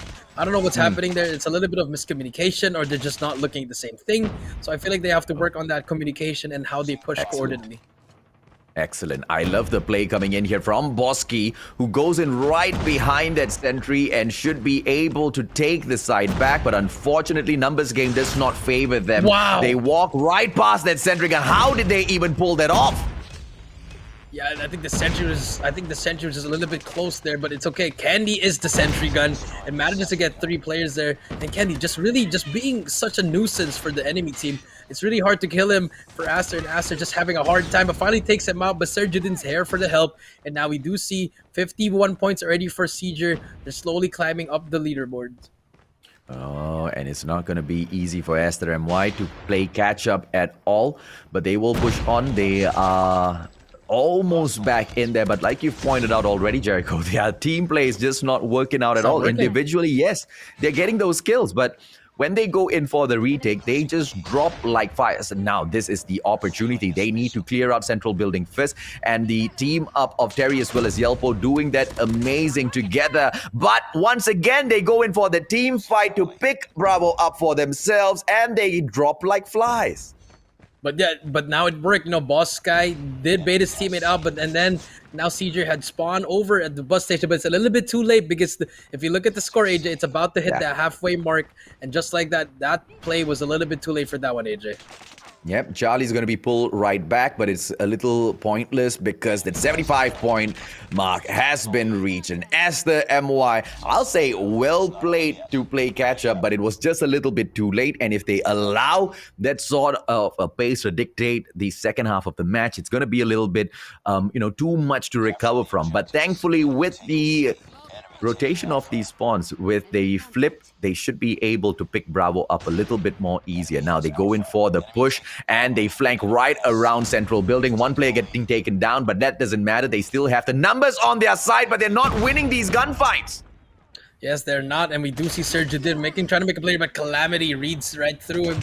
And now we do see no one's in B actually, but look at Aster MY. They're taking too much of their time, being a little bit too patient, but finally now hops on with no streaks for Czure. And now finally Aster MY finally capturing B and now can mount the comeback, AJ. Okay, now let's see exactly how long they can hold on to this, because the spawn definitely favors that Bravo side hold. A little bit more of extra effort needs to be dropped in by Czure because of the Special Forces base. They need to wrap around that corner building a little bit extra, but the play now getting shut down. Czure still being able to overcome all of these challenges. Candy now needs to stand all alone, backs away from that spot. A 2-on-1 situation. Candy still alive. How? He only got damage and his teammates were there for the help, and that's the teamwork that Aster MY has to learn from him actually. They're just having a hard time. Look at this. They're just pushing one by. Phobia takes up another one more. But Junau's there for the trade, but you're on your own. Junau's gonna get taken down by 2 enemies right there. And here comes the play coming for Aster MY. Just trying to do something out of it. But the Predator, too much for everything. And now Czure is taking control again of this game. Yeah, too good, man. And Aster MY now, they are going in for the solo pushes. One by one, they trickle in towards that Bravo side, but they're not going to be able to pull anything off at all. Siege is just a little too good, a little too strong. Look at them stack up all of those players, and they just send in 1 or 2 players in towards Butchers to make sure the rotation does not come through, and the sentry gets put out towards Laundry as well, but immediately removed from the game. Aster MY, the opportunity to make this play play is just not going to come through if they continue trickling in like this. But now, the numbers game. Look at the spawns as well, out of nowhere. Yeah, that's true. They actually got the safe spawns from Bus, but it was a little bit too late. They should have actually tried to capture A just for that distraction gameplay. But now they're just in the panic mode. They're just pushing B all the time now. Their most important thing to do is B, which is not really right now. And now this should be a game for Procedure, but as we can see, ASTERMY finally capturing B, and this is the opportunity they need. But Siege's right there. Yeah, it's a little bit too late. 1:30 right now. Let's see if or not ASTERMY can pull away Alpha as well. They're going in for the triple cap. But all Seizure needs to do is just allow themselves to get killed and move into play Charlie. But one player is going to be going in for the Prevention Calamity shutdown. And this is it, ladies and gentlemen, boys and girls. Potential game over here. The side of ASTERMY, they have most definitely tried. But Seizure just a little bit better. Yes, that is true. But look at Seizure. They're just holding it down. They know they can win this with just one flag now. Yeah. But you know, if you're ASTERMY, you have a Predator, you have a Shendy to work with. Use it to your advantage. Use it to push. You have to invest a lot in here just in case, so that you guys can actually make a comeback here, AJ. Yeah, I mean, I would have higher hopes for ASTERMY if they had managed to pull in a couple of good retakes, right? But like we saw them going in for, oh wow, cluster and then Predator missile, ASTERMY stepping it up, but Seizure just too close to the finisher. 149, it's game over. Over, and just like that, a little bit too late again. Started out flat, and in the end, you just turned up. It's over. Seizure with a 3-0, another 3-0. AJ back-to-back 3-0. Seizure 3-0 against ASTERMY. Yeah, we kind of discussed this already, right, Jericho? Playing the comeback game a little bit too late, and they paid for it, right? They didn't learn from this time around. They tried the third game. They learned a very hard lesson that is just a little bit too complicated. And like you said, it was just a mess as they tried to get it at that very last moment. It was all over the place. Yeah, you know, the last minute, I guess, was the last one was really good. That was it. That's it. You know, they managed to get some kills, but then again, if you look at the score, it was just a little bit too late. Yes, Junhao did get some streaks, but I mean, what can you do if you're 148 and 100? You know, it's over. It's technically over. Yeah. Absolutely, man. Let's take a quick look at the highlights, ladies and gentlemen, boys and girls, and see exactly how did Seizure pull this donut off, provided to ASTERMY to munch on whilst they move on to the upper brackets to meet the others. Yes, we do see here game number 1. This is the turning point right here. Right here, Candy was just making a huge plays after that. You see it. He did get those streaks: Sentry Gun, Hunter Killer, and Predator Missile. But then again, Junhao retaliated with this huge play here. Stay on this tower with his Gravity Vortex gun. But then in the end, Candy with the final play of the game, with that equalizer, takes out 2, takes out 3, takes out 1 more, takes out 4. Candy was just on a mission here. And in the end, that made them win the game.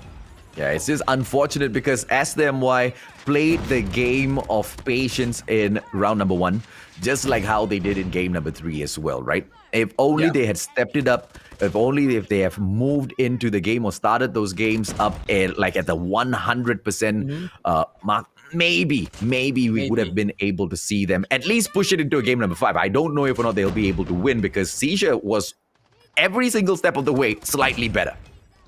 Yes, that is true. Everything was good, but every time you'd see Aster try to mount a comeback, Seizure just was just a little bit better. They always had a counter for everything that they were doing, AJ. Yeah, and this was the final game. Once again, you know, look at the way they played it towards that very final matches, right? They were capable of taking 2 sides, but then again, it's a question of whether or not they were only allowed to do so because Seizure backed away. Because they were so confident with their points. And you pointed out a really good thing. They were not going in for any distraction gameplay. They held on to such a straightforward play. Charlie into Bravo. Charlie into Bravo. They kept dying at Bravo, but still, it's all right. We want to focus in on Bravo. Nobody made the play for Alpha. And to a certain degree, we can understand why. The hold at Butchers by Seizure was very, very strong. But the hold at that Bravo side was even stronger. Yeah, it's just like, I mean, I guess if there wasn't even a Bravo flag, they would still focus on B. I mean, I think that's how they felt. You know, I think it's just a little bit. You know, the game sense wasn't really there. I guess you just have to learn more of the map. I mean, that's why they didn't. No one picked it, AJ, and it was it was like a curveball for everyone, and then in the end, it costed them. Crossfire is quite honestly like, I mean, hands down, you need to know this map in and out before you step into the competition. Takeoff, not so much. I mean, both of us do understand exactly why. I don't like to play on Takeoff as well. But come on, Crossfire, man, it's super straightforward, right? With the rotations, especially to be able to pull Bravo off. It's not Hackney yet, but it's a little bit more complicated. You need to not only know the map, but your mechanical gameplay in terms of picking the right side, going in for these prime positions to lock down, because it's such an open map. There's so many entry points where you really need to look for. You need to have that full-on masterful teamwork to look at each and every single one of these entry points. Crossfire, not a similar map. I mean, you've got butches, you've got middle lane. Apart from that, what else do you have, right? So I don't know. It was all in their hands to win, and they just gave it away to Czure. Hopefully, they'll do slightly better at the lower brackets. Hopefully, they're going to be facing off against who again? I think it should be RSG. Let me check. Oh, no. They're going against Infinity X. Yeah, okay. So maybe there is hope down there at the low brackets. I feel bad for the doctor, man. I'm gonna call the doctor on them. The doctors, ladies and gentlemen, boys and girls, we are curious to see how they're feeling, how they're doing. We'll only be able to check in with them tomorrow. For now, Cloud Fearless as well as Crackheads will be stepping into the next series to see if or not they can continue to surprise us. Do you have a call for that particular matchup whilst we wait for the MVP, Jared? I think I'm gonna go with Crackheads just because the experience again, the experience and the way they played against RSG was really good. It was really good. Absolutely, man. Let's take a quick look at the MVP, ladies and gentlemen, boys and girls. The ones that have won this particular match. Czure, step up with Candy. None other than this guy, man. So good with those slays. 29 average kills, average death 18.5, assist on the 7. Look at the scores. Potentially the highest one that we've seen so far at the Malaysian Championship. Yeah, that's good. 29 kills. That's a lot of kills. And that average score, he's everywhere in the map. You always see him every time we watch him on stream. He always makes a play, AJ. Yeah, absolutely. But now, after this, ladies and gentlemen, boys and girls, as we jump on into series number 5, it is going to be Cloud Fearless going up against Crackheads. Crackheads, the ones that kicked Yoodo RSG to the lower brackets. My goodness me. What is happening at the Malaysian Championship? A lot of upsets and a lot of people you don't want to play against. I'm sad that they lost, but I'm gonna be much more sad for the enemy team is gonna go for them tomorrow. And you're happy. You're happy that RSG lost. Because I've got confidence in Yoodo RSG. There's no way in hell Yoodo RSG is going to lose at the lower brackets. Quite honestly, they should have been able to take a victory early on on Crackheads as well. But I don't think they were being super serious in the match, and they paid for it, right? Crackheads made them pay for it. But let's see exactly how things will break down in here, ladies and gentlemen, boys and girls. We will be able to see exactly how well Crackheads do. If or not, they will be able to continue the streak. A quick break. When we come back, series number 5.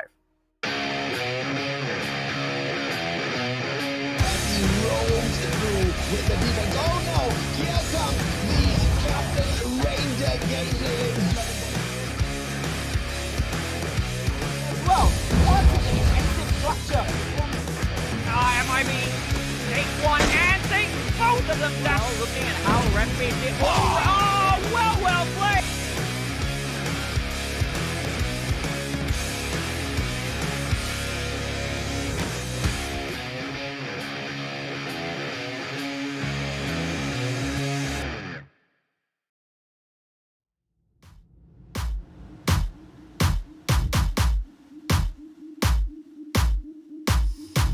They talking about me cause they never been relevant.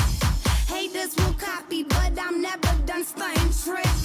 Watch when I walk into a room, it gets lit. And since we talking about my girl, I drop a couple of hits. My daddy Laramie, granny my grandma Reek. Gon' mix that west side with that south to get that cocky heat. I'm country fat that like my money blue and loud strong. Do not care what you do, where you been or who you know. I go for mine, don't waste no time, and I ain't never stopping. I got moves to make and I'm bad. I want more like Joey. I work hard and show it. I sell hard, got hardballs, got fed up, sipping my way. Imperial by the acre, don't give a damn about the haters. I stay fly and save lives, I'm serious about my paper. I look good in that grind, and I grind. Come for mine, why you trying, I look good, and I grind, come for mine, why you trying, Where my ladies who be stacking that paper? Where my ladies who be stacking that paper? Spit your game, show you got drive in that flavor. Get it, girl, don't lose all of your paper. Where my ladies who be stacking that paper? Where my ladies who be stacking that paper? Spit your game, show you got drive in that flavor. Get it, girl, don't lose all of your paper. I'ma give you life when I throw this money up on you. I'ma give you life when I throw this money up on you. Bad little bunny getting money, it's a competition. Steph Curry up the backboard. I ain't worried about it, come up, chef certified star, wanna win that work for it. I'm the one they love, don't trip, I'm fucking amazing. I'm the one they love, don't trip, I'm fucking amazing. I just came home, now I'm back in the groove, gonna ride till the wheels fall off. Never get lost in the sauce, matter of fact, I stay getting mine like my legs blown off. Hot like Hades, it's amazing how much I'm gonna leave here for my babies. How could I ever lose my head? I'm on a path to exuberant checks, crossing the lack in the roving flows. Energy steadily hot to the ball, it's critical that all my girls get paid and they're good from now to the end of the day.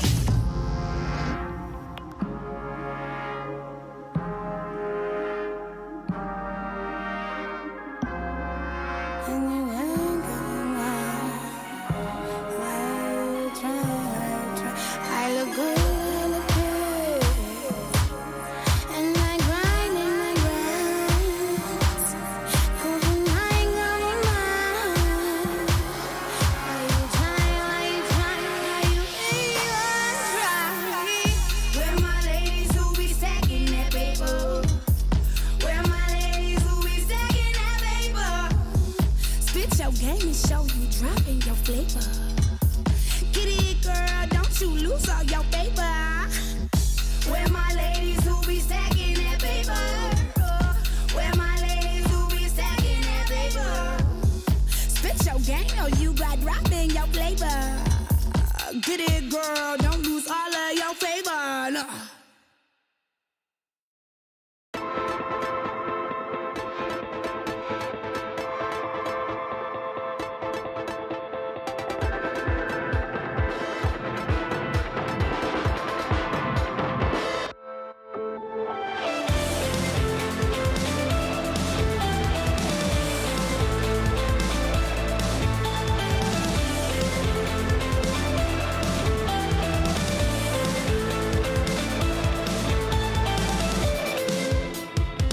Somewhere so far from pain. I feel it, she's gone. Dead and so unfamiliar. I feel it. My love, inside my blood, inside a soul will lead to her.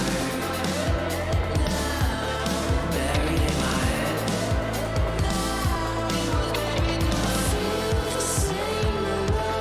Tell me what you're here for.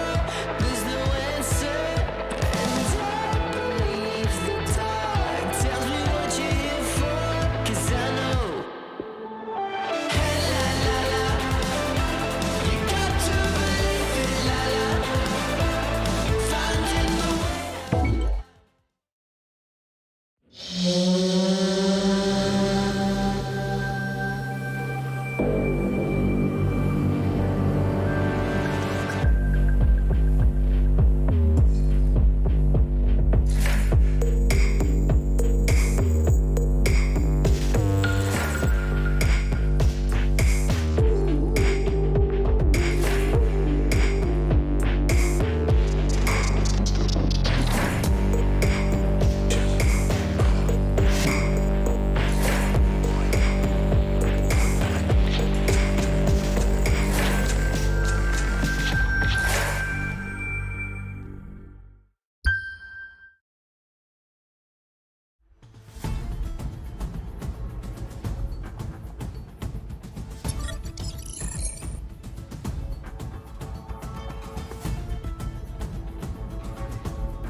through with the defense. Oh no, here come the Captain Ranger getting it.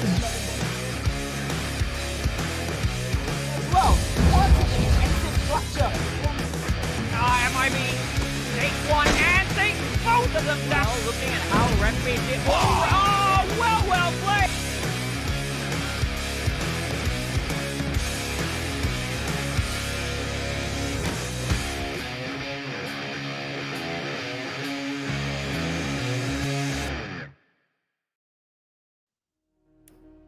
Welcome back to the Call of Duty Mobile Malaysia Championship. My name's AJ. I'm the Mustachio down here with the jolly coach Jericho. And this broadcast, ladies and gentlemen, boys and girls, is brought to you by Sony's Xperia 1 Mark III, the best phone that you can pick for yourself up if you want to jump in and master Call of Duty Mobile.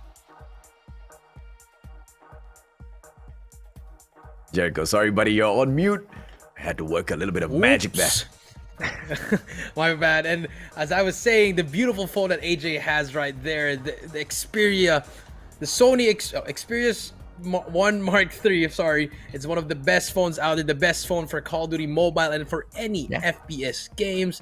And I was looking at it. You can also have high quality up to 120 FPS game recording, so every moment will be worth it. So every time you get a triple kill or quadruple or something crazy, you can record it with high FPS, and it's gonna be a high definition as well, AJ.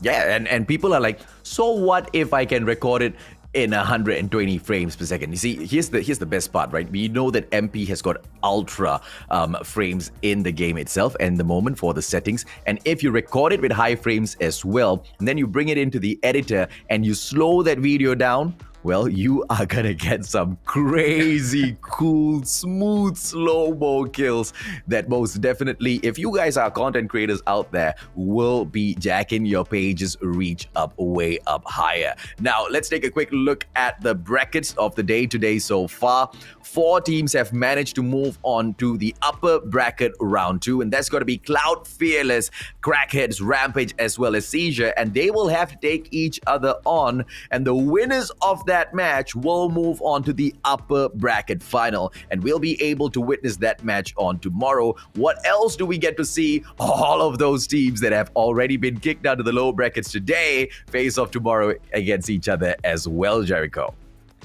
Yes, and we do see, as we say, we have Cloud Fearless, Crackheads, Rampage, Czure, and below the Doctor and the upset of the day, which is our Yoodo RSG being in the lower bracket round 1, as well as Infinity X and ASTERMY. They're all going to be playing tomorrow, guys. But now we're going to have our first match, which is going to be Cloud Fearless and Crackheads, who's going to be the first one to reach the upper bracket final. This is actually a huge opportunity for both of these teams to secure that upper bracket final and get ready for that grand final. If they get ready for the upper bracket final, so let's see who's going to be able to pull it off. Yeah, absolutely. Ladies and gentlemen, boys and girls, let's take a look, because it's gonna be Cloud Fearless taking on a Crackheads, and it's gonna, I'm assuming this is gonna be quite an equally match gameplay between these two squads in here. Things may be broken down a little bit further in those map vetoes and perhaps even decided there, Jericho. Yes, that is true. But you know, let's see, this is the Cloud Fearless and Crackheads. But remember, both teams actually won their games convincingly, especially Crackheads. And here's the head-to-head, the MVPs from both teams. We have Speed and Bingo. You know, we see Speed with 25 kills, 15 deaths, 6.3 of average assists, and 3,960 score, while over here at Bingo has 22 kills, 16 deaths, 2.3 of average assists, and 3,228 average score. So AJ, it's very balanced, it's pretty equal, but let's see if these guys can still pull up the same numbers now that they're going up against each other. Yeah, it's going to be quite difficult, right? Because they each managed to pick these numbers up against the teams that they have already dropped so far.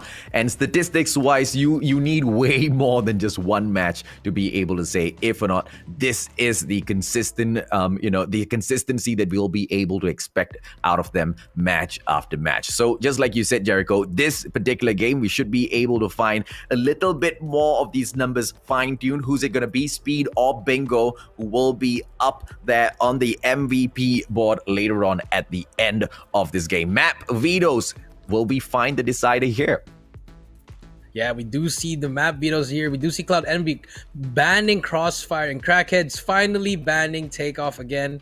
And the operator bans Annihilator and the Sparrow being banned. Nothing really changed. Still the same bans for every single season we've been through. And now we have match number 1, Hardpoint is going to be on Summit. Number 2, S&D will be on Firing Range. Map number 3, Domination will be Hackney Yard. Match number 4, Hardpoint will be on Raid. And match number 5, if we have to go to 4 and 5, number 5, Standoff will S&D will be in Standoff, AJ. Yeah, it's a concern that, not many of these teams are focusing in on bringing in Hackney Yard a little bit earlier. It doesn't seem like they're confident on it. And if they want to get up to the very top and beat teams like Yoodo RSG, they will have to start looking into Hackney Yard a little bit more, because going up against Yoodo, yeah, that's probably one of the first maps that you will have to jump into if they win that coin toss. And, if they perhaps fail there, then you're going to be moving on into match number 4. But, leaving it up here for the final choice, it just could go either way. Crackheads taking on Cloud. Do you think it's going to be an equal fight, Jericho? Or, do you have your bet on one of them here? I really feel like Crackheads, I'm going to give them the slight edge here, just because of the experience with the players. Once you see their names, Sia, Smokey, all these players, they've been through so much. So I feel like I'm going to give them the slight edge here. But Cloud Fearless, but can they actually hang with like some top players from Malaysia? That's exactly what we are here to find out. Cloud Fearless will be able to perhaps prove that at Summit they confidently pick this map up for themselves. Crackheads, this is the squad that has already kicked the Kings of Malaysia down into the lower brackets. Whether or not they will be able to take the fight up against Cloud will either solidify or bring up a lot of questions. And I'm looking forward to seeing them pull the victory, right? Because what a unfortunate situation it will be for them to lose this and then get kicked down into the lower brackets only to meet Yoodo RSG down there. God. I mean, I that's gonna be hard because anyone can go down there. If it's Crackheads again, they're gonna be like, "Oh my god, I thought we were done with you guys." But welcome back. Yeah. So I mean, this is a tough one for both teams. Yeah, it most definitely will be. I'm looking forward to a dream setup at the grand finals. I'm not taking a pick, but just by how the story is panning out, it will be really cool to see Crackheads get to that grand finals from the upper brackets itself, have that extra life, because that is gonna just bring this down to a party on day number 3, ladies and gentlemen, boys and girls. But of course, a more straightforward way to keep the action alive will be to see Cloud Fearless moving on and kicking these guys into the lower brackets, where I'm very, very sure Yoodo RSG are waiting to serve a donut as a payback to move on back into the uppers. Let's see exactly who will be able to trump the other. Cloud Fearless as they take on the Crackheads. Yes, and we do see the map of choice, Summit again. Both these teams actually played on this map as well. Remember, Cloud Fearless did win that against I forgot the other name, Steve, but yes, they did win that in their first matchup. Cloud Fearless and Crackheads actually losing to RSG. Yeah. But let's see if it's going to be the take 2, if they're going to actually be able to win this one. Let's see. Match number 1 is going to be Summit Hardpoint, AJ. Poor doctors, man. I mean, it's not like they are forgettable, but unfortunately, doctors, it is quite tough to remember a bunch of things in their heads. Smokey, beautiful frag. Oh, gets a 2-piece for himself. Kios gets dropped a little too easily there. And now Crackheads moving on towards the first hard point. Will still be looking for the kills onto the second floor. Smokey does really great, but in terms of the points, look at Cloud players go. Yeah, the Cloud players actually managed to just hop on the hill, even though they don't have control of that second floor, but they were stacked inside the hill, and they're just letting the players from Crackhead just go in there one by one. And we do see Cloud Fearless here actually is making huge plays, even though they don't have control of the second floor. AJ, they're managing to get the kills every time they go down. Oh yeah, absolutely. Look at the Crackheads. They are struggling. They managed to clear out the second floor, but the points, just something that the Crackheads have not been able to jump onto. And Speed just snuffing out the hopes of everyone that does step up. Concept gets taken down so easily. What an opener at hardpoint number 1. Control room number 2 has most definitely been controlled by only one squad. Cloud Fearless. Can they string it on to the second hardpoint? Let's see. Yeah, and look at the way that they're applying pressure. They're using Speed is using his equalizer in a very early hill, but we can see it's actually working. The hill is they're actually getting it. More streaks coming in for Speed. He just needs help from his team. He can't do everything on his own because there's just like that. A triple challenge comes in from the Crackheads, and now they have control of the hill. Okay, ooh, but still being flushed out of the center there. Predator missile being brought through by Speed. Let's see if or not Cloud will be able to continuously drop all of this pressure in there. Yes, they do. They contest for the hard point, not allowing the side of Crackheads to pick these points up, and they still will be able to bring on all of the pressure. Well played by Czure, stepping up with the Fennec, and this is just back and forth so far, but the Crackheads have got so much more to pick up as they get flushed out. Cloud Fearless onto that hard point. Crackheads, they back. Oh, they're not even at the third hard point. Where are they going? Yeah, they had a late rotation. I think it's okay for them to have that late rotation because they know they have the lead, so they have a lot of time to spare here. But this is it. They have to get this hill if they want to put this away easily. But Sia and the others from the Crackheads are at the back trying to make some plays here. But first one in the hill is actually Cloud Fearless, and they have some streaks to use and some operators to use. And let's see if they can hold it down. I'm confused because Crackheads, they had the second hard point. They could have gone in for the early rotation as they lost the second hard point. But instead of going into the cable car platform, they run away towards the water tower and wait there. Why? Very, I wouldn't say the best kind of play, but maybe they just had a hard time of what to do. But look at now, it's already up to 100, and Crackheads, the veterans in this actual series, is actually having a hard time playing hardpoint, AJ. Just, you know, these young guns are showing why we need to treat them with respect and know who they are. And now the rotation is going to come in. Again, the same thing's going to happen, AJ. Crackheads rotating early, but can they hold it down and try to get some points off this? This is an absolute insanity. Why are Crackheads rotating so early on? Do they actually think they can win the game in this way? All Cloud Fearless needs to do is flush them out one time with a pinch, but they do not get to move in from the cable car edge. They'll take a straightforward fight, which is just not going to work. Cloud Fearless finally will be able to go in for the flank from the cable car edge, and that works a little bit better. This pinch seems a little bit more tidy, but still they get shut down one after the other. Cure's opportunity, he gets taken out as well. Well held, well played by the Crackheads.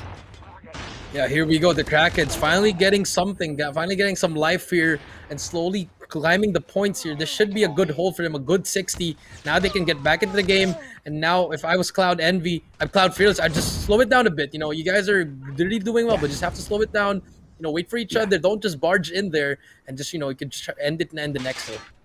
Yeah, you are absolutely right, Jericho. I mean, the first time they went in there, they found out that, you know, it's just a formidable defense. They can fall back. I mean, look at them, man. 126. It's going to be quite an uphill battle for Crackheads to fight back this side. Remember, the first time around, we opened the matchup in control room number 2.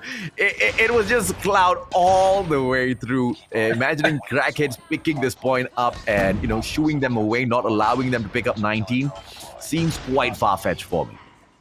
And yeah, now we do see the sentry gun did go down there, and now Crackheads slowly panicking here. They're actually having a hard time breaking, not coordinating as a team, just pushing one by one, but they do manage to get the contest. But here comes the squad from Crackheads. They have their streaks, they have everything that they need here. This is the good hill that they can actually come back from, AJ.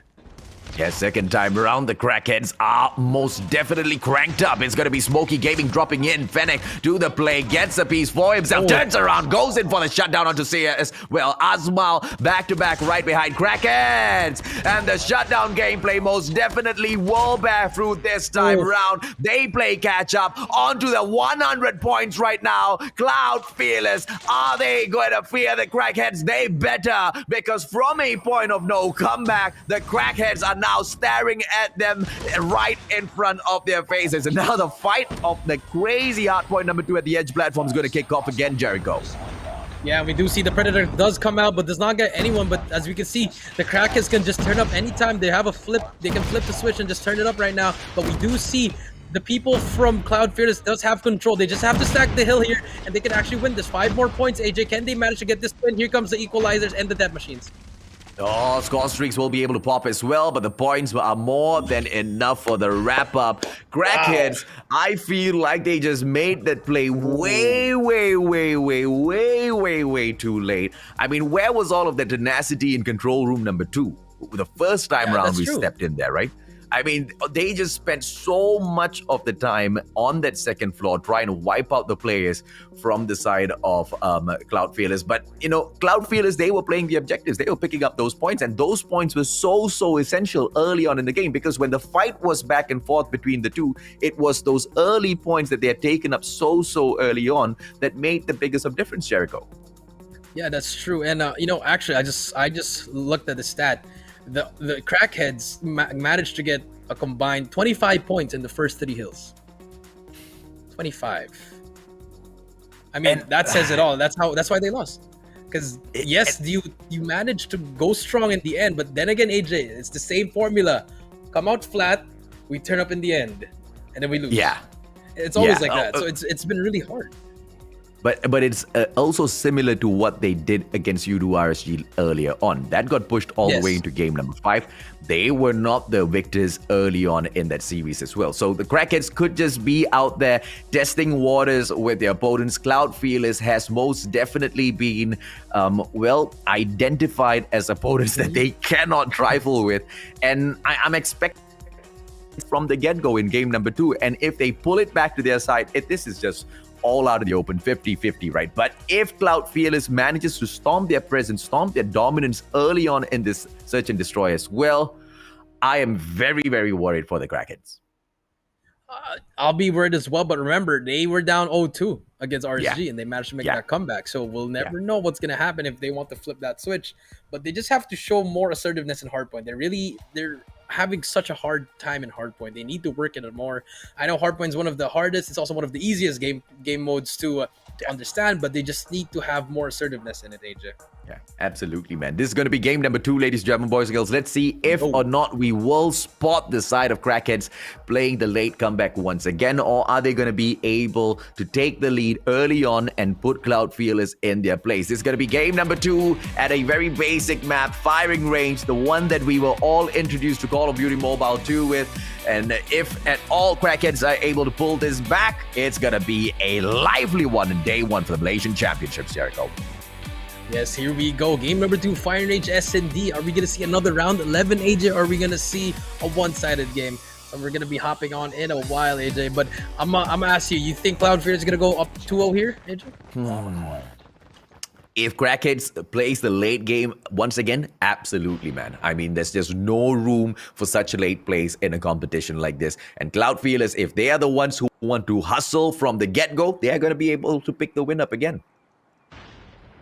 And now we do see, look at 1 and 2 as a Shadow and Speed actually going inside, but Smokey is there for the help. Can he get a trade? But no, unfortunately, 2 go down. I love that play coming in from Cloud Fearless, but it was just the timing. Smokey was there, ready for it, and I think now they have to try to adjust it. Oh, now they are going in for the back into that alpha, maybe for the plant as well. But one player in the name of Kiosk, the sniper for the side of Cloud Fearless, will be waiting for them at the command center, not able to take anyone out. Kiosk just repositioning himself at the wrong time, allowing Smokey now to spot Akmal out. Fennec! But Bingo Lol will be able to shut him down, and Crackheads are most definitely taking an early lead here. Yeah, they should be able to secure this round. You know, look at the positioning they have. 1, 5, and 3 on your map. They're just holding it down. All look at one side, and 4 to have the flank and the middle covered. And just like that, Jasmine gets another kill, and now 0-1 in favor of the Crackheads. I absolutely love this. The attacking side so aggressive. Cloud Fearless, it looks like they are fearing the side of Crackheads. Let's see how the setup comes through. It's going to be a 2-1-2 split with Czure once again backing up into command center, watching for that mid popped into the white warehouse by Smokey. Does not get the takedown, but that is more than enough information for him. He knows that there is a player there, will be able to peek out to check it out. But the bomb, check it out, guys, is moving on to warehouse number 4. Same push again, slowing it down here. But here comes the push. It's going to be aggressive, actually. Smokey, first one to nail, but Asmal takes out one. And Jasmine takes out Asmal as well. Huge trade coming in there for Asmal. And here comes the trade. We're going to see 3v4. Another player does go down. Notchi and Asmal goes down. Shadow's about to go down as well. And we do see a 4v2. Same situation as last round, AJ. Just no trades for each other. The 1v1 gunfights here are actually having they're having such a difficult time for them. Yeah, and that was just Asmal instinctive with the kill. He was already blinded. Oh, beautiful nade coming through for speed. Concept gets taken down. It's a 2 versus 2 now. The bomb on the ground. How will Cloud Fearless go in for the defusal? No smoke in the hand, so they can't see a pop here for speed to get the close. Bingolo with the Holger 26 will be able to spray down his opponents. It's a standoff for the time being, Jericho. Yeah, that's true, but this Holger, he does spot one. Kyos trying not to peek, but he does peek now. Gets damage as well with speed there with the trade, but see a last way to beat. He does spot them, he knows where he is, and just like that, Kyos, beautiful retake coming from both. The communication was there, you knew when to peek, and his teammates was just, they knew what they were doing, AJ. That was so nice. Yeah, that was such a clean retake. They played the game of perfection in terms of patience. They waited for the communication, for the information to flow through before going in for the push together. And it was all about teamwork in there. Cloud Fearless definitely pulling off the better work. Kyos trying to spot out a player, will not be able to see anyone, taking a careless cross and repositions himself. This is one of the things that I have noticed Crackheads doing so well again and again and again. Not going in for the early cross. And this is the second time round they've managed to trick Kyos to go in and reposition himself after those first few crosses do not come through. Yeah, that's true. You know, he's second guessing himself, but he just doesn't know it's there, just there. He's just he's overthinking it, you know, and it's actually working to the advantage of Crackheads because they know where the shots are coming from. So that gives the information, and now they can just slow what they can do here. But we can see, look at the adjustment that Cloud Fearless has done. They're slowing it down. They were very aggressive in the first 2 rounds, but now they're slowing it down. Can you imagine if Kyos had just held on to the window at command center? He wouldn't have died such a pathetic death there. Unfortunate for the side of Cloud Fearless, ladies, gentlemen, boys and girls. The sniper just doubting himself a little bit too much. The moment Kyos finds his momentum back in this game, I believe Cloud Fearless will have a better standing. But for the time being, it is Crackheads, but they've dropped 2 players now thanks to speed. Bingolo just bringing the game right back into their hands. And Crackheads now once again have the numbers on their side. Yeah, that Holger just really changed everything. It's all up to Notchi in a 1v3 with a Fennec. I don't think this is the best weapon to have right now. There's one guy with a Holger across. He's going to get shot, tagged up, and this should be a round for the Crackheads. Oh, let's see if not. No, G will be able to get those shots. Doesn't get anything. Turns around. Bingolo backs away. Fennec in hand. Bingolo doesn't get caught out. Beautiful plays. But Jasmine not as lucky. Wonderful by Gnochi, but just time runs out. Bingolo pulls out the shorty straight to the chest. And Crackheads pull the second point, but not convincing at all, I'll have to say. Yeah, very sloppy plays coming out from both teams, but I think Crackheads will take anything that they can just to get this board up. And now we do see Notchi again on your map. You know, that was a beautiful flick actually, but we do see on the map, if you look at the offensive side, Crackheads are actually doing what RSG did, just barge in, head front, but there's one player to beat, which is Speed inside Trailer. He's going to get double push, and finally they have control of Trailer and of the bomb. Bomb will go down, the nade is going to be here. Can he take out the player on the bomb? Trophies are there for help, and now let's see the retake. Once again, Kyos very, very ineffective. Smokey gets taken out of the equation. It's a 4 versus 4. Holger not able to shut down Sia from afar. Oh, this is a wonderful plays coming in here from Shadow. Jasmine will be able to strike back. It's a 3-on-3. Jasmine opportunity once again. Beautiful shutdown onto Kyos. Once again, man, Kyos just not meeting his mark. Jasmine! Beautiful shot onto Shadow. And one more time, Jasmine for the win here. Will get taken down. Asmal on the other hand. The shutdown gameplay from Crackheads just because the numbers will be on their side, Jericho. Yeah, that was just unfortunate for the Cloud Fearless boys. You know, they could have just pushed together, but they went in one by one at the flank, one in front. They should have noticed that Jasmine would be there. Unfortunate timing for both teams, but in good plays coming out from Jasmine, giving them that next round, AJ. I think Kios just needs to find himself a new position or just commit to one side, right? He now backs away in towards warehouse number 4. If this guy finds his conviction in just one spot, I believe the side of Cloud Fearless will be doing so much better. But Crackheads, they just have the better sniper right now. Yeah, Crackheads just have the better sniper. You know, he just has that number. And now let's see what's going to happen here on this final defensive round. But, Concept now sniping as well. AJ manages to take out one player. Now the push is coming in. If you see the bomb carrots in the trailer, if he actually gets taken out by Speed here, this would be a huge, huge advantage for the boys of Cloud Fearless. Yeah, and the bomber just needs to be very, very careful. Smokey playing it slow. Jasmine can come in for the backup, but he's the sniper, so he will be calling in for a little bit of backup. Saya onto the point for the bomb now to get planted. Kios asking so many questions of himself. Azmal, on the other hand, will be able to step up to the plate and get the deed done. 3 versus 2. Cloud Fearless just pulls it right back to their side of the court, and Crackheads now fall back to just one man. Nochi shuts down Bengolo with just Concept in here. Nothing much can be done as the bomb is defused. Beautiful play coming in here from Cloud Fearless. Yeah, you see the way that he trusted his teammate there. He just stuck the defuse and he took the bullet for his teammate. Beautiful plays coming out from Cloud Fearless, and just like that, now they're trying to even the level the playing field. I mean, and now we do see the switch of sides. Let's see what kind of offense can the Cloud Envy do this. Yeah, hopefully Kios will be able to find some better positions here. Opens himself up. Oh, goodness Lord. Oh, no. Why did he just step out there? It's going to be a 4-on-2. And once again, Cloud Fearless on the back. Kios could not be patient. Yeah, there's a little bit too aggressive.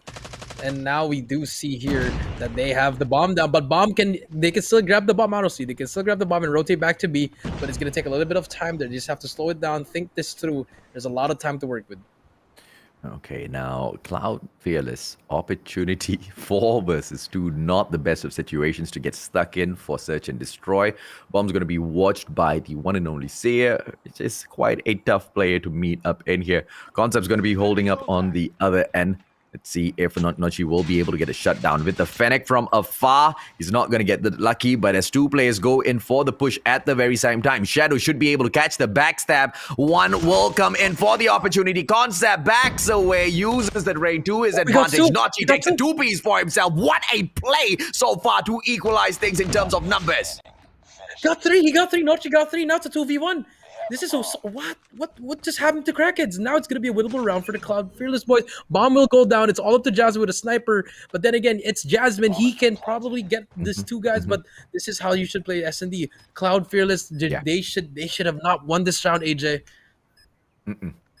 But the Fennec is just way too good. Oh, he pulls out the DLQ. DLQ is probably going to have a much better take in here. Holger going up against the Fennec. Close quarters combat with the tight corners in here around the White Warehouse. It's just going to be so difficult for him to take. Now, 2 players in the White Warehouse. Both corners are stacked up. They just need to hold their positions and they should be able to win this. Yeah, don't need to peek Nochi. Smart plays coming in there, just baiting him inside. He's going to come in here. The trade is no trade in here, actually, but it's all up to you. In a 1v1, no more time left. Plays time. Smart plays coming in from Shadow. And even if he does go down here, they will actually get the round. Smart plays coming in, and that round should have not. That was such a great round coming out from Cloud Fearless. Yeah, absolutely, man. And Crackheads just dropping the ball at the very last moment there. But Jasmine, we have to say, this guy has been so on point in this search and destroy. And he most definitely is doing really well to hold back the side of Cloud Fearless. So many of these early frags he takes. Now Bingolo backing away. This is going to be a Bravo push. Warehouse number 4. The contention comes through. This player is just holding on to the corner house now as they move through passageway. The bomb will take a U-turn to move back into the barracks hut. Yes, that is true. And we do see Sia and on Bingo just there with the Holger. So I think that wouldn't be the push because they're just gonna get sprayed down and wallbang. Now they're gonna be waiting again. It's gonna be another stalemate, 1-2-2 push. And let's see what's going to happen here. We do see the Woodhouse. If they can try to get a pick there, if Speed can get a pick here, or if they can try to take out someone from trailer, they can push. They can actually push A. And Notch is waiting for the backstab to see if or not any of the players from Cloud Fearless attempt for the backstab of their own in passageway, but nobody's going to be falling for it just yet. The bomb now aggressing on towards the shooting range. I don't know how great of an idea is that, but Jasmine makes one mistake, doesn't get the shutdown, and Shadow responds real quick. Unfortunately, it's a back and forth change here between the two. They trade those dead bodies, and the bomb gets planted on early. Kiosk now. Can this guy finally make up for all of those missed shots? Oh, no. He does not. Yeah, they have to play. He has to make the play here because he's the one who has the most range here with a sniper rifle. We do see number 5 Nachi just playing there. Does get one finally. Big kill coming in. The Shadow gets another one. So 1v1 Nachi versus Bingo. Bingo does not know he's there, and he's gonna go for the stick. He's gonna stick the defuse. Nachi doesn't know he's defusing. There's only 1 more second. Finally pops out, and he finally he's gonna get. No, Nachi takes him out, and oh my God, Nachi making the play again. Back-to-back rounds. AJ, CL Nachi just making the play for Cloud Fearless. Yeah, man. I mean, Kiosk is dropping the ball. Notch is just stepping up to the plate to take it right back. Now, let's see if or not he will be able to keep this up. That's 2 times round now. Notch is stepping up for the squad. Crackheads moving in for a 2-1-2 split. The scout tower is going to be having a concept to hold on to. As for the bomb, it's going to be stacking up at Barracks Hut, wondering if or not to move to the left or right. Smokey, early takedown onto Speed will open the game up a little bit more for the defensive side of Crackheads. And now the pressure is on Cloud Fearless. How do they step out with just 4 men?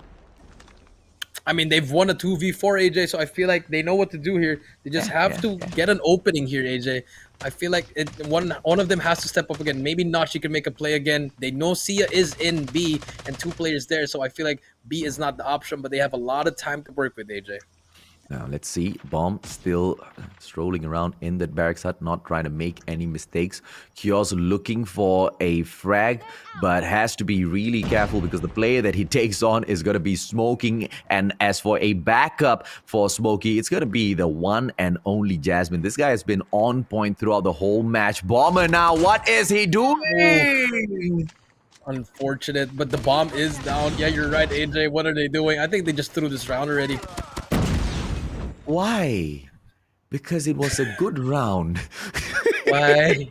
I mean, I don't mind the push. I mind the bomber pushing alone. That's the problem, right? I mean, if they had sent at least one backup for the bomber, the retrieval of the bomb could have been so easy. They could have just backed away from that bomb side B and just re-strategize exactly how they wanted to take that round. And never mind. Cloud Fearless, Crackheads, ladies, Jabber boys and girls. Let's see how they get it done this time around. Cloud Fearless dropping in towards Alpha. The shooting range will now be the point of contention. Early push coming through. White taken over by the one and only Nochi, and Asma will be able to go in for the plan. This is a much better setup from Cloud. That was actually such a great play. They double smoke middle, managed to kill that guy in trailer, get control, and now they have the bomb down, and the pressure's on all over for Crackheads. I know they're going to have a hard time because everyone is still alive. They have everything covered, so they need to have a coordinated push here. Okay, now, Sia dropping Asma. Opportunity. Oh, Jasmine out of nowhere drops Speed. Oh, Kiosk goes down as well. What in the world? Wow. The retake was just perfect. They only Smoker's only the guide. Cloud Fearless managed to get everything. Bomb was down, but the defense was not set. It most definitely wasn't, but what a play, man. I'm shocked because I thought that was a very good defensive setup by Cloud Fearless right after going in for the plant. But Crackheads just step in there, making their defense look like nothing. Kiosk firing his shot very early on in this round. Bingo Lol goes down, and the opportunity for Cloud Fearless to bring this into round number 11 steps out. Kiosk finds Smokey back to back, and the guy is still standing. And now we do see them planting the bomb. It's another 4v3. But if anyone can play, Jasmine can make that play. Misses shot. Kiosk is going to peek again. Going to try to take out the player. Just jumping. Misses again. It's a back and forth sniper. He does get hit there. A little bit tagged. Well, now let's see. Can the Crackheads make another clean retake? Oh, what a play they by spotted- Kiosk, man. Ooh, as I say that, Jasmine drops Kiosk onto the ground. Dead body. Sia will be able to go in for the slice. And now Speed steps out. Speed dies as well. One player will be left, but he's playing tango around the bathroom, ladies and gentlemen, boys and girls. Shower area. Shutdown gameplay. Crackheads take the win. Wow, I actually thought that the Cloud Fearless boys were going to take the 2-0 lead. But then again, the beautiful retakes coming in from the Crackheads made them get that. And just like that, we're now tied at 1-1, AJ. I love it, man. Very, very well played. Crackheads not giving up at all. But Cloud Fearless, I feel like if Kiosk was on point, just the way he finished this game off in those last couple of rounds from the get-go, it would have been such a different match, and it would just be Cloud Fearless 2-0 up. But Kiosk just wasn't hitting those marks, man. He just wasn't hitting those snipes, and to make those plays so late in the game, Jasmine took those opportunities. Every single time Jasmine, stepped up to the plate, the confidence of Kiosk just went down lower and lower and lower. If only he had just committed to any one of those initial sites that he went in for the take-on, he should have been able to find a couple of hits early on, Jericho. He should have been, but I feel like the pressure just came into him. Maybe because it's already the second round. This is a lot of pressure, and especially it's S&D as well. You really have to hit your shot. So I feel like the pressure just came into him, and also the fact that there was that one round. Remember when they managed to plant the bomb with Smokey down, and then all of a sudden they all just went down like dominoes. It was just so unfortunate. I feel like it took out the life out of them, and then in the end they actually lost it, and now we're tied at 1-1. Yeah, and the ball is right back in the court of Cloud Fearless, I have to say, because in the non-stop respawn mode, they were absolutely dominant early on. And we did see Crackheads kind of make a play, but that was a little bit too late. So hopefully they have learned from that game. And if anything, those late gameplays are more, workable in a game like Hardpoint. Domination, once you let those points run away from you, Jericho, the comeback gameplay is not going to be anywhere near as easy. It's not going to be easy, and it was a long hill it was a tough hill to climb, but the Crackheads managed to have composure, and that's where the experience comes in, AJ. Being in these kinds of situations before, they know what to do already. That's why they had such an easy time winning those last 3 rounds. Yeah, absolutely. So much of crazy action in here for the Malaysian Championship. I did not expect it. I swear to God, I did not expect for this day to drag on to 11 p.m. and we are still not at the final series yet, Jericho. And the only reason is because we are seeing like game number 5 on the first day itself at the Singapore Championship. This just was not a thing. Yeah. Wasn't a thing at all, and now we have a different kind of format. New Malaysian teams are coming out, and now we're just seeing who's going to be the best. Yeah, absolutely. And falling back to what we were talking about early on as well, if it was a victory from Yoodo RSG so early on in the competition, it would have been quite a flat, competition. There's not much drama involved at all. But this, with Crackheads getting that first win, kicking down the Kings into that lower brackets, has just changed everything in the competition. And once again, the Crackheads have got the opportunity to shine, and they're fighting back, man. Cloud Fearless was so good in game number 1. Crackheads making that late comeback, but in that search and destroy, the dominance most definitely was stomped in. At Hackney Yard, a map that neither side has chosen. Let's see who will be able to grab the victory. And now we do see Crackheads actually spawning in the bad side, but they're actually be able to make this push with all the stuns. Really beautiful plays coming in there. Let's see who's going to be able to take control of this first hill, back and forth. There's only one player to beat. Now she goes down, and that will open up for B for them to capture it.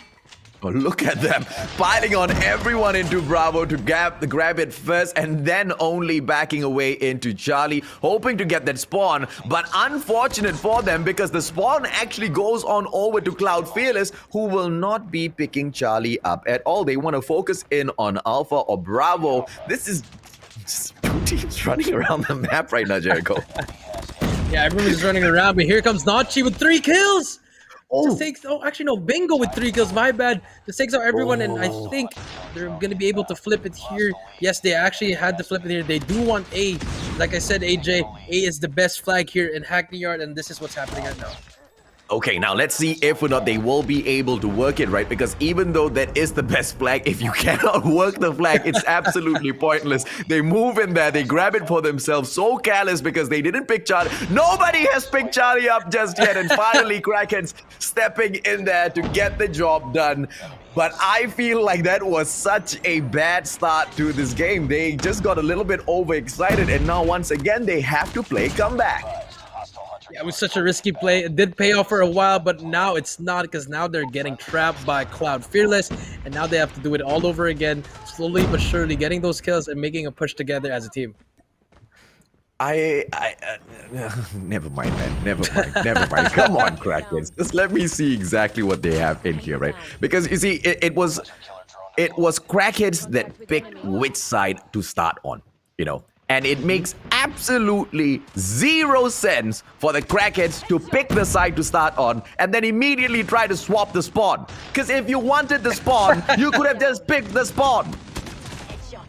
Well, now they didn't, and now the Crackheads are having such a hard time playing Hackney Yard. And this is why, kids, you always choose the best side at the start just to have that early lead. I don't. Why? Why would anyone?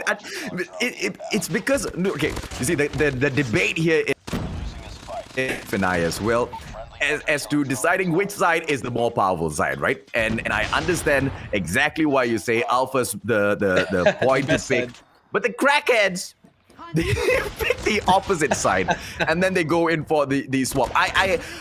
The very least that they could have done was pick Charlie up first, go in for the push onto Bravo, and look at that, man. That one simple mistake of not understanding their own objectives puts them on the back foot so early on. And like I said early on, this is a hard point. This isn't just picking up one of those points and grabbing, 60 points, 40 points and catching back up in the game. This is domination. It's not going to be easy to catch up at all, Jericho. Yes, it's not. It's going to be really hard because, you don't just, when you hop on it, you have to capture it. You'll just get any point, just like hardpoint, like you said, AJ. But now we do see the round will end 75-42, and now they're going to get the good side, but they're down by a lot. But let's see. Maybe it's part of their strategy that they just want to have the second half, as the good side. So let's see what's going to happen here. Or will Cloud and Cloud Fearless just go out, destroying everyone? If you look at the leaderboard, Speed's at 19-5. AJ. 19-5 for Speed. It's just absolute insanity, man. Cloud Fearless just stepping up to the mid area there in Cargo Land, absolutely annihilating 21. everyone. Come on, Speed, give them a break. He's just going off. The spawn trap is in. He's just there. They're gonna be able to capture B right here. Well, actually, they're doing the same thing that. Okay. Oh Lord! And now, ladies and gentlemen, boys and girls, Cloud Fearless. If they hadn't learned from Crackheads, they want to show, hey, look, Crackheads, we understand what you were trying to do, but this is how you do it the proper way, and they fail. Gee, I wonder why. What is wrong with these two squads, Jericho? just don't pick Hackney Yard. That's it. If you don't want to play it, just stop. Just ban it.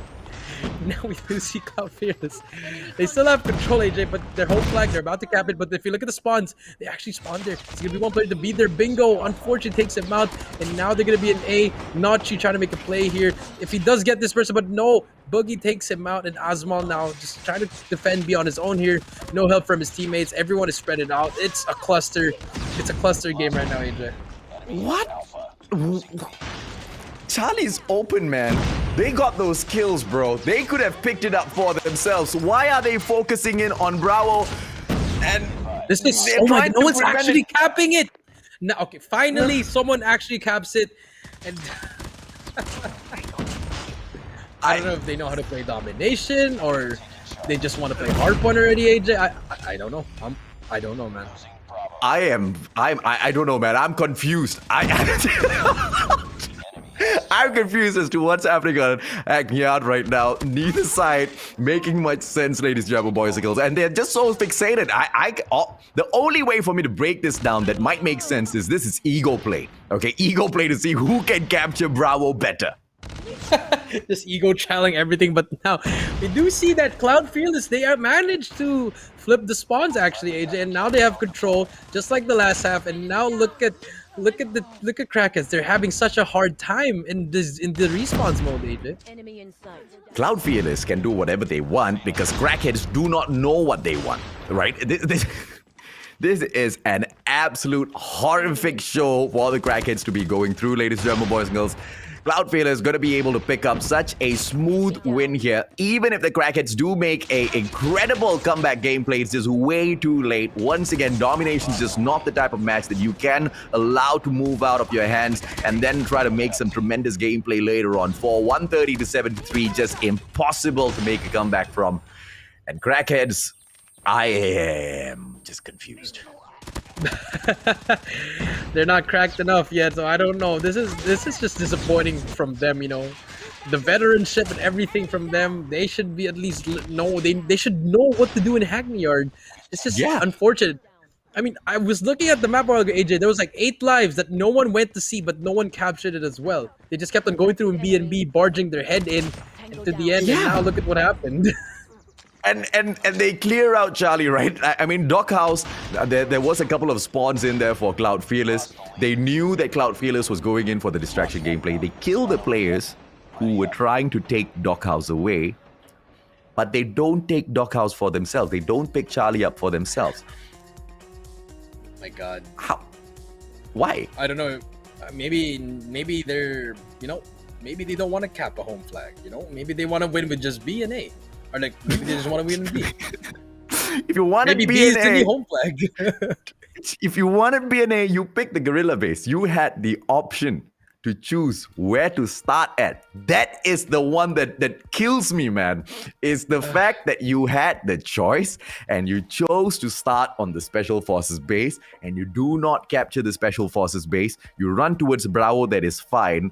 But then you try to capture the Guerrilla base as well, and then fail and continuously try at what you have failed because you want to get it no matter what. I don't know. Whoever their coach is or whoever their in-game leader is, I don't know. Just very questionable, my friends. Very questionable. Actually, yes, that's the word. Very questionable plays coming in. I mean, you could at least leave one, you know, and let your 4 teammates just go to A. But no, you said 5.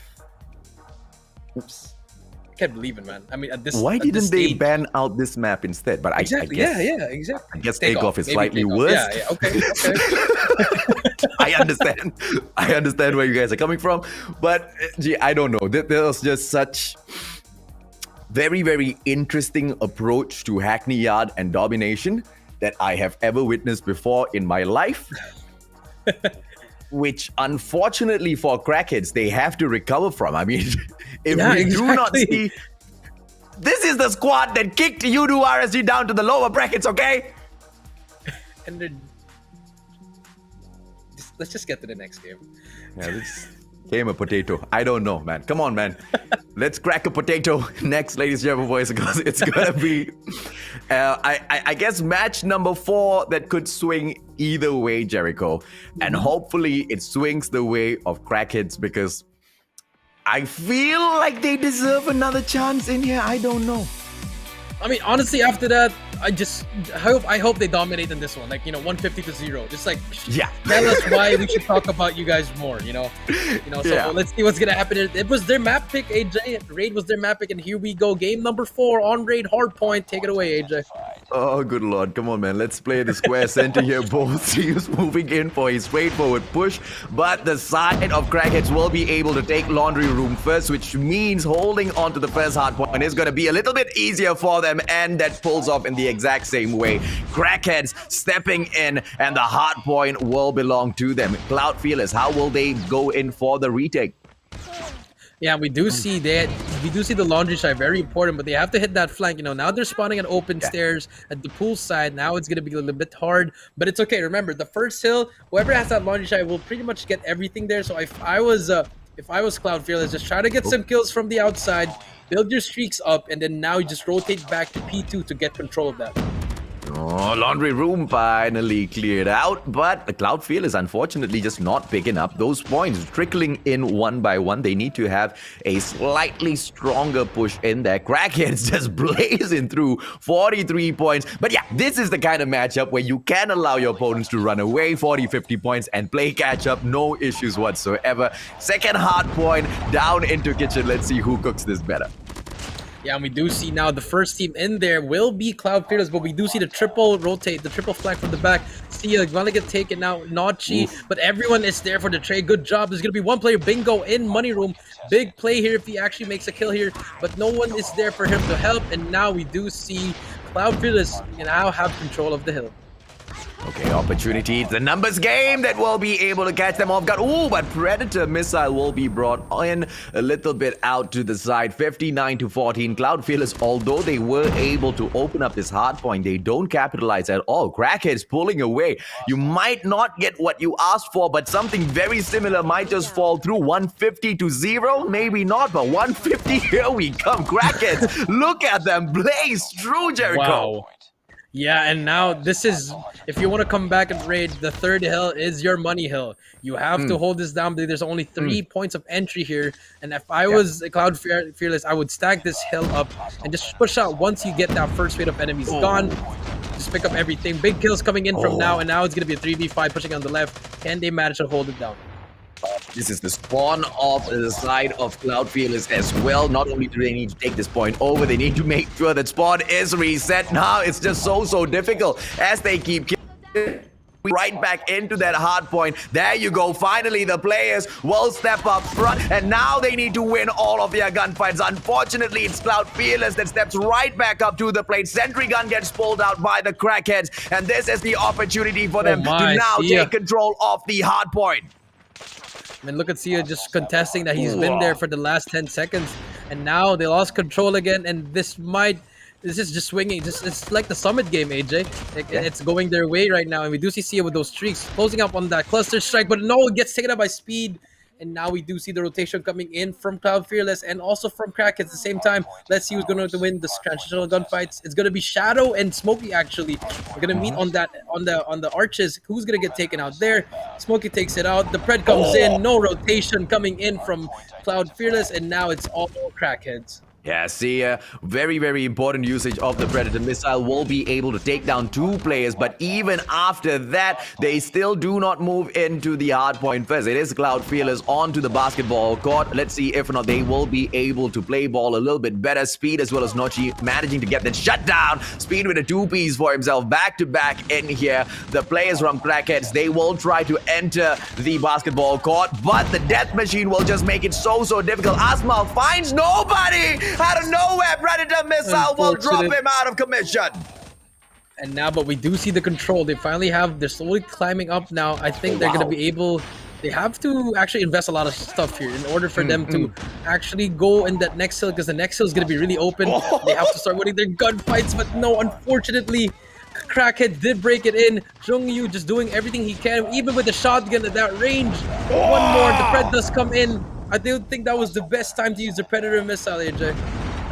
Brilliant play by Cloud Fearless. They step back into the hard point. They pick it back, but just for a few scraps. Now down to the hard point, number 5, Central Garden, one of the most open spots in here. It's just going to be a contest back and forth. Kiosk dropping through with the death machine. Unfortunately gets shut down, and he will not be able to buzz up anymore. It's going to be Crackheads going in for the finisher of the game. 125 already, but Cloud Fearless sets up the sentry gun. Double one of those hunter killer drones. All they need to do is strike, but they will not be able to get the right player off the site there. Central Garden still held on by Cloud Fearless.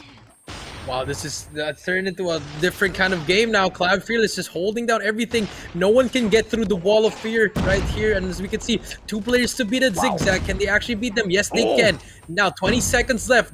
Definitely not going to win here. And also, Crackheads are not going to win there. So the rotation is going to come in. This is where the streaks should come in, and also the operator skills. Let's see if Cloud Fearless still have any streaks ready. Yeah, they are playing the game of patience, and now to the 100-point mark. Crackheads should have finished this off long time ago. The more they allow Cloud Fearless to step back in here, the bigger the risk that they are taking. But off to the rotation. Look at the Crackheads. They have set up the defense down at the square center. One player taking laundry room as well. Sia better be able to hold this, because if they don't, ladies, gentlemen, boys and girls, it's all over. Cloud Fearless might be able to finish this off. Nochi drops in with a death machine. Oh, what a waste, as Nochi himself loses his life. 132 now. Crackheads in for the finisher. 135, 15 more points, and it looks like it's very doable, Jericho. Yeah, it's gonna be a doable. They can still contest this, but no kills are coming in, no trades coming in, and just like that, this is gonna be the last contest, and I think this should be a GG. No one else is there for the contest. 3 seconds left, 2 seconds left, 1 second left, and just like that, we're going to a game number 5, AJ. Oh, what a play by the two squads. Crackheads, Cloud Fearless. I am absolutely impressed by the comeback in here. Thank you, Crackheads. I almost gave up on you guys, man. Almost. After acting, almost. But Raid was just that solid comeback all the way through. And yes, Cloud Fearless this time did manage to step it up as well, but they played into the exact same mistake that the Crackheads kind of strafed into in game number 1. The comeback was just a little bit too late, and the advantage was taken up by the Crackheads. They finished it off very strong at that very reset of those hard points. Square center usually is taken up very easily if you've got laundry room, but when you've got just about 15 points more to amass, Jericho, gets a little too easy. But you know what? I'll give props to Cloud Fearless. The way they held that fifth hill, the last one, the middle garden, it was actually perfect. They touched at least 54 seconds from it at least. But you know, the rotation to the first one was really hard. That's why when I called out the Predator missile at P4 AJ at basketball court, that's why I told them they should have not used that. Yeah. Because if they used that for the first hill, it could have been a different story, AJ. Fair enough, man. I mean, using it for just a couple of scraps versus using it to take over that hill and go in for the defense, two very different things, and we see exactly how it has panned out for them, right? And moving into game number 5, this now hangs in the balance. It's going to be search and destroy, and it's going to be very equal opportunities for both sides to pick. We can most probably see game number 5, round number 11 yet again. I am nothing but shocked and impressed at the level of gameplay that has stepped up within the Malaysian scene, Jericho. Yes, I am actually impressed, especially this matchup is really nice. But this is it. There can only be one, AJ. There can only be one. So game number 5, SND on Standoff, Cloud Fearless versus Crackheads. Let's see if this is going to go to around 11, AJ. Let's see, man. Cloud Fearless will be looking to end this early. Strat can be pulled in by Crackheads as well. The attacking side will be able to dictate the pace, and in for that alpha push they go. Private backyard is wide open. Crackheads looking for the retake. Yeah, we do see another slow push from both teams. Just remember when Crackheads played here, they were playing really well, but that nade spot coming in from Bingo, huge first blood. And now we do see Bomb will go down, and let's see how the retake's going to happen, AJ. Oh, Big Lol is just on point now. Jasmine gets dropped. What a strike right back. But Cloud Fearless, they now need to be careful. Yes, they do have the bomb plant, but the numbers might just work against them. Dark Frontier, Holger with the spam. Nochi going in for those shots. I don't think that's the best idea to pull off, but Asmal will be able to knock down Sia. It's a 3 versus 3. Nochi off cam. Smokey taken out as well. And this just boils down to a 2 versus 1. Crackheads, let's see how they do this. Wow, Crackheads actually had the first bloods, but now they're going to be able to try to make this play, and Nochi making the play again. But AJ, remember, Bingo got 2 kills ready to start, but I don't know what happened. They just melted, and now the round goes to Cloud Fearless. I don't know if it's just you or me, but Crackheads, they love losing the first round. I agree with you, and I do not agree with the retake gameplay. Bingolo taken down so early. Kios will be able to strike fast, strike early, and it looks like the early plant will be the gameplay that the Cloud Fearless squad moves in for as well. Too easy. Crackheads now might just drop another point. Yeah, and we do see 4 versus 5 again. Bomb will go down again. No nades now for Bingo. For Crackheads, but the retake is gonna happen right now. We do see number 1. Oh my, Jasmine. Take a seat, Notchin. Here comes the retake. Crackhead's gonna make a push here, but there's gonna be a lot of people there to watch over them. It's gonna be number 5, which is Shadow on the corner. Will get spotted, but Shadow gets that kill. Huge kill coming in, but Jasmine says no, and now it's a 3v2, AJ. Oh, now let's see exactly how they go in here for the push. It's a 2v1, leaving Speed all alone. He has got the Fennec in hand, but it's such a long flank all the way around to find those players. Oh, starts those shots way too early. Fennec's not going to be able to get anything done. And the defusal comes through. Trigger discipline again. Adrian. I mean, if he had just gone in a little bit closer, the story could have just ended so differently. Yeah, he just went in there, you know. I mean, I get it. Sia was defusing the bomb, but, you know, you need to have that certain of discipline, and unfortunately, they don't have it. Yeah, I mean, you want to go in for the shots, you need to get the kill, especially in a 2 versus 1 situation. There's no way in hell you'll be able to walk out of there. If Zay wasn't going in for the defusal, he'll be dead already. So that's just careless play from the get-go, right? 2 versus 1 needs to be taken a little bit more tactically. I agree with you, though. It was just panic moment, man. So you're on the ground with the defusal. What else can the man do, right? 5 versus 4. Crackheads on the back foot early on as Concept gets taken down. Bingo Low will be able to find Speed onto this flank, but a tight corner. Speed might be able to get the backstab, and he does exactly that. Speed looking for one more, and he finds Sia. Fennec too good. And now it's up to Jasmine. But everyone could do what Jasmine can. Gets one. Oh my, I thought he was going to get that second one. But then again, you know, it's been all Cloud Fearless every time in the gunfights. You know, you can't be losing to Azmal. You can lose a 1v1, yes, but if you're 2v1ing against Azmal, you have to get that trade, you know. It's just Crackheads aren't really playing. I don't know what's happening with them right now, if they're having a hard time, or is it the fatigue, AJ? Are they getting tired already? But I feel like Cloud Fearless, they're wanting this more than the Crackheads. Yeah, absolutely, man. And yes, although the attacking side does manage to call the shots a little bit better, I feel like Crackheads is just allowing the entrance into Alpha for the plant way too many times, way too easily. And the retake play just does not seem to be favoring them at all. But yet they do force the exact same situation for themselves. And look what a crazy push comes in here from Bingolo. So far up high, he should be able to get the flank from the turnaround. There we go. That's the play they need. Kyoz actually takes out Jasmine with a car. It's a 2v3. Now she gets one next week, and now it's a 1v1. Kyoz versus Sia. What a play by he's gonna stick it. He's gonna stick it. He's gonna stick it. Clutch. Easy. Easy peasy for Kyoz. Just like that. You know, that was a good retake from Crackheads, actually, but I feel like that's a little bit too early for Sia.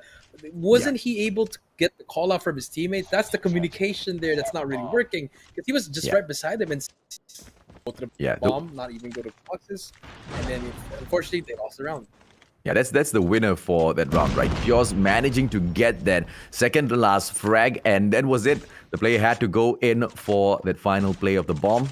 A little bit too easy for the sniper. Kyoz this time around in this particular Search and Destroy, he's stepping up early. That's probably why we see Cloud Fearless up in front here, Jericho. Yeah, that's true, but they are one man down, and Speed trying to get one more, but Sia finally takes him out. Smokey takes out Shadow. Jasmine takes out Azmal, and it's all up to Kyoz again. Can he do another miracle? But I think this is a little bit too hard for that, and finally gets taken out. Perfect round coming in for the Crackheads.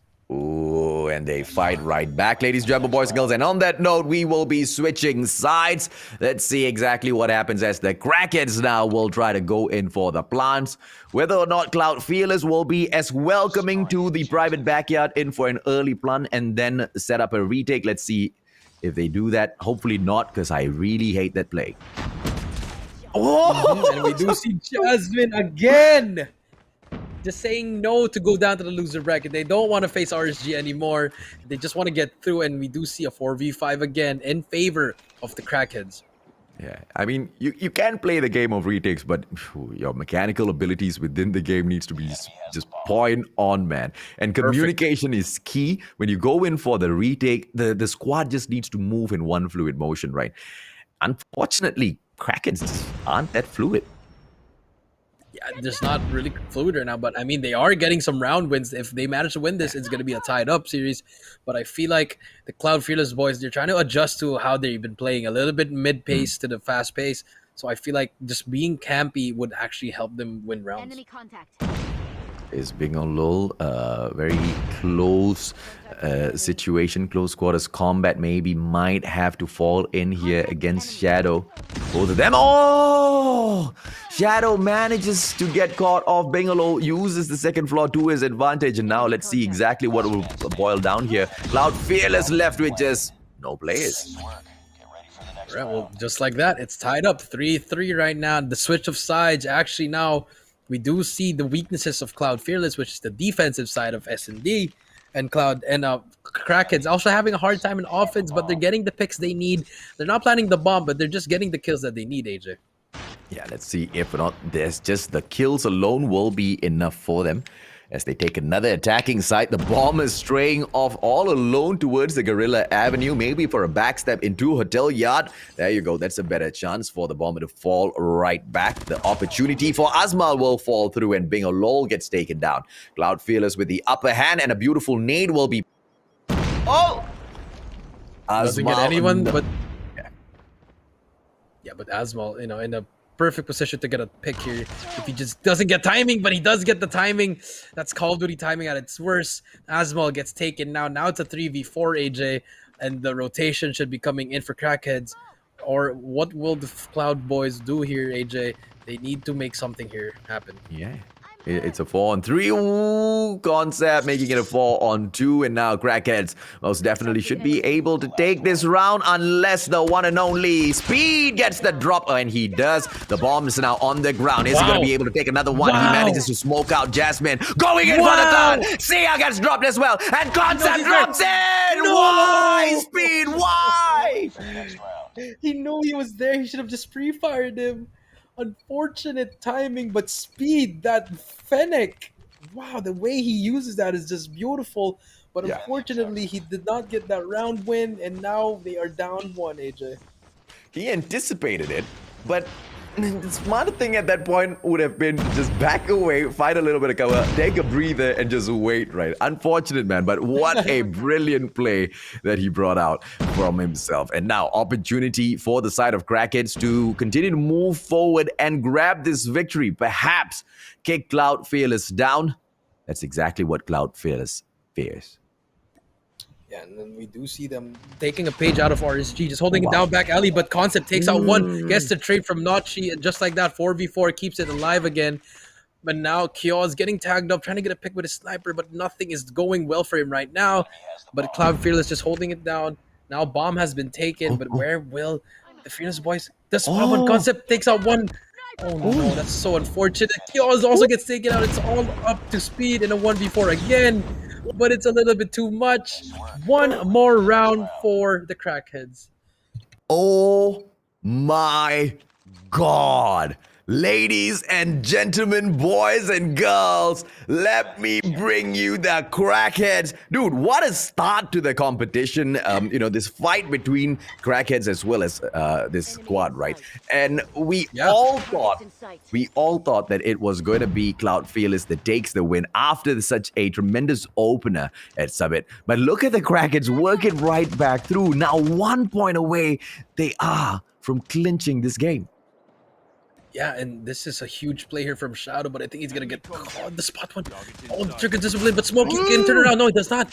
Shadow can get away with his life. The spot one, can he get second one? No, he does not. Makes him one shot though. Now it's a 3v3. And Azmal just a little bit, just walking on his own, forgot to aim in his gun. And now it's a 2v3. Who will get this win? Bomb has finally got it, and Speed and Kyoz, your season is on the line unless you want to go back to the loser bracket. Speed the spot. Pulls out the FHJ out of nowhere. Is he going to be able to get it? It works! He gets the FHJ! Speed then gets knocked down, but it is all up to Kiosk now. Ladies and gentlemen, boys and girls, the guy who could not find his shots early on, this time round in this search and destroy, Kiosk is on point. But it is full on pressure. He needs to take down Sia as well as Big Alol. Oh, so close. Kiosk backs away. Beautiful play so far, but it is not over just yet. This is Kyoz right now does know the bomb will go down there on statue. If he pops out, he needs to get this snipe right here. Oh no, the timing. The timing. He just see him on the heady. Let's spot him on the right. Can he get this quick scope? Does spot him again. 30 seconds. He's not trying to shoot. I don't know what he's trying to do here. The nade is here. He's trying to do right now. Already. Kyoz now brings out the spot 1 for 30 seconds. Just a little, a little bit slow here. He has to try to clutch this up. Try to just do absolutely no damage to that.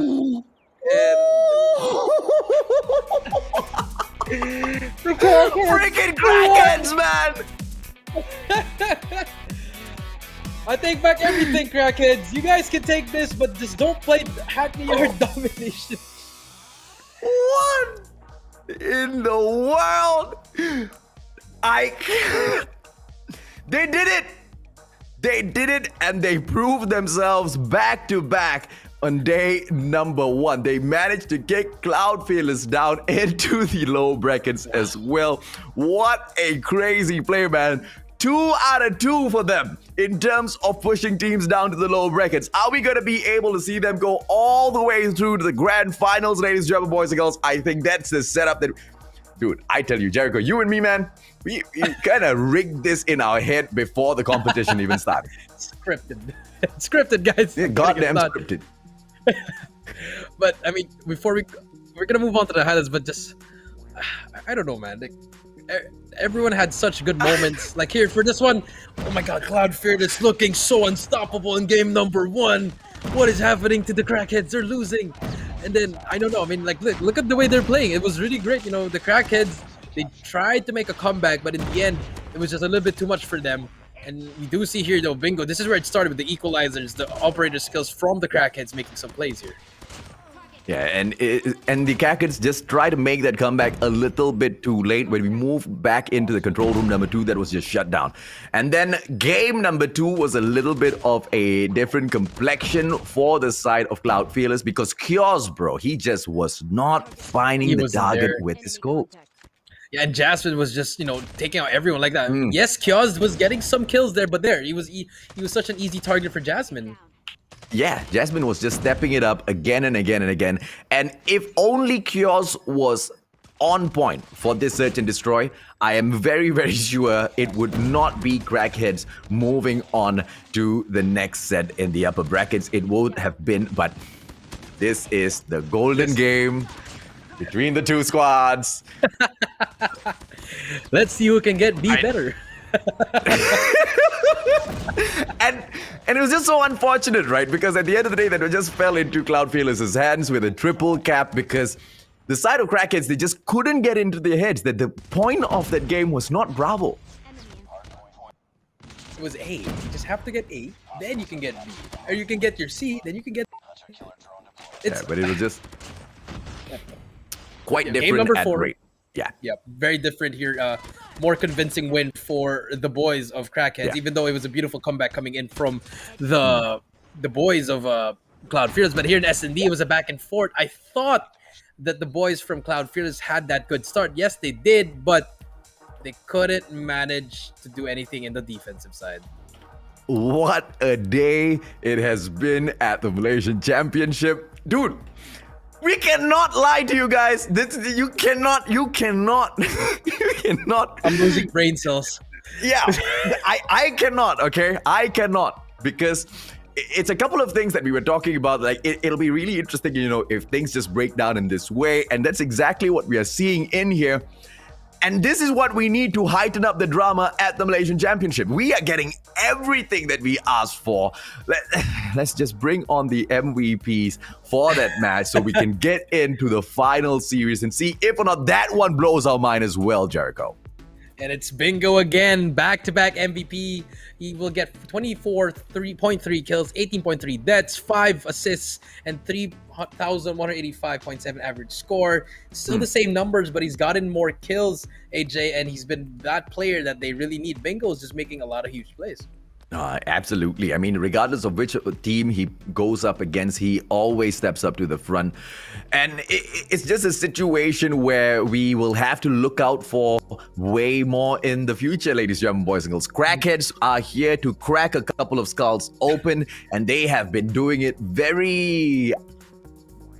quite well so far. They gotta work on domination. But with that being said, AJ, me and AJ are gonna take a quick break and we're gonna have our last match for this day one. We'll see you guys later. He rolls through with the defense. Oh no! Here come these Captain Ranger Gators. Well, what's the defensive structure? MIB take one and take both of them down. Looking at how Rampage did. Oh, well played.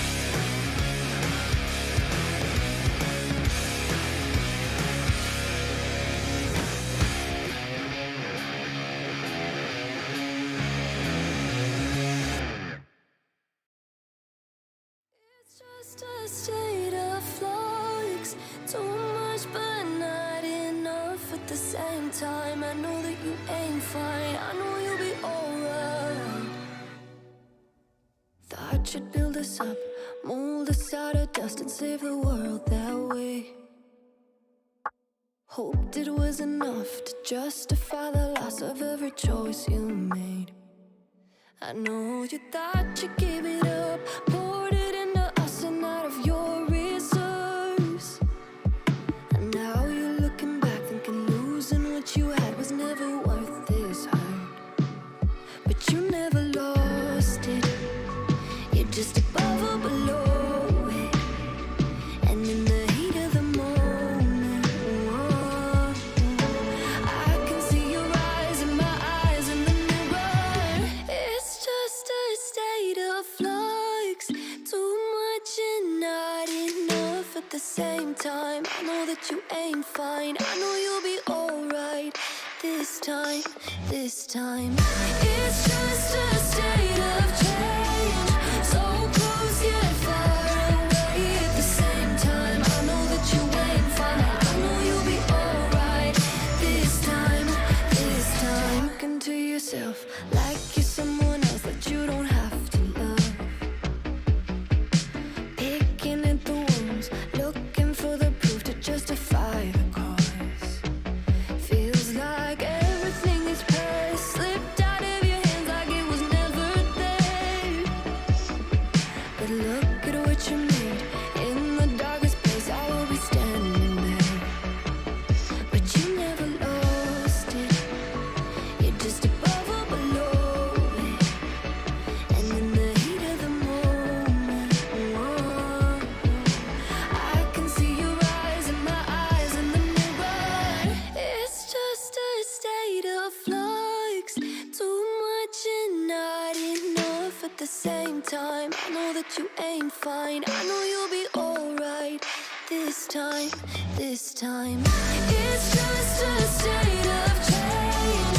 So close yet far away at the same time. I know that you ain't fine. I know you'll be alright this time, this time.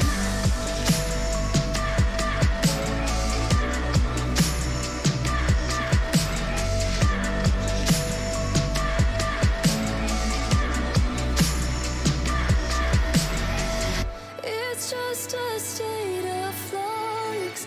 Too much, but not enough at the same time. I know that you ain't fine. I know you'll be alright.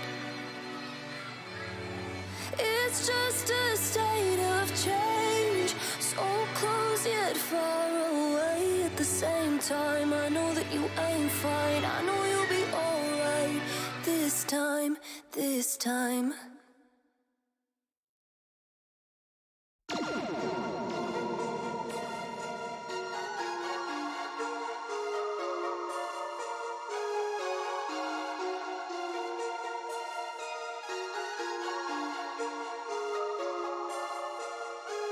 I said a lot of things that you never should say. Told the bitch one thing, stop drinking lemonade. I put that juice in my cup, sauce on everything. You know what's up. Boss ain't Waterfalls, slip and slide. Waterfalls, you and me. It's a ride, it's a ride. Waterfalls, slip and slide. Waterfalls, you and me. It's a ride, I'm saying it's a ride. She's saying wait, sweet like a lolly. Say, wet like a wave. Me, my nigga brother. Say, her thing is proper. She like to pull up and drop it. And when she's on ballin', she do it faster like Sony. That's just so good, man, I don't wanna stop it. So when man, I call it quack. You know she down, right, on it. Your bitch, she want it, cause I got it poppin'. She no, stop it. We go, on it, no. I'ma give her something, no. Make it a something. She call me hot stuff, Baker. I took her out west like Laker. Had to put the flow on major. The key got Cali going crazy. The sea got things all wavy. You see me at the river with your lady. Now we eating nice with the brunch. Man, I got the sauce, got the gravy. Waterfalls, slip and slide. Waterfalls.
With the defense, oh no, here comes the Captain Ranger getting Well, once again, exit structure. MIB take one and take both of them down. Looking at how Rampage did. Oh, well played.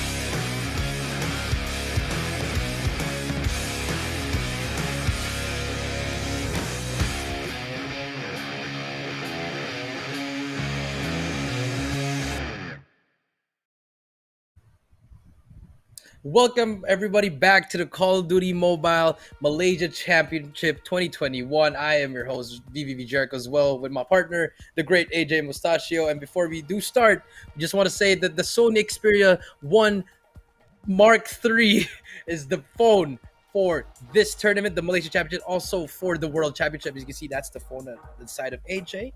And before we do get over to our last match, I just want to say something about the phone. It's one of the best phones out there, the best phone for COD Mobile and for any FPS game that you guys are going to play.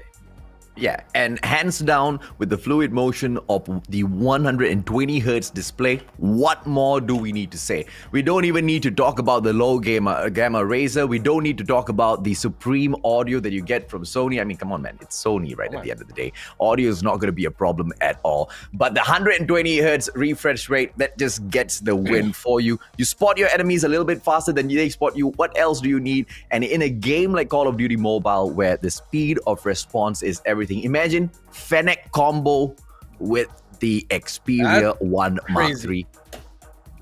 Frames wins games, guys. Remember that. Fennec wins games too. Combine the two, you just might just be the next crush of Philippines or the crush of, wherever you are from, ladies and gentlemen, boys and girls. But yeah, I'm not telling you to go and buy it. I'm telling you to go and check it out. Take it, pick it up, play a game. Call of Duty Mobile, ask the guy at the Sony store, can I play Call of Duty Mobile on this phone just to test it out? He's most probably going to say yes. And then decide. Let's take a look at the graphics just to make the next match official. It is going to be against, it's going to be Rampage against Czure. Two teams that have already played in here today, and they are the two teams that have handed out the only two donuts of the day. Yeah, and actually, looking at this this matchup, this is the only time that I'm actually gonna have a hard time of not really knowing who's gonna win. And we do head over to the head-to-head. We do have Warlord from Rampage and Candy from Czure, both having Warlord with 27 kills and Candy with 29, 9.5 for Warlord and 18.5 for Candy. 7.5 average assists and 7 with Candy, and an average score of 4,454 for Warlord and 4,104 for Candy. As you can see, the one that really stands out is the average death. Warlord only dies 9.5 times, while Candy has a lot of engagement, but he dies a lot. But as well, even though he does die a lot, he does get 29 kills per game, AJ. Yeah, and that is most definitely going to make a huge difference, right? Both of them able to get the kills, but surviving longer also means being able to pick up more points for your team in those domination as well as hard points.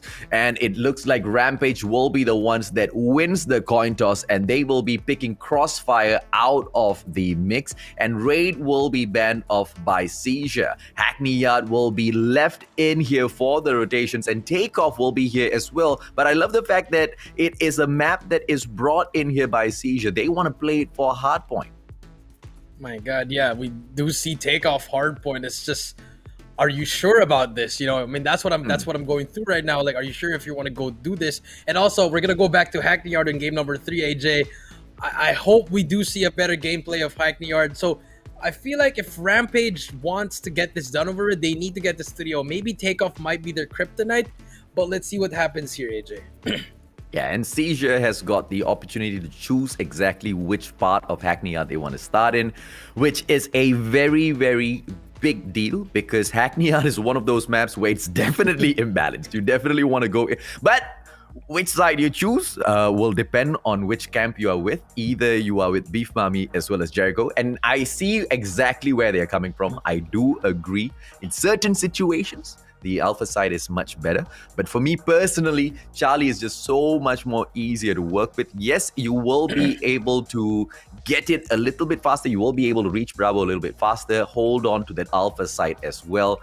The defense on Charlie, not that great. But it is all about the second floor as they step into that warehouse, man. The access in there is just a little bit easier, a little bit faster for those who spawn onto the side of Charlie, right? But we've seen the plays from both of those teams, but we will have to keep that for game number 3. For now, we'll jump on into Summit. Hardpoint still going to be as fast-paced as ever. Do you have a call as to which one you think might be getting the early lead? Not the win, just the early lead. I might go with Rampage here. Rampage is a little bit more experienced than most of these players, but we do see Czure here. As soon as we said that, they actually have control of everything right now, AJ. Yeah, they get the kills, they get the hard point as well. They are just wiping the floor with Rampage. And I'm actually quite shocked. MIB unable to do much, finally steps in for a couple of kills. Rampage picking up the hard point for themselves, but it's not going to be an easy battle for them to continue fighting in here. Point number 8, MIB finds a suitable spot in here for himself as Candy and the rest of the players will be dropping in front of him. Just way too easy for MIB and his Fennec. Yeah, and now we do see, even though the Czure get that first early lead, Rampage manages to like slow it down and let them just play campy. And look at MIB playing for his life for those streaks. Very huge place. If he does get those streaks, it will be such a great additional boost for the team. Yeah, and that's why clearing out all of those power positions very, very important, right? Off to the second floor first, they manage to get a hold on that, and only then do they jump on down, and look at what it has brought on to them. 33 points versus 14 that Czure took early on, and now Czure opens up hardpoint number 2 as well. This is going to be the edge platform play. Here comes Rampage to take it right back, and they do exactly that, Jericho. Yes, and we do see Czure having a hard time controlling that second part of the map, the second floor, and look at Rampage just barging in one by one there, actually making all those plays. MIB just being such a nuisance with that Fennec. Everything is going well for Rampage right now. Can Czure make a play here? Yeah, it just looks like they can't. Every single time they step on fourth, look at the number of players being piled on fourth by Rampage. But now, with this spawns for the side of Seizure coming in from the Guerrilla base, it will be slightly easier access. They should be able to take a couple of these gunfights from afar, and they easily move into that hardpoint, only to get shut down. Mechanical supremacy from Rampage. Yeah, this is where that comes in, that mechanical supremacy and the experience, knowing what to do in Summit. But as we can see, the rotation is in. There's a sentry gun already in the next hill. MIB earning those score streaks, making the most out of it. And here we go. This is the hill. Remember, when Rampage was going against the last match, they were actually, they absolutely got every single second here. So let's see if they can do it again. Yeah, and it looks like they might just be able to do it. Ooh, the miss on to Candy. It doesn't really matter because Juno is on outside to get it done with the Annihilator as well. Wow. Unfortunately, that does not get banned out. Warlord will be going in, popping off. Rampage finally gets the challenge in there, but it will be the sentry set up by MIB that gets the damage done. This has just been perfection by Rampage from the get-go, and Seizure hasn't been able to do much in this match, Jericho. Yeah, they managed to contest at least 2 seconds, but it won't really matter because now they got him off. That's really huge there. The bleeding stops there, but can they manage to get some points? But no, it's still Rampage. They're going to be able to do the late rotation because they have such a huge lead. But here we go. This hill again, everyone has been making comebacks in this hill. Let's see what they can do here. Yeah, now it was quite disappointing as to how Seizure went in there. None of those players who were trying to pick up the cable car platform stepped into the special forces space to make sure the spawns don't continuously come through for Rampage. And that's just the winning formula for them right now as Rampage try to take away the Blue Raider station. Let's see if or not they will be able to make sure they don't make the same mistake. They go and take such a great forward matchup and still win all of these gunfights. No flank whatsoever, man. Yeah, and we can see Warlord just making some plays here, huge plays with those operator skills, but the safe spawns are helping Seizure get it back in this game, and let's see how will Rampage respond to this. This is where the Annihilator comes in. Phobia just gets stunned. We'll try to get someone here, but wow, beautiful shot coming in there. And now, even though they're having so much kills, AJ, and this hill, no, they're not getting the time. Yeah, unfortunate for them. It is Rampage again and again back in with the pressure. This time around, they bring in the pinch from the edge platform as well as the cable car edge. And it's just a little bit too much for Seizure to hold back. And as much as the damage that has been brought forth by Rampage has been effective, the points they've managed to pick up for themselves into the reset of those hard points. And it's going to be an easy finisher for Rampage if Seizure does not step it up right now. But even if they do, 10 more points is so little for Rampage to pick up. Yeah. And now Rampage will get the final points of the hill. 5 more points. No one is near. There's one player who's going to be near, but it's a little bit too late. This should be a GG. We're going to be heading over to game number 2. Hands down victory for Rampage, but we cannot get a little too confident that Rampage is going to get, all the way through just yet. We all know Search and Destroy, such a different pace match. Anything can go. It's all about bringing the right strats into these matches. And so far, Seizure has definitely proven themselves against the side of ASTERMY. And ASTERMY was not too shabby at all. They put up an amazing fight against Seizure, right? But Rampage just a step higher in terms of that hardpoint game at Summit. Yeah, the veterancy is there, the experience is there. Again, I just can't stop reiterating. It's just they've been through so many tournaments. I mean, yes, Phobia has been in the community for a long time, but it's just him. It's not like you can give it to your teammates, and that just shows another perfect hold in that P3 and then P4. The break was beautiful, and then so I feel like Seizure coming into this, they were like, okay, if we lose this first game, let's just try to win game 2. It's not even try, like you have to win game 2. Yeah. Seizure kind of let it slip from their hands for sure at the third hard point, right? Cable car platform. Very weak play, but at the very same time, such solid defense coming in from the Rampage squad. I mean, MIB, the first thing the guy does there is he puts down the sentry gun, immediately pulls out the Annihilator. Juno's already on standby with the Annihilator. MIB doesn't even get many of those chances. Juno's already up front slaying. And that's the best part about Rampage, because they are getting all of the damage done before the challenge is even set forth at the cable car platform. And that's just something that Seizure could not overcome. And let's see if or not that exact same tremendous pressure can be brought forth by Rampage once again as we move on into game number 2 at firing range here, Jericho. Yes, game number 2. This is going to be a different one now. It's going to be SND now. It's going to be a little bit slower, and it's going to be, you're going to have to play for your life. And now we're going to start off with Rampage Gaming. They're going to be having a 3-2 split. No one's going to be watching the middle. And I think Heineken would be showing off again. His sniper does spot 2. Here comes the rush. Does not hit anyone. At least. Oi! The funny gets 1. Phobia goes down. Bomb carrier is down. Gets another one. Heineken showing off in the second round of the game. Oh, come on, Heineken. Oh, what a play with this guy. Can he get another one now? He should be able to get the jump end spot. He gets the spot onto Surgeon. Surgeon now with the trophy system gameplay is not going to get naded out, but he needs to be careful right down there behind him. Berlica drops in with the Fennec, and so easy. Rampage picks one up for themselves, and it is all because of that one guy. Heineken, 2 of the kills he gets with the snipe. Let's see how many more he picks up for himself. Yeah, that was such a good play coming out from Heineken. And also, Phobia just going in there with the bomb. You know, you got to wait for your teammates. You know, someone has to bait for you there. But now they're trying to be a slower push now with Heineken. That's spot him. It's a 1v1 against Surgeon. Who can get this snipe, Major? Oh, look at Heineken, man. He's playing such a risky play here. And now Juno as well, getting a little bit of his HP docked off.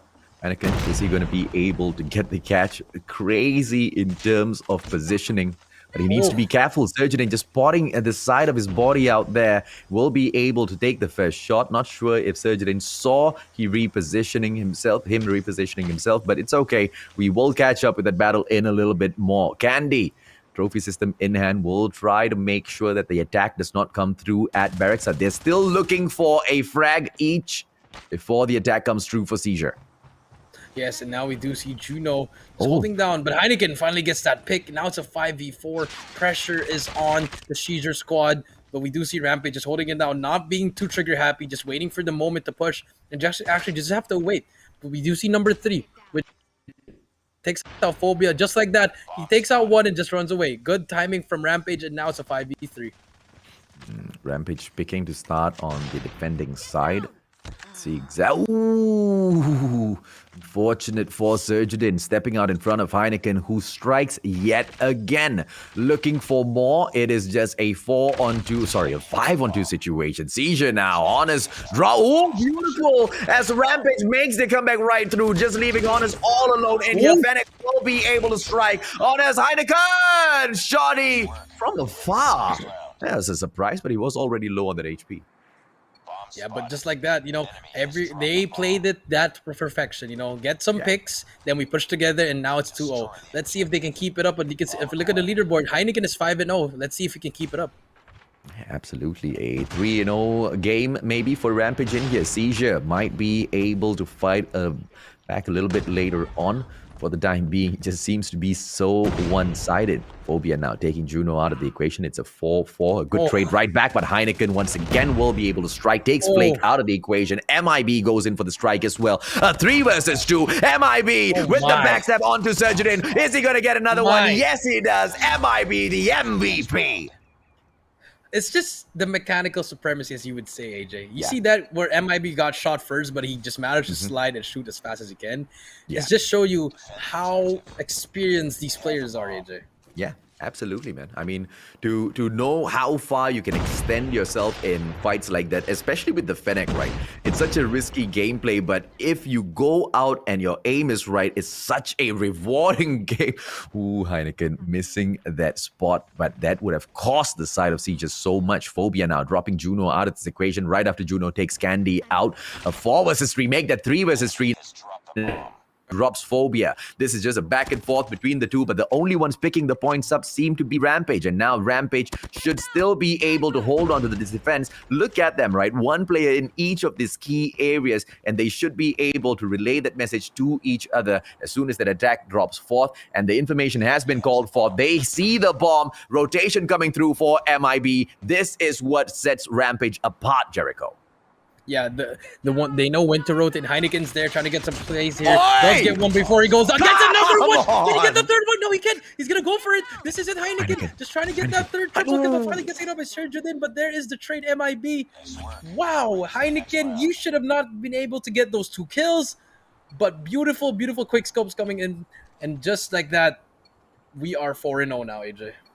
This is why he was bringing in the sniper from earlier on today. We asked him to change over to the SMG because he wasn't getting those shots, but perseverance is key. And clearly Heineken wants to show that. But Surgeon is showing as well that as long as you don't give up, you will be able to take down the best as long as you try. Heineken dropped early on, and this is Siege's opportunity to make a comeback in this final round before they swap sides. Honest drops Juno right after Juno once again drops Candy. What in the world is going on here? Well, now that they have the advantage as a 4v3, they have to start pushing here. They have to pick a side. You know, they're taking too much time, but now they are going to push into A. But, you know, Rampage, they're just going to be sticking together, making that rotation together. Let's see how they retake this bomb side. Oh, come on, Warlord. Beautiful sticky onto Phobia, and it's going to be Warlord once again. Fennec on with the push, not going to be able to find anyone just yet. Honest, can he get the head glitch off of the top side there? No, he's not going to be able to do that. Beautiful prone here by Honest, and they should be able to take this if the backstab comes through for MIB. MIB once again can just be the kryptonite of Seizure.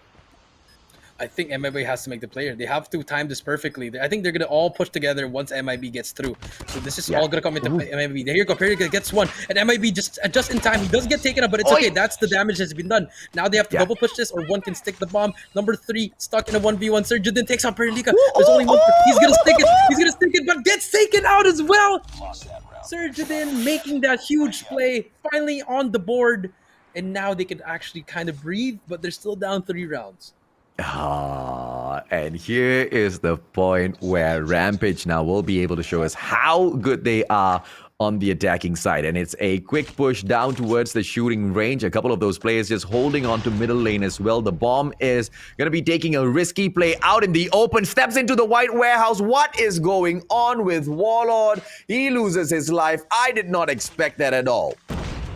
Yeah, they're just having a hard time now. I mean, Bomb is still in trailer. They still have control of that. Only one player to beat. Beautiful nade from Candy. Phobia takes out, gets taken out by Perica. Perica gets another 2-piece. But Candy's there for the trade, and it's all up to Heineken. And Heineken, can he get the clutch here? He has got the DLQ. But 3 back-to-back kills. Seizure doesn't really need to push because they've got the bomb, but Heineken knows his angles when he should be able to get the catch onto Honest, who's quite honestly not moving at all. One wall bang, there you go. Honest has been spotted out. He just needs to move on his crosshair towards the head, but nope, won't be able to do it. Wall bang the guy. Come on, Heineken. He does spot him and decides not to shoot, but now he's going to be rotating on his own. 50 seconds left. Finally does move out of his way. He has to try to pick up a gun after killing one person. He just has to make a play here. I think he does know Surgeon is here. Just spot one right here. No, nothing will hit here. 40 seconds left, but Surgeon just takes him out. Now, Seizure strings up some 2 rounds. Can they get 2 more? Well, the ball is in their court, right? It is Rampage's game to lose. Heineken most definitely needs to strike, and he needs to strike early. But before that, I just wonder why is Rampage rushing? I mean, it's their game, once again, to lose. Heineken has been so good so far in this game. They can just let the guy strafe out, get his things done, get a couple of frags first, and then go in for the push. Yes, that is true, but what we're trying to do, I think they just wanted to get the bomb down, but I feel like now here comes the nade. Oh no, that's such a bad nade from Flake. That will give up the position. Juno is there, and there's going to be another one. The trade is in there, but Warlord takes out both, and Bomb still hasn't gone down, but now Warlord will drop the bomb. Now Surgeon misses that shot, will have to reposition himself. Honest manages to eliminate Perica from the equation, and it's a 3 versus 3 now. Surgeon opportunity will be trying to get the drop onto Heineken. Heineken spots him, but unfortunately Surgeon a little too fast in anticipation. Surgeon gets a back-to-back, and that's it. Seizure makes their comeback in here. So good. 3 points in a row now.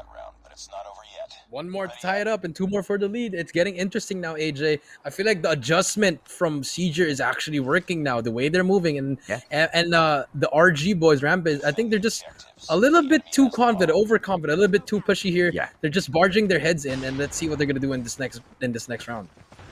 Again, I mean, they yes, they do something different, but they're going in for the rush. It might just pay off well, but the spot of the rush towards Bravo has been called by Seizure. Seizure now going in for the backstab as well. Are they going to be able to get the flank? No, Seizure. They ask questions of themselves. Candy managing to pick up 2 pieces for himself, and it's going to be a 5 versus 2 now. Rampage are just rushing to their deaths here, Jericho. Yeah, but as soon as you said that, Juno and Heineken gakes out 2 more. Now it's back to a 2v2, AJ.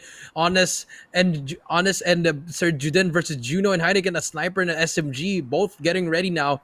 So let's see who's going to get the first blood right here. Juno with the opportunity to step out and see exactly who is there. He's got the bomb.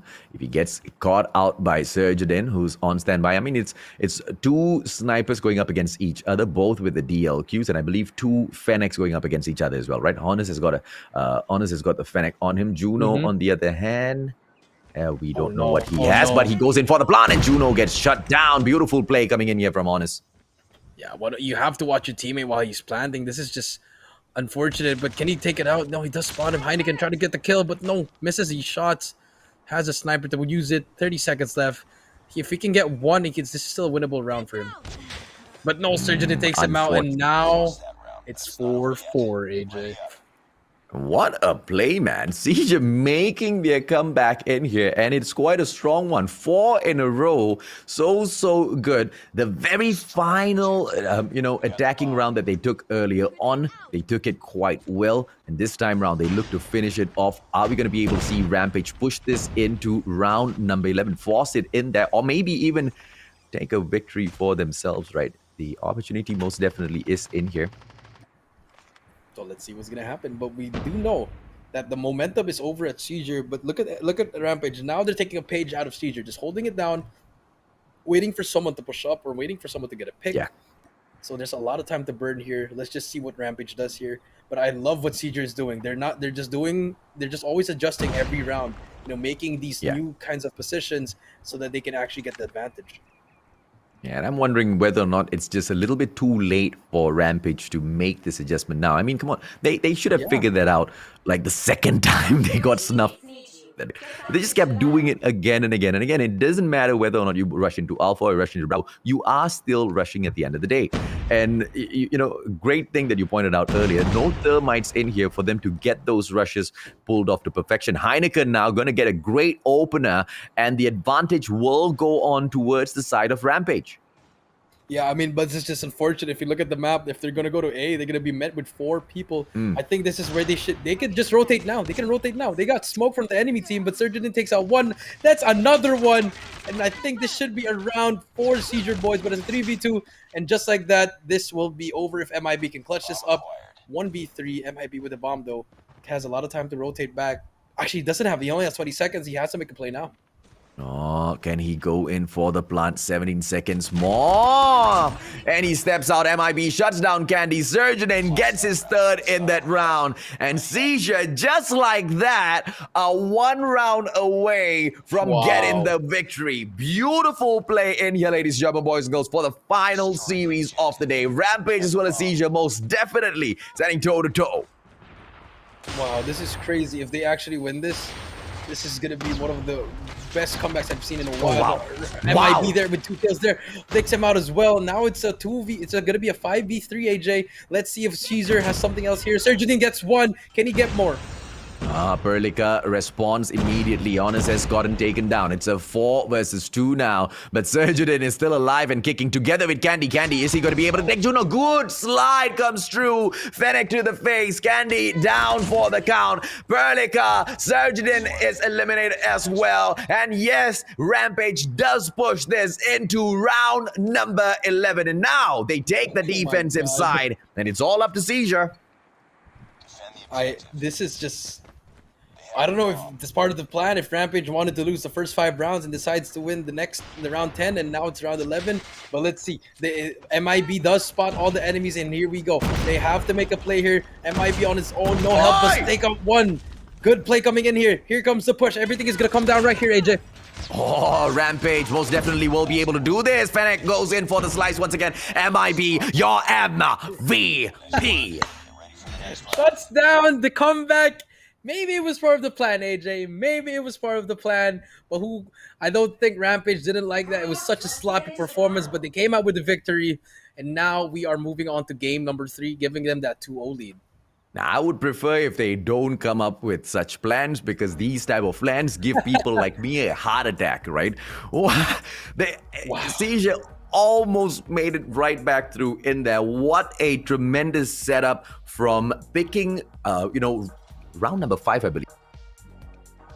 Themselves goes through with a streak of wins, and at the end, Rampage managing to step right back up. Thankfully, they did for themselves, and now we are at a point where Rampage can finish it off at the next map, the map that neither side chose. Yes, they have to. I mean, okay, I think this should be a 3-0, because no way you're gonna be super demotivated once you tried to come back from down 4-0-4, and then you just lose like that. It's kind of they could have won that round, but I feel like they were thinking too much ahead. A little bit nervousness there, because you saw how calm and cool collected was RG. You saw they were like, okay, MIB, that's all you, and it gets a nade kill. Everything just went bad there, and the next thing you know, RG just won. Here's the interesting thing. The next map is going to be Domination, and the ones that were able to pick their sides were Seizure, ladies and gentlemen, boys and girls, and chosen to start on the Special Forces base. This is going to be Hackney Yard. I don't know whether or not we're going to be seeing a little bit of what we saw earlier, but if I do, I tell you, I'm going to lose my mind, Jericho. If they do, just shut the stream down. Production, just shut the stream down. Let's just move on to day 2 already. Start off at the Special Forces base, run straight on to swap the spawns. Look, I like Special Forces base, Hackney Yard. It's a great place to start.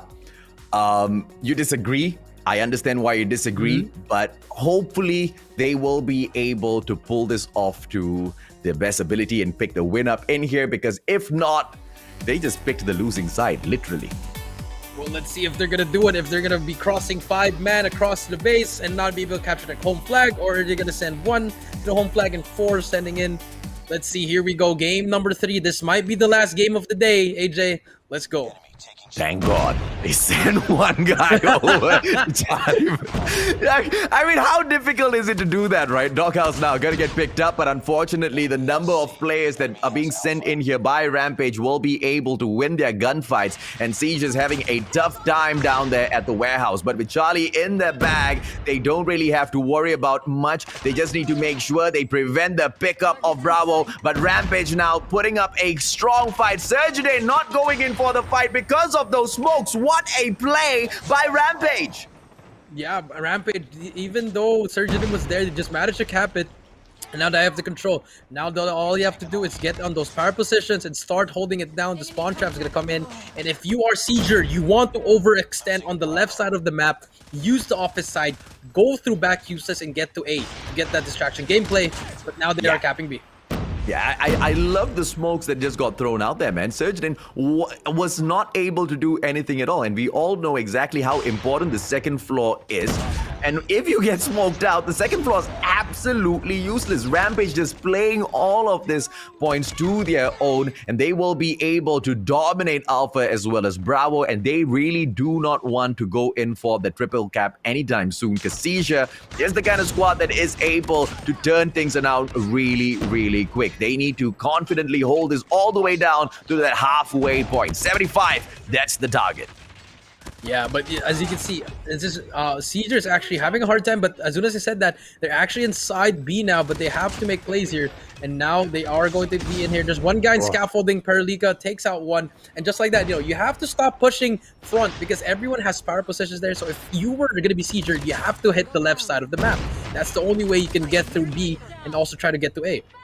And look at Seizure, right? They're not doing that at all. All they do is just continuously flood in there, taking these direct fights up against Rampage. It's just not going to work. There's no distraction gameplay in and around office. They're not using the map to their advantage. And they're going to probably just lose this because of exactly that. Rampage, on the other hand, they're taking these flanks absolutely well. Yeah, they're just picking up everybody's lanes. You know, if someone dies, if someone's there. Yeah. If so, now they're actually now you can see. Look at number 3, AJ. You see Candy doing it now, but I think it's a Yes. little bit too late. Yeah. But you know, let's see if they can try to make a play here. Yes, 62 points already. Yes, beautiful win on display. It's going to be Candy. Candy now moving in towards the tire shop. Ladies and gentlemen, boys and girls, Candy wins that fight as well. But to your point, Jericho, a little bit too late. Look at that, right? Candy just winning all of the gunfights all through the very end. And finally, as they bring Insurgent in as well to go in for the push onto tire shop, time has run out. I mean, just look at that. They only decided to do that when the round was about to be over. But now that they have the good side, let's see if they can actually do something, and let's see if Rampage are going to cap C. They chose that side. Why would you choose that side if you don't want to play that side? It's okay. I guess I'll just be a confused man until the end of this competition. Perlica, beautiful start here with the Annihilator. Surgeon goes in for the takedown as well, but Rampage starting things off so strong here, Jericho. Yeah, well, Perlica still alive with the Annihilator. Oh, misses that last shot. But then again, that's a start. Look at Rampage already moving to the left. They don't mind. They're not gonna mind B. It's okay if they cap it because they have that huge lead. So they have that cushion that they can push up into A, and that's what exactly player number 3 Strafe is doing right now. And this is how you pull off the distraction. So early on. Here comes Strafe. Opportunity. Oh! They minus each other out from that equation. Strafe takes himself out. Rampage will be able to use that to pull Bravo back. That's how you pull the side back, for heaven's sake.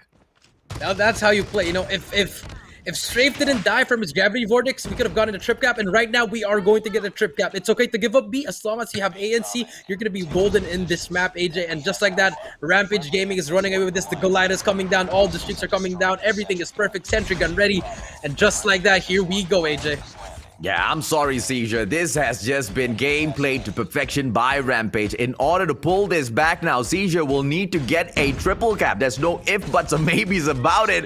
I mean, to pull 2 at least to their side is going to be a challenge. Oh, beautiful play by Phobia. Jumps right out in front of Perlica, takes him down with the FHJ. And now, as they strive on through 40 more points, this hill is just a little bit too steep to climb, Jericho.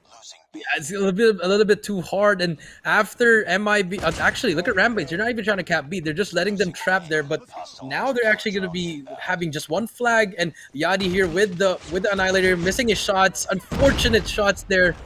But now the damage has been done. A huge lead coming into the game by Rampage Gaming. Yeah, and now Rampage, they just need to hold on to the doghouse. They don't need to step out anywhere at all. And yes, this is a smaller area. There's not much open spaces when you want to go in for the defense at the doghouse. But it's also the game of surprise, right? Because anyone who holds onto the doghouse will be able to extend themselves onto smokestacks as well as rooftop. And that's exactly what's playing out in the favor of Rampage. Siege's not expecting all of these spots to be handled by players. And they are just getting snuffed out left, right, center, 130 to 78. The points are going to tick through slowly, but the win is for sure on the side of Rampage. Yes, and we still have another Goliath here. And if you look at the map, there's still a sentry gun on top L, AJ. They're just there, but look at Seizure. Now they're trying to push it for C, but it's just going to be a little bit too late. They have to make plays here, but there's a Goliath there protecting the flag. It's going to be literally hard for them. But, you know, it's not that... They have to get a trip cap if they want to make this comeback, AJ. Which is absolutely impossible, man. The way CJ has played Hackney Art so far, they most definitely need to go back to the drawing board and rework some of their strats, rework some of their rotations. Like you pointed out already, Jericho, some of those plays, if they had gone in a little bit earlier, maybe, just maybe. Look at that, 101 to 141. But let us not lie to ourselves, right? The only reason why they've got 2 points is because Rampage specifically backed up into Charlie to hold on to 1 point. They made that conscious decision because they didn't want to push on and overextend themselves. And that's what pro teams do. Oh my god, Warlord just made a play. He blew up the Goliath in front. He took out 3. And just like that, that should be a GG right here, ladies and gentlemen. This should be a 3-0 unless we see a miracle, but no player is near. We're going to get a 3-0. Rampage Gaming takes out Seizure, and that's going to be our last series for the day, AJ.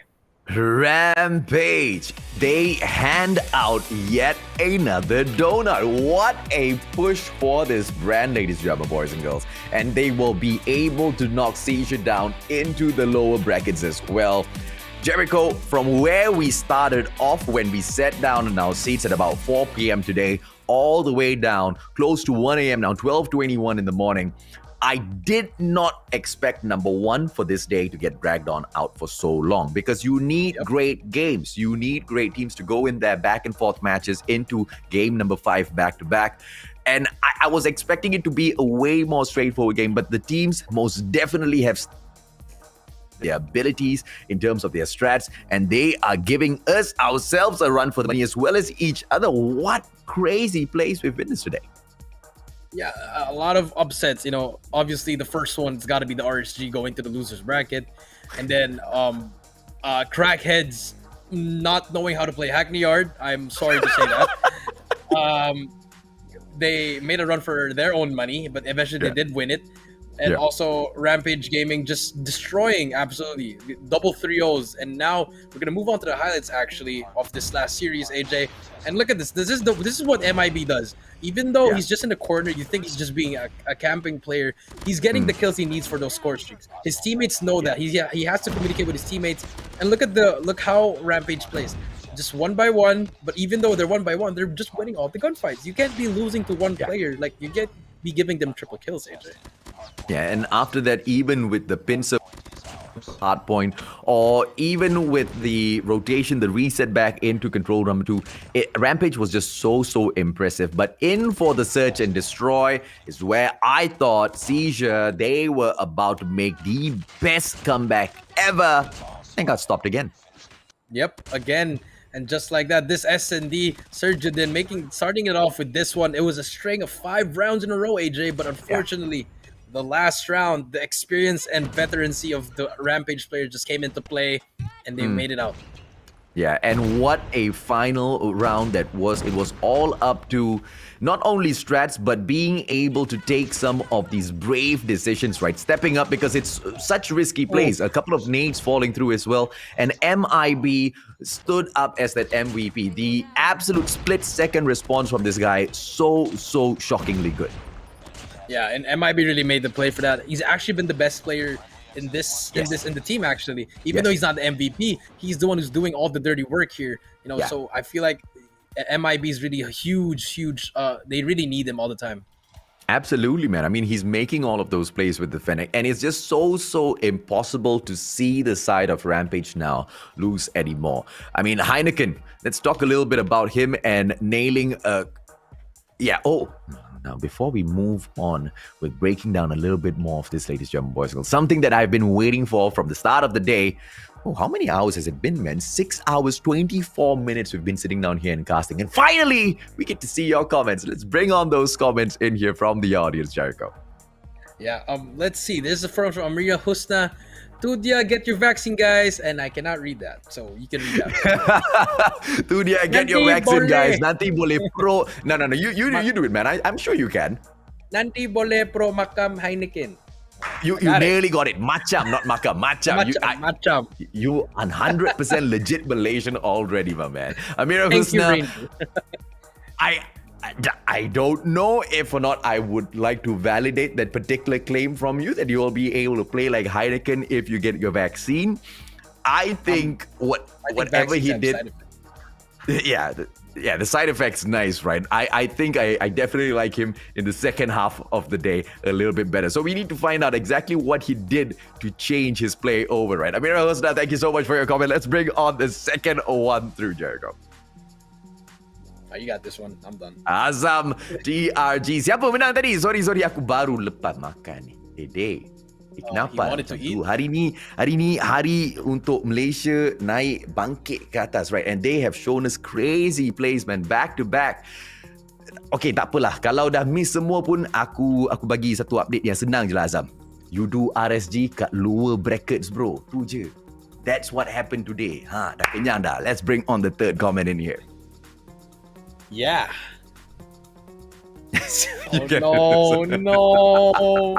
No. You got to do some kawaii move as you read this, man. Simp for Yoodo RSG.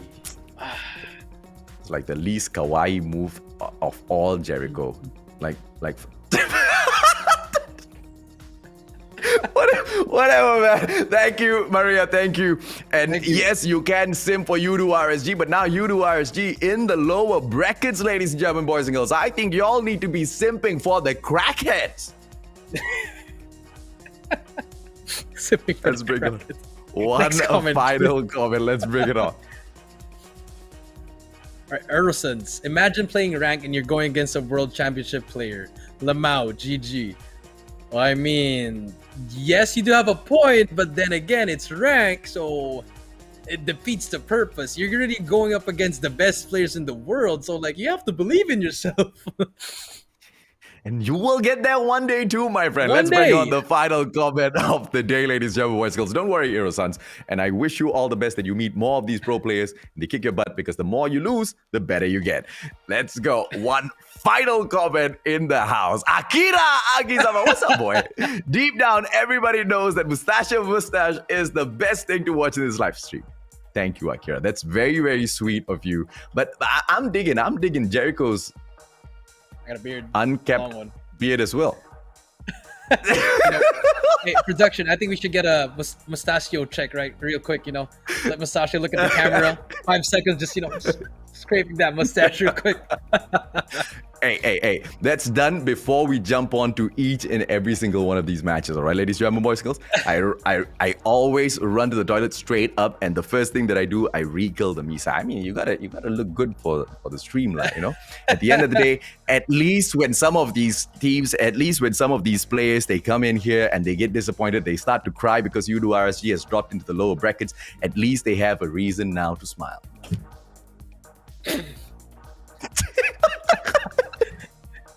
Woo! What a crazy day, man. Yeah, man. Yeah. The day has passed by quite fast, but I cannot believe we have actually been doing this non-stop for 6.5 hours. The action has just been back to back, man. And all through that, we still have not seen the giants, the kings, Yoodo RSG themselves aggress on a lot of these squads. And this has just set up the day so well, because day number 2 most definitely is going to be lit, Jericho. I mean, we often hope and pray for there to be a dream run in the lower brackets.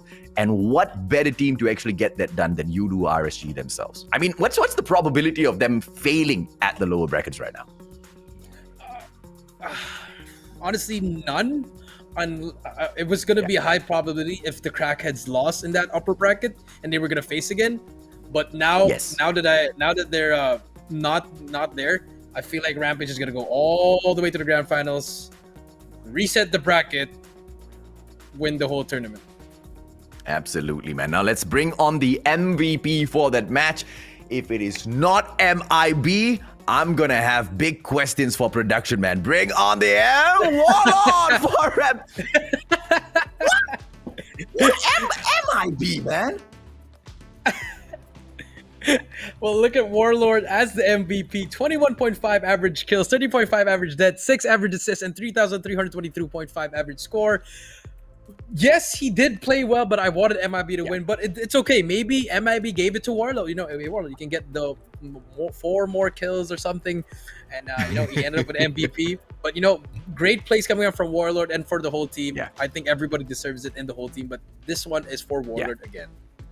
Yeah, absolutely, man. I mean, if you want to see exactly where did MIB shine the most, it would most definitely be in that search and destroy, as well as the first hardpoint at Summit that they dropped into. But he definitely did have many other highlight moments. As for Rampage as a whole, it's all about the squad plays. It's all about the teamwork, and it's just so nice to see them bring in this level of gameplay into the Malaysian Championship. I mean, this squad has been through a lot so far, Jericho. I mean, you most definitely know that, man.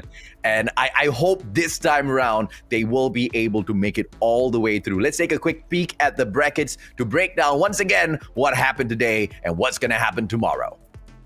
Yeah, it's starting off that our first match, the Doctor and Cloud Fear is a 3-1, and then the next match, Crackheads versus Yoodo RSG with 3-2. Rampage and X versus Infinity X gets that 3-0. ASTERMY loses to Czure another 3-0, and now to our upper bracket round 2, Fearless and versus Crackheads went into a game number 5. Crackheads moving forward to the upper bracket final, and Rampage 3-0 against Czure. Now Crackheads and Rampage will be fighting for that first spot in the grand finals, and in the lower bracket, we do see the Doctor versus versus Yoodo RSG for tomorrow. Also, Infinity X versus ASTERMY, and waiting for them in the next round. In the next lower bracket round will be Czure and Cloud Fearless. So tomorrow's gonna be a jam-packed day. We might see top teams go home, or we might see something's going to happen tomorrow. AJ.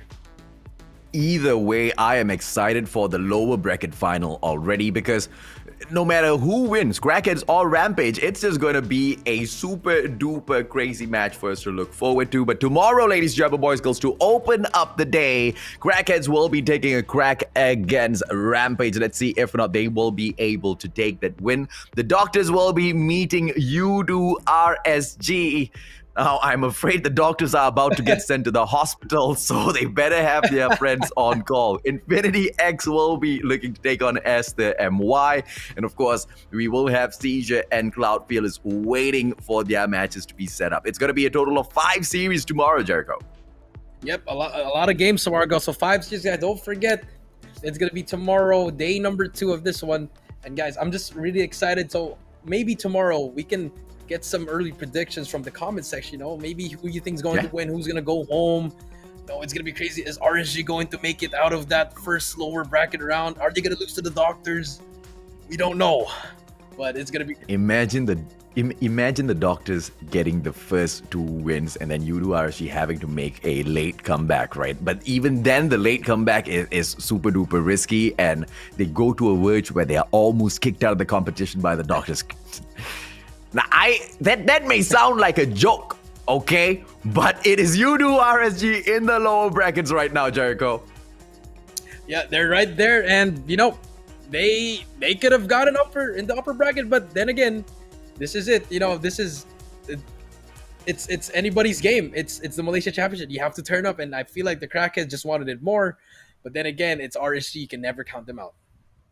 Well, absolutely correct, ladies and gentlemen, boys and girls. Never will we count them out. Let's see exactly what all of these teams here will have in store for us tomorrow. My name's AJ. I'm the Mustachio. This here is the one and only Coach Jericho from Triple. We bringing you all of the hottest action. We will be back tomorrow to continue this madness.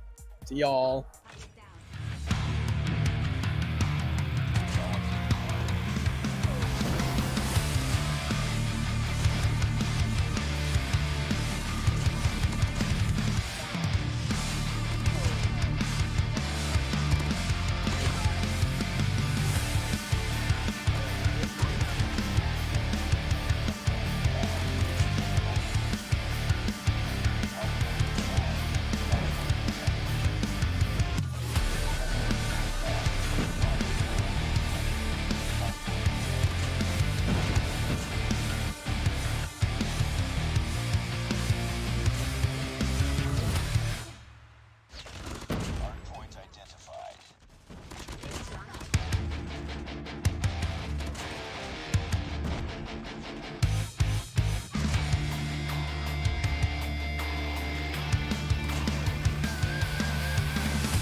looking at how Rampage did. Oh, well played.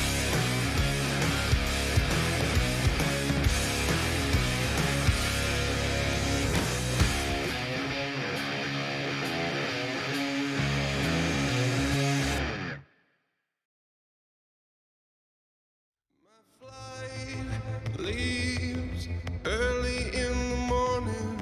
I got no time for taking the stairs. I can't promise that I will write back, but then again, knowing me, I'd do it for years. Oh, and there's nothing to be won. We do it for fun. We'll keep climbing till we hit the sun. Oh, you want it to be. You couldn't find in me, so I'm going without you. So long, so long. My life spins closer to the middle. These flashing lights in Standoff. And day might slow my evolution from the boy who sent those letters before. Whoa, when there's nothing to be won, we do it for fun. We'll keep climbing till we hit the sun. Whoa, and all you wanted to be, you couldn't find in me, so I'm going without you. So long, so long.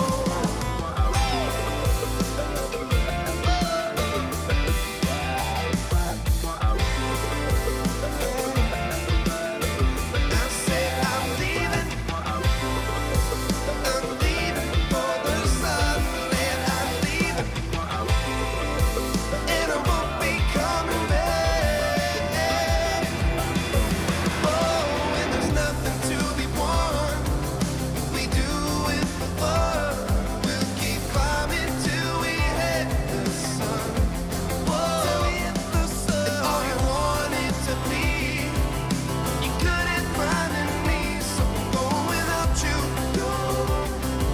So long, so long. And there's nothing to be won. We do it for fun. We'll keep climbing till we hit the sun. Whoa, and all you wanted to be, you couldn't find in me, so I'm going without you. So long, yeah. Going without you. So long, without you. Going without you. So long, so long.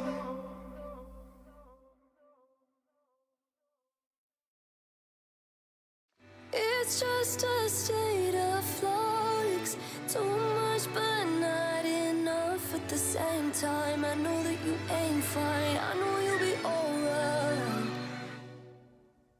Thought you'd build us up, mold us out of dust, and save the world that way. Hoped it was enough to justify the loss of every choice you made. I know you thought you gave it up, poured it into us and out of your reserves. And now you're looking back, thinking losing what you had was never worth this hurt. But you never lost it, you're just above or below it. And in the heat of the moment, whoa, I can see your eyes in my eyes in the mirror. It's just a state of flux. Too much and not enough at the same time. I know that you ain't fine. I know you'll be alright this time, this time. It's just a state of change. So close yet far away at the same time. I know that you ain't fine. I know you'll be alright this time, this time. Looking to yourself like you're someone else that you don't have to love. Picking at the wounds, looking for the proof to justify the cause. Feels like everything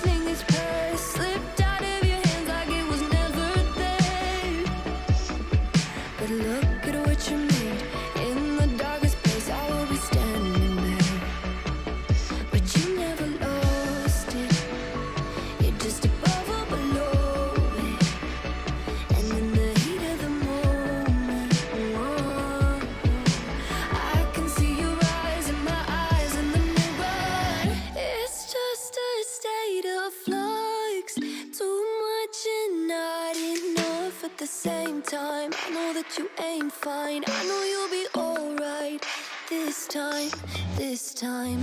It's just a stage.